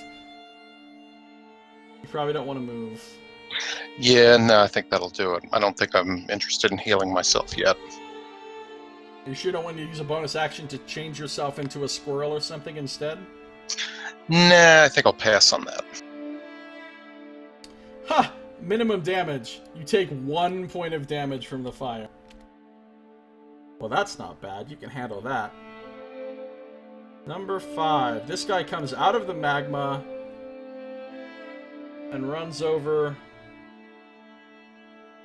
He's mad at you now that you made him afraid, and now he's not afraid anymore, and he's pissed. So he's coming after you. He's moving into a flanking position.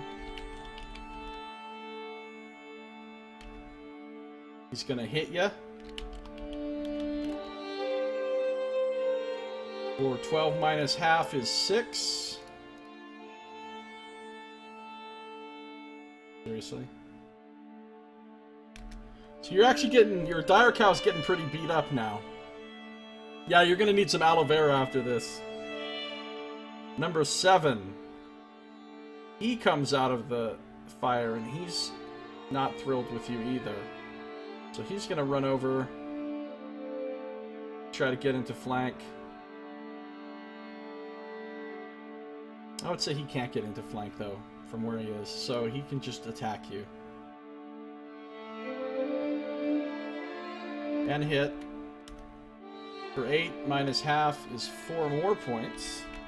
That fire resistance is really coming in handy here. Number 8, he's going to come over. And there's not really a lot of room around you right now that he can get to, so he's just going to come attack Sadaka.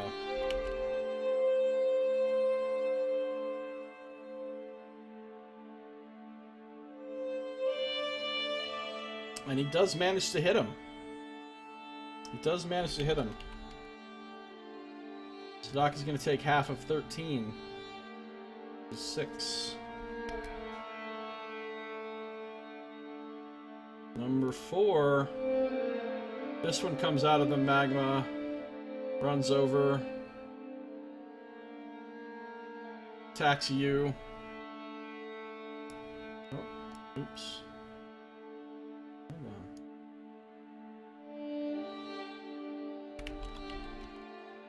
on. No flanking. Hits you though. For half of 16. Oh, you're real close. You have 1 hit point left in Dire Cow form. And it is Sadaka's turn. No additional magmen come. Because this is all of them that there were. Alright. Well, there's a whole lot of these assholes all gathered up on you guys now.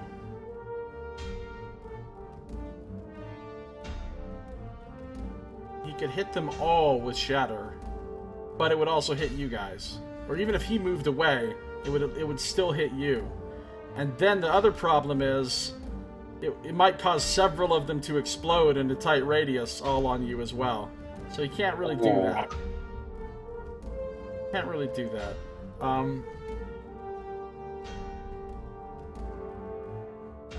Elemental Plane of Fire had a Magman hiring freeze.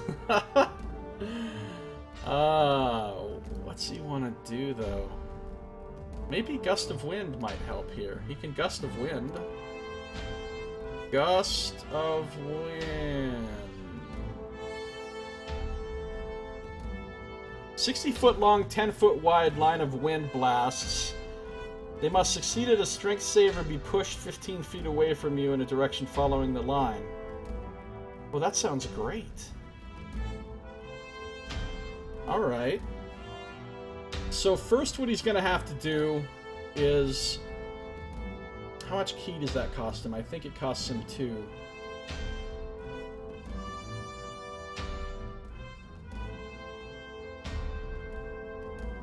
2 points.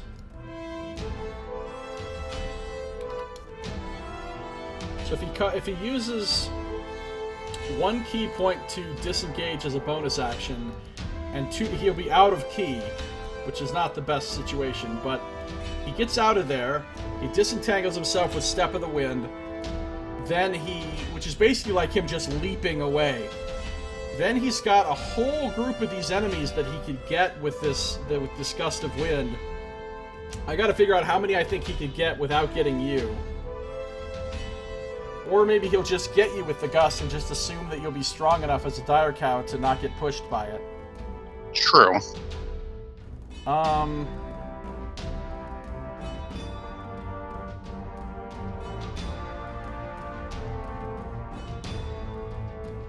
They're all pretty tightly grouped right now.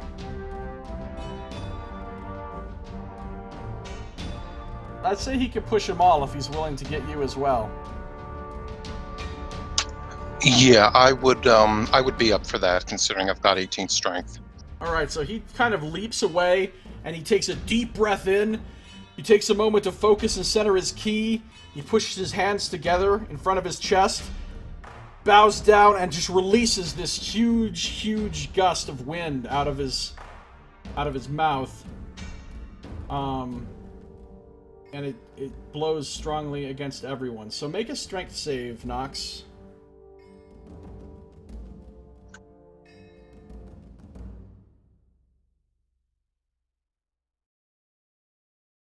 Uh-oh. You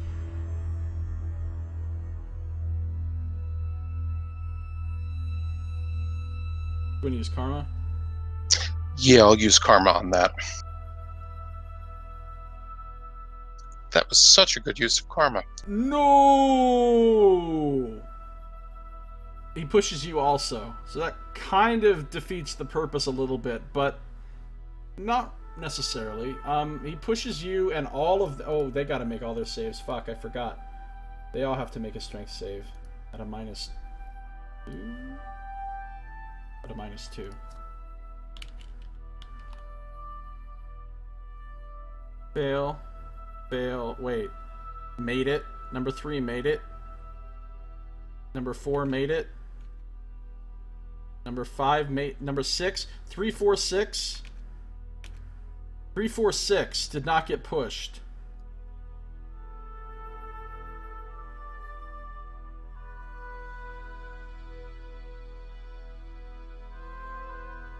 Three, 4, 6 did not get pushed. 2, 5, 7, and 8 all get pushed 15 feet away, but you also get pushed 15 feet away, so you're still by all of them. But you're not by these 3 anymore. And Sadaka's also not by them either, because he did it from a little bit of a distance. So these 3 are potentially killable right now without them blowing up on anybody. That's all he can do, though. That's all he can do.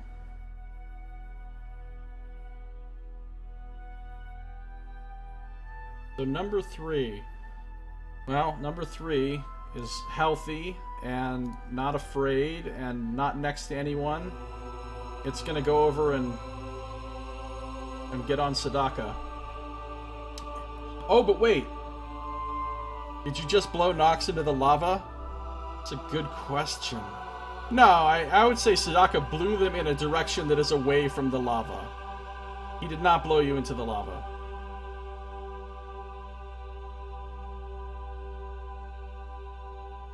So there's a thing that says like it's difficult for them to approach because of the wind.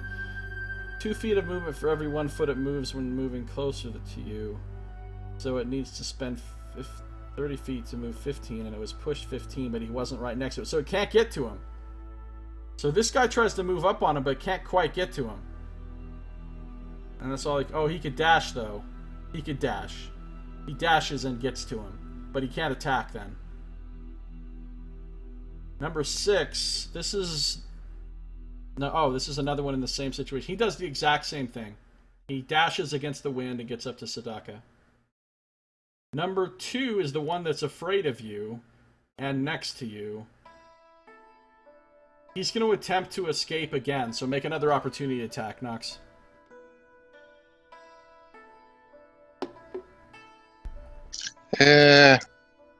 Not that time.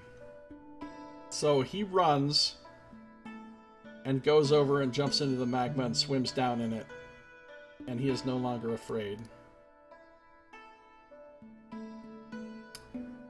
Your turn. Oh, wait, I forgot. Both of you need to burn. What did you do on your last turn? You, I gored someone. You gored, but you didn't burn afterwards, did you? Yeah, you did. But Sadaka didn't burn just now after the wind thing. So he's going to take 4 more points. I love how you guys are both on fire and neither of you even bother to put it out. You're just like, fuck it. True. But really it makes sense, because probably if you put the fire out, they're just going to put you on fire again, and now you've wasted an action, you know what I'm saying? Exactly. Might as well just burn. Burn, baby, burn. Did that gust put out Drover's burning flames?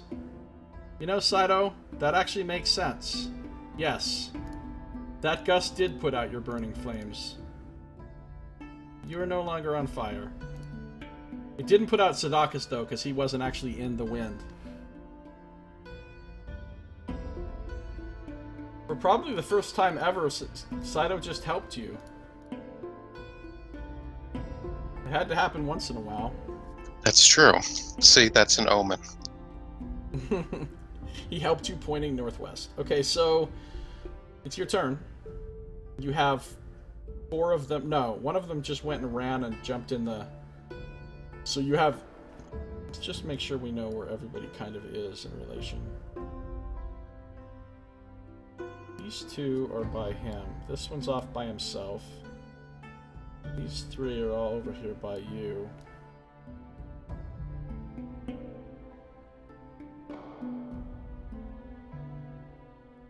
This one went and jumped in the lava. So, what are you going to do? Okay, I'm going to gore the injured one that's next to me. Okay, gore away with your 1 hit point.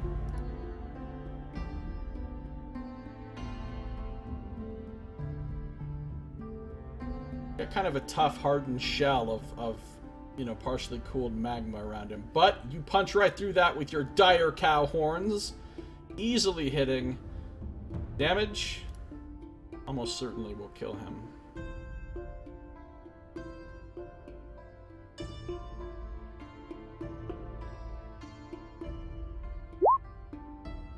What does it say about...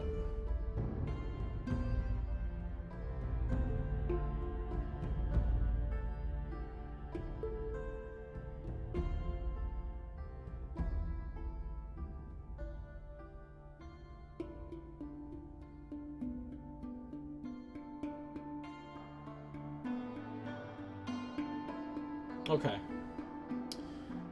Would you do 7 points? Yes. Half of that is 3. What does the survey says? It says he has 2 hit points, so he is done.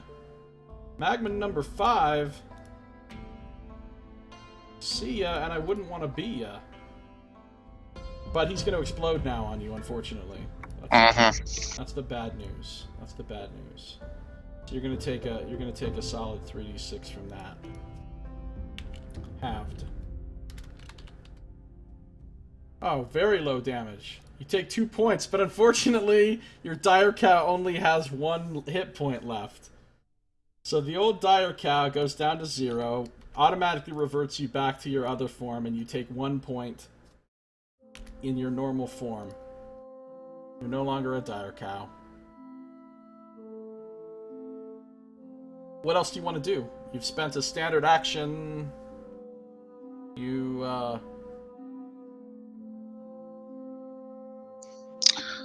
Alright, let me see. I don't think there's much else I can do. Unless I wanted to try to use one of my magical celerity and possibly... If it's made out of...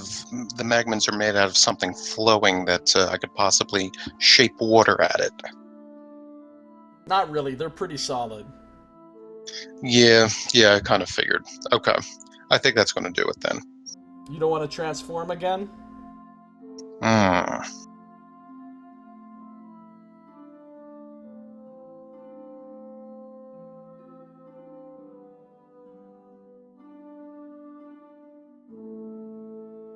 Or disengage... Oh, you can't disengage. You already used a standard action, but...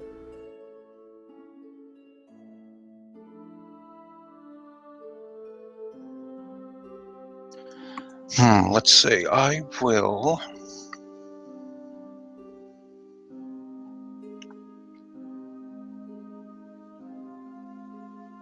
No, I don't think I'll transform yet. Okay. What other cantrips do you have? There's a lot of good stuff you can do with magical celerity. With your cantrips. I've got light, dancing light, shape water, shillelagh. Oh. Yeah, I guess you don't really have anything to use here. I thought maybe you might have resistance or blade ward or true strike or something, but you don't have any of those. Never mind. Okay. You're done then. You're not burning, so you don't have to take any fire damage. Number 5 is the one that's dead. Number 7 is the one that is still on you, so he's going to attack you. Does not get any kind of flanking or anything now, though. And cannot hit you. Number 8 is the other one that's on you. Oh, I forgot there was another one on you up here.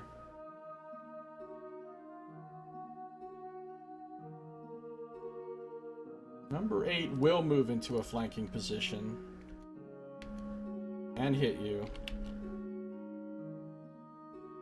And deal 5 damage to your real body. In addition to that, you are on fire again. Back to the bacon. Back to the bacon. Bacon bits.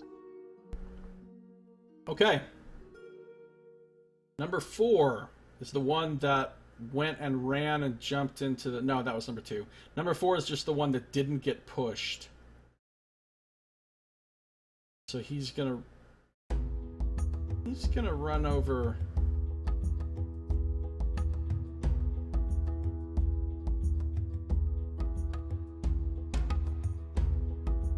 He's gonna double speed run over here to get on Sadaka.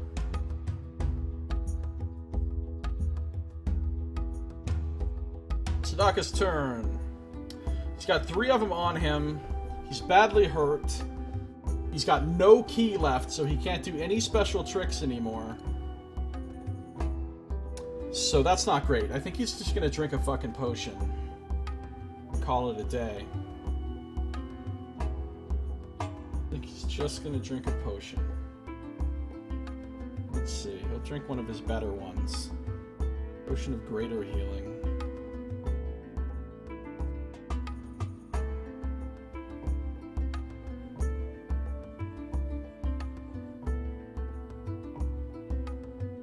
He drinks that, giving himself back 44 plus 4. Oh, wow, look at that roll! Wow. Look at that potion roll, though! Critical potion! Like swimming in the ocean! It's an awesome notion. It's an awesome notion! Another critical potion! He did not have the blessing of Saito. That is not the thing that he had. Alright, so that's a great... That was worth the money. That takes his action. I don't think he can do any bonus actions without attacking first as a real action, so... I think he's done. He's just done.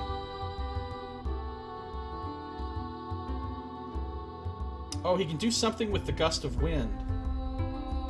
I think. Gust of Wind, Gust of Wind, Gust of Wind. As a bonus action on each of your turns before the spell, change the direction in which the line blasts from you. So he's going to move in such a way that the wind will be blasting on these three that are in front of him now. I didn't realize this. I fucked up Gust of Wind earlier. It wasn't supposed to push you right away. You're supposed to get pushed at the start of your turn instead. Oops. Well, whatever. This time he's directing the Gust of Wind in such a way that these guys will have to try to get pushed at the start of their turn. So that's good. The Gust of Wind is still going. How long does the Gust of Wind go for? Concentration. Oh, but he took damage, though. He took damage. So he's got to make a save to see if he can keep the Gust of Wind going. How much damage has he taken since he cast that thing? None, actually. He's about to, though, because he's gonna take his on fire damage. He's about to take this 4. So he's got to make a Constitution saving throw. I think he's pretty good at those. Plus 6. All right, he made it. So he keeps concentration on the Gust of Wind. All right.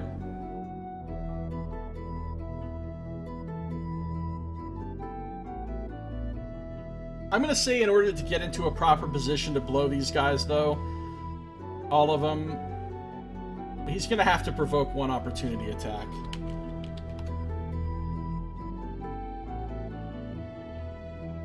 He actually does get hit. Another concentration check. He makes it. He's going to take some more damage. He's going to take 9. He's going to take 4.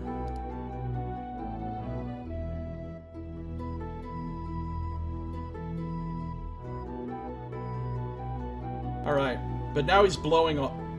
The phrasing! Oh my god, now that would have been the ultimate phrasing right there.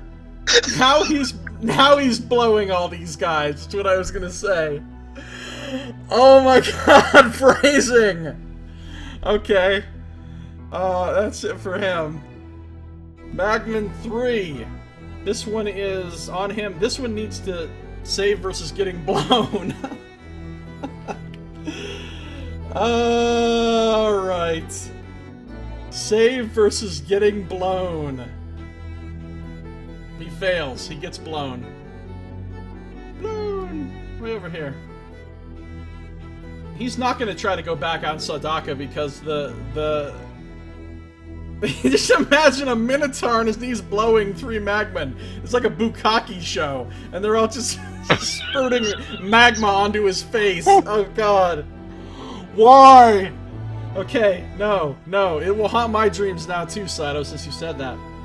This one's going to come after you instead, since it got blown. I'm going to say he's blowing them in a direction, though, which is away from you and away from him.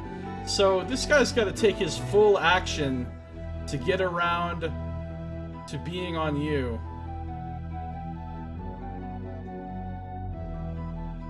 This guy's dead. We can just get rid of him.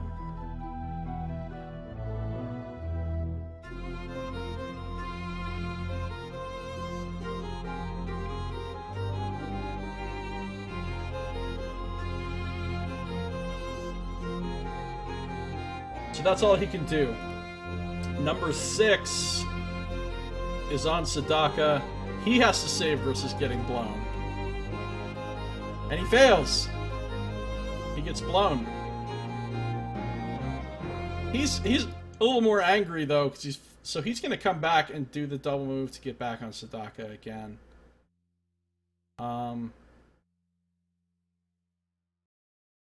Yeah. Number 2 is on you. Number 2 is on you. Moves into a flanking position.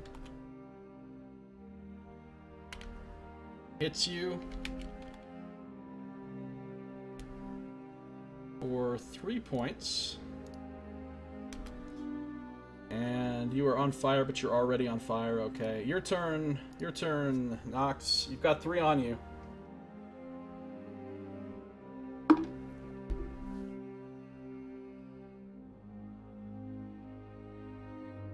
You got 3 on you. What you gonna do? Okay, I think what I am going to do is I am going to shift into cowbear form. Cowbear! Alrighty then. Cowbear. And cowbear form gives you AC 11, hit points 34. Hit points 34 in cowbear form. Very nice. And you get 2 attacks as a cowbear, which is pretty great. Exactly, and since I bonused action to shift, I'm going to go ahead and use that attack, that multi-attack. Perfect. Who are you attacking? One of the ones that is up against me. Okay. There's 3 of them. I assume you're going to attack one of the ones who hasn't gone yet, just because that makes more sense. Yes. Gotta click on this cowbear link now.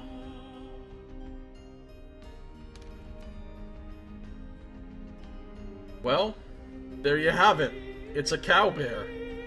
Nice. Beautiful. Well done. Okay, make your attack. This your claw or your bite? That first one will be my claw. Alright, that hits. Do damage.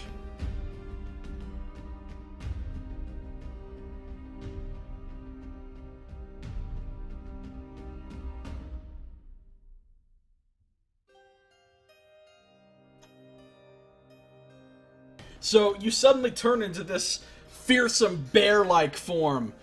And you swipe out with your huge cow bear paw.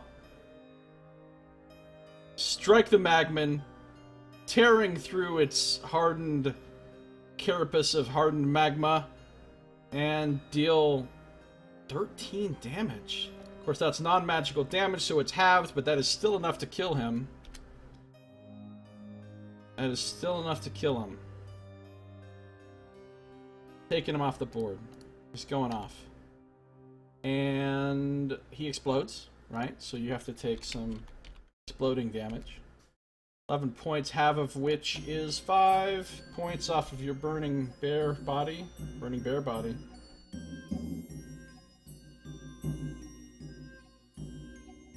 Follows the proud tradition of what the result of D&D's combined bear plus other bullshit looks like. Alright, let's take a look at this other cow bear picture. What? That one looks silly. No. That's like a bear calf. That's pretty awesome, though. Alright, wow. Alright, you still have a bite to inflict upon someone. Yes, I'm going to go ahead and bite one of the other ones. Okay. That'll be number 7. Oh, good hit. So you just bite and you open up your huge cow bear mouth and just bite down on this thing's head and just get its whole head in your mouth. How much damage does it do?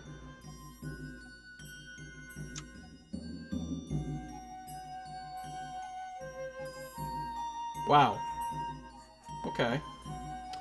Well, you get its head in its mouth and you try to bite down, but then the heat is just too intense, so you're forced to let go and back off. You did it. You hurt it a little bit. Of course, it only takes half of that, so it really only takes 2 points.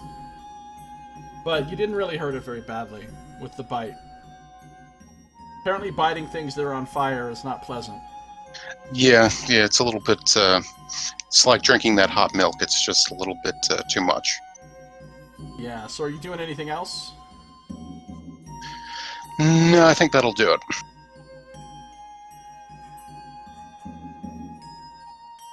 Alright, you're going to take some fire damage from burning. Burning cow bear. Oh, only 1 point, though. You're getting pretty used to this fire by now. You're like, whatever. Fire schmeyer.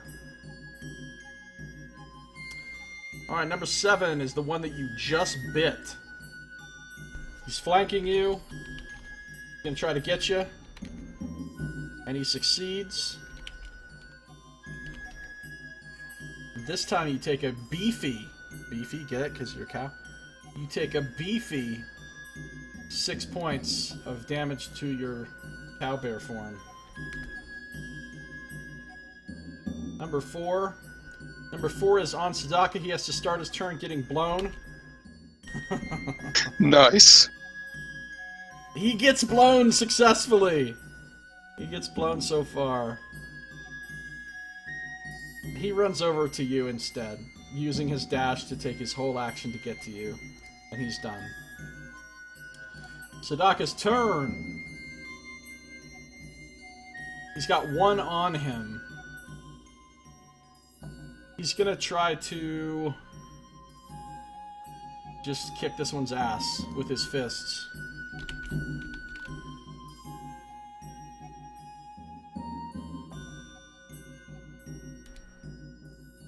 That's a hit. For 9 points. Does not quite kill it, but that's okay, he has more attacks. He'll attack again. Hit. 7. It's not reduced because he's using his key empowered strike, so that's going to kill this one, take it off the board. He's going to get exploded on. 3d6. He takes half of 8. He takes 4 more points. He's burning. He's unhappy, but he's making do. He's making do in before a fisting joke. Yeah, first he blows the guy, then he fists him. Isn't that funny? And, his turn is over. He's gonna run over. He still has the... Let me make sure I understand how fucking Gust of Wind works exactly. Yeah, he can keep this thing blowing. He can keep blowing for up to a full minute. Oh, he's got to make his con save, though. Alright, he makes it. He can keep blowing for up to a full minute. So he's gonna run over and get into such a position as to blow number 3 and number 7. To blow them off of you, and this time it's not blowing you.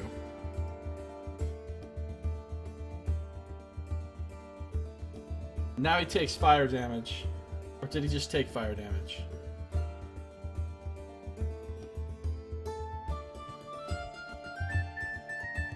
Yeah, I think he took fire damage. Okay, fine. He's gonna run over and blow number 3 and number 7. So when their turn starts, we'll see if they get blown or not. By wind. By a gust of wind. All Gone right, with wind. Number 3 starts his turn getting blown. He fails his save, so he gets blown.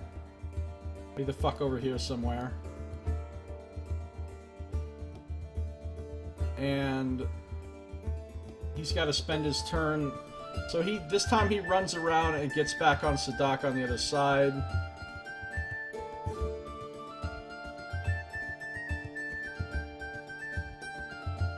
You know, he could probably just run around the line of wind, though.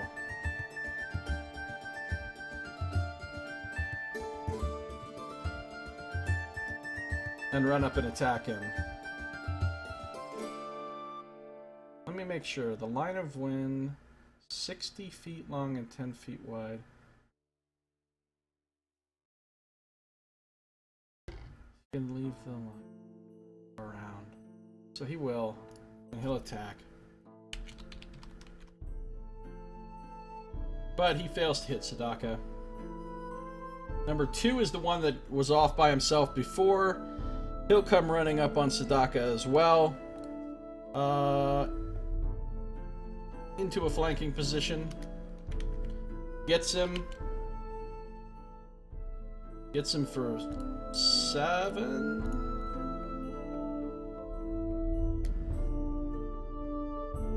These guys are doing fire damage with every attack, right? Yeah, they are. They're just touching you with fire. Doc has to make another con save. He fails. No more gust of wind. Dun dun da da.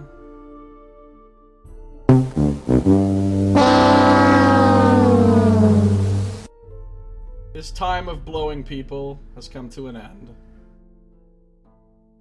No more blowing. Okay. That's it for number 2. Your turn. Oh, you need to take fire damage. Oh, you take it at the end of your turn. Okay. Your turn. Okay, I am going to use a multi-attack again, and I am going to bite at number 4. Okay. Unfortunately, that doesn't quite get it. You try to bite him, and he just shoves his fiery hands right in your face and fends you off, and you have to abort your bite. Now what? Okay. I am also going to claw at him as well.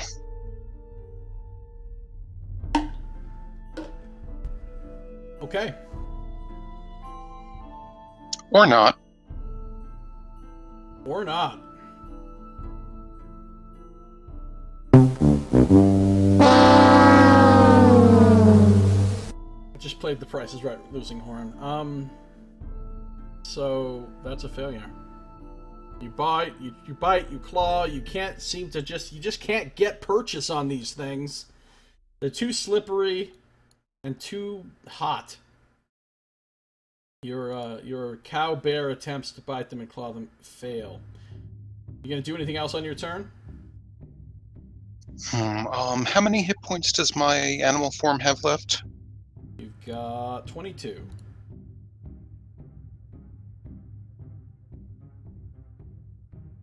No, I won't do anything else this turn. Alright, so now you continue to burn and you lose 4 more hit points from fire burning on you. Magman number 7, still on you. Would have gotten blown, but the wind ended because of the interrupt. So, flanks you and attacks. Hits.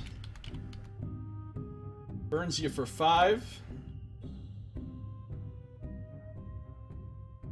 Number 4, also on you.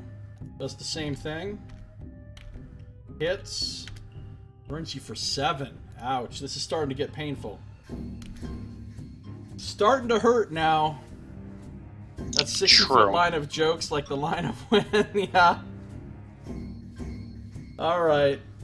That's all they're gonna do. It's Sadaka's turn. He's only got 13 hit points left himself. He has no key, so he cannot use Step of the Wind to disengage as a bonus action. He could try to just... Well, if he just disengages, though, then he can't do anything useful this whole turn. He could try to just step away and not...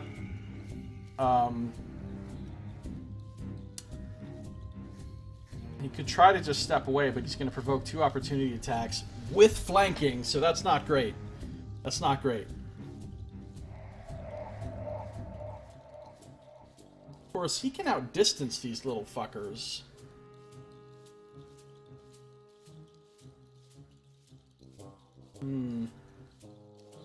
Nah, fuck it. He's just gonna kick some ass. He's just gonna assume that everything will be fine. He's gonna be reckless, though. He's gonna attack recklessly this time, giving himself advantage.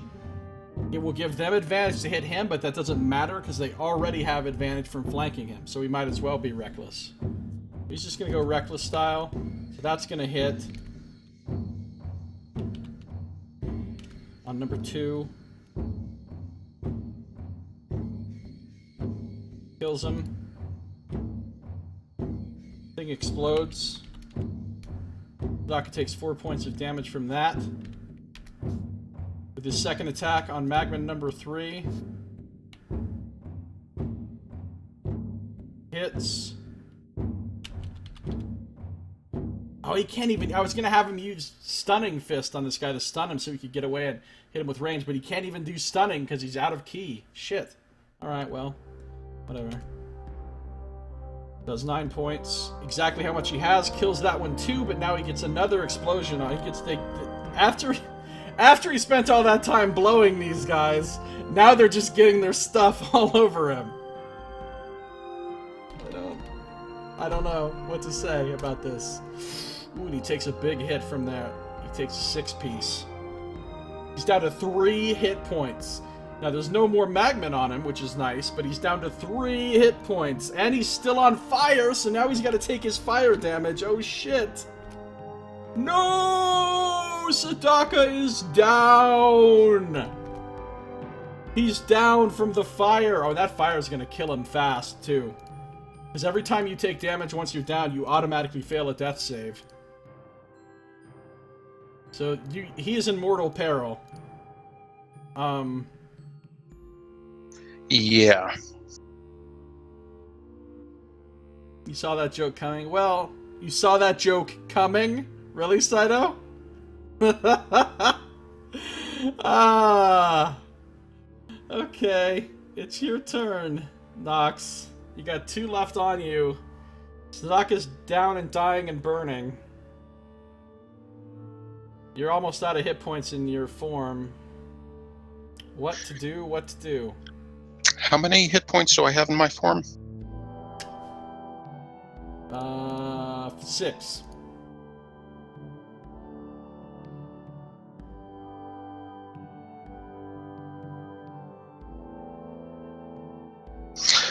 Okay, I will heal myself with a 1st level spell slot. Alright. That does a D8 for you. Oh no! Isn't that what happened the last time you did this? Yes, it was. Yes, it was. 1 point healing from a first... I had to blow the horn again. Alright, well, now you have 7. Okay, I'm going to try to bite number 4. You know it took a standard action for you to do that heal.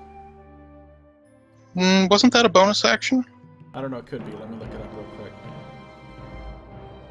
It could be. Yeah, I think that's part of the combat wild shape. I'm sorry, I'm wrong. It is a bonus action. Good call. So yeah, you're good. Okay, I will go ahead and try and bite number 4. Alright, don't miss. You hit! Yay! He only has 1 hit point left, so it doesn't matter how much damage you do, you kill him. So this time you bite solidly into his little obnoxious Magman fucking head, and you just feel it crush underneath your teeth. Unfortunately, as it does, hot liquid magma spurts everywhere inside your mouth, which is very painful. It's painful to the tune of... halved is 5 damage. 5 damage. You have 2 hit points left. That guy's dead. You've got 1 left on you. What to do? What to do? Okay, I'm just going to go ahead and claw the one in front of me. All right, do it. You might be able to take him down. I'm hoping.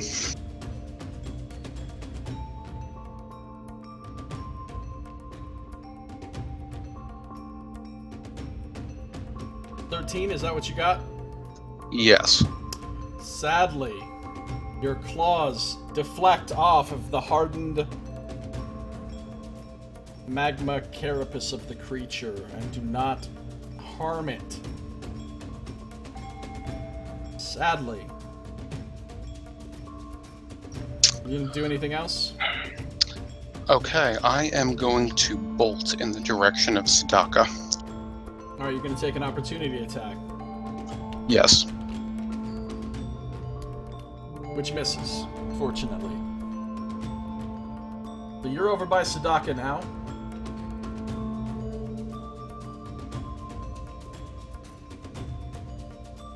Anything else? I don't think I have any other... I use bonus action and regular action and move, so I think I'm out of everything. Okay. Magman number 7. He's gonna charge right over and try to get you, but at least he doesn't have any flanking or anything anymore. He's the final one. The final Magman. Do-do-do-do. Do-do-do-do-do. Alright. And he rolls very poorly and does not hit you. Yay. It's Sadaka's turn. He is gonna... Oh, no. First, he's got to make his regular death save, okay? Which he makes just barely. Then he's gonna take his damage, which gives him an automatic failed death save.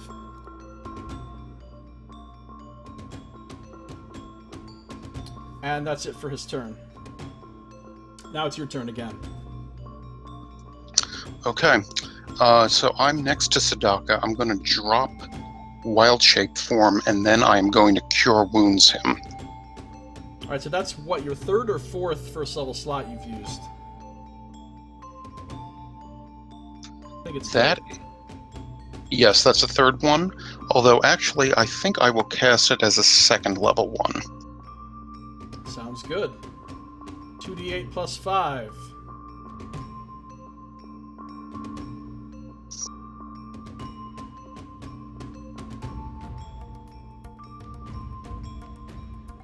Not bad, not bad.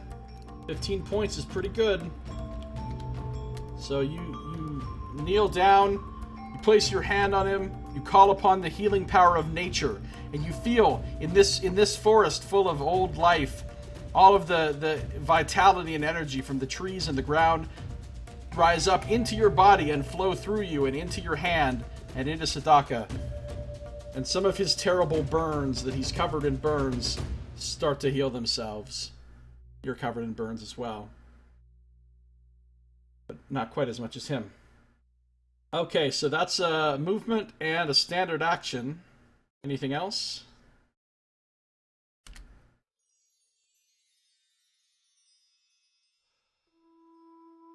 Don't suppose there's much else you can do bonus action-wise, is there? Yeah, no, I could... no, that's going to be it. Okay. You're still burning, so... you take 5. 5 from the fire. Magman number 7 attacks you again. It's very angry. And it misses! 3 misses in a row from that little fucker. Alright, good job. Sadaka's turn. He is awake. He says, "Thank you, my friend.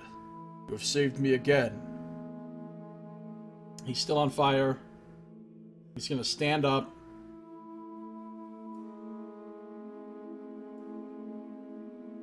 He's going to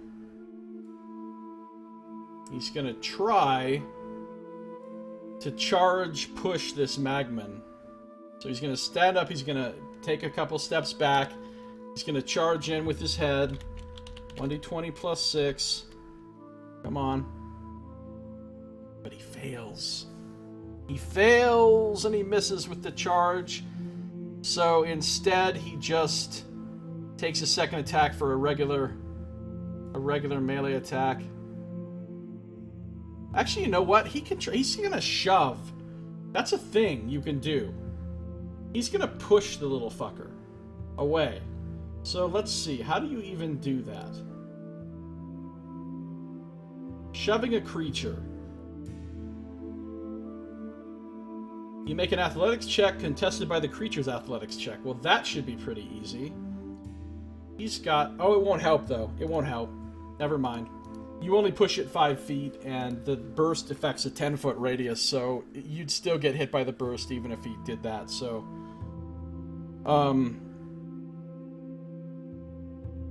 Oh, but he could push him, move away, and then on your turn, you could move away because you wouldn't have an opportunity attack on you because he's not next to you anymore. Alright, so he's still going to push him. He's still going to push him. I think his strength, his athletics check is pretty decent. +6. So he gets a 20. The little fucker has to roll 1d20 -2. Alright, so he successfully pushes... He just shoves in with his hands. Actually, he kind of rotates his body and shoves out with one hand in sort of a Tai Chi push hands kind of move, and shoves the Magman back. So now it's no longer in melee with either of you, and he's out of actions. So he's gonna burn. Gonna burn to the tune of 3 damage. Your turn. And did Sadaka back away at all? Yeah, and he backed away some, yes. Okay, I'm also going to back up as far as I can go here, and I am going to cast Frostbite on the Magman. Alright, so that would be a Constitution save for the Magman of a DC 15. And he fails. How much damage does it do?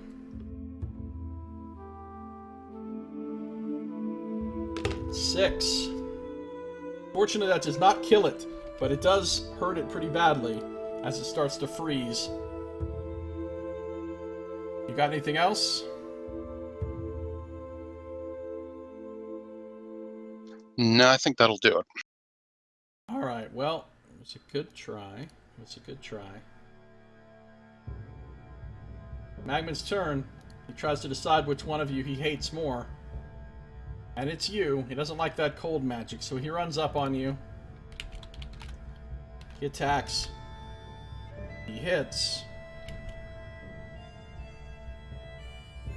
He hurts you for 3 points with your fire resistance. And he's done. Sadaka's turn. Sadaka looks at you, tries to see how hurt you look.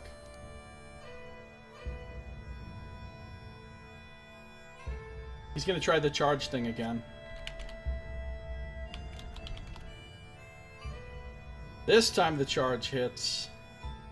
So the most important thing we need to know is, does he get pushed?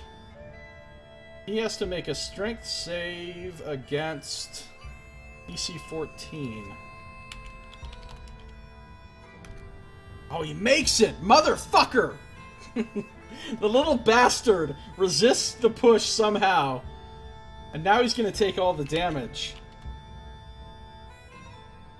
Yeah.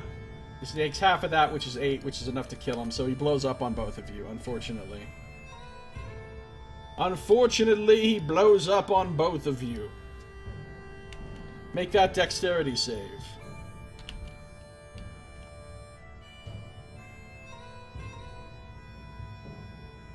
Sadaka fails his.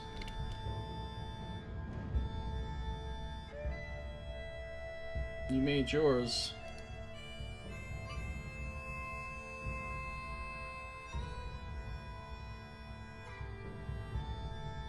So you take half of 13.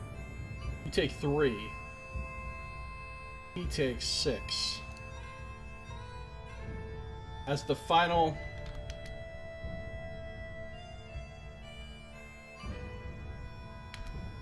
Wow, look at you two. You are beat the fuck up. How many Magmans did you even fight? Do we even know how many there were? I want to say it was probably close to 15. Let's see, there was originally 4. Then 4 more came. That's 8. Then 4 more came. That's 12. Then 2 more came. That's 13, 14. Then 2 more came. 16.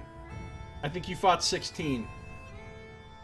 Pretty good. I mean, not all at once, but pretty close. Yeah. 16 is a lot for 2 people. So good job.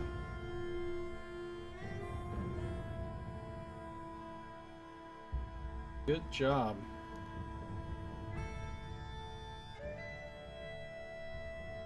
So the 2 of you managed to survive. Sadaka looks at you. Whew. That was close, brother. Thank you for helping me. Oh shit, I assume you guys put yourselves out now. Actually, Yeah, that I think that we would do that you're each immediately. gonna take after. one more instance of that damage before you can, so he's gonna take 2 more. And you're gonna take 2 more. You have 4 hit points, and he has 4 hit points. Wow. Alright, well, good news is you only have 597 more rounds of the ritual to complete. Nice. So I think we're going to stop here for the night. We're not done with the adventure, but I think we'll probably finish it in a third time. But let's go ahead and stop here for now. Okay, sounds good. So that was good times. Yeah, it was definitely went more smoothly than the first episode. Yeah, you did great. You did great. Magman's dead. 16 fucking Magmans. Yeah, we're close-ish to the end, Saito. Close-ish.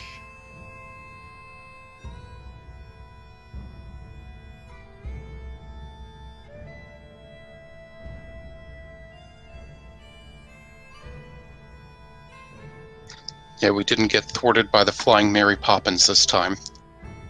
That motherfucker, seriously. Alright, good job.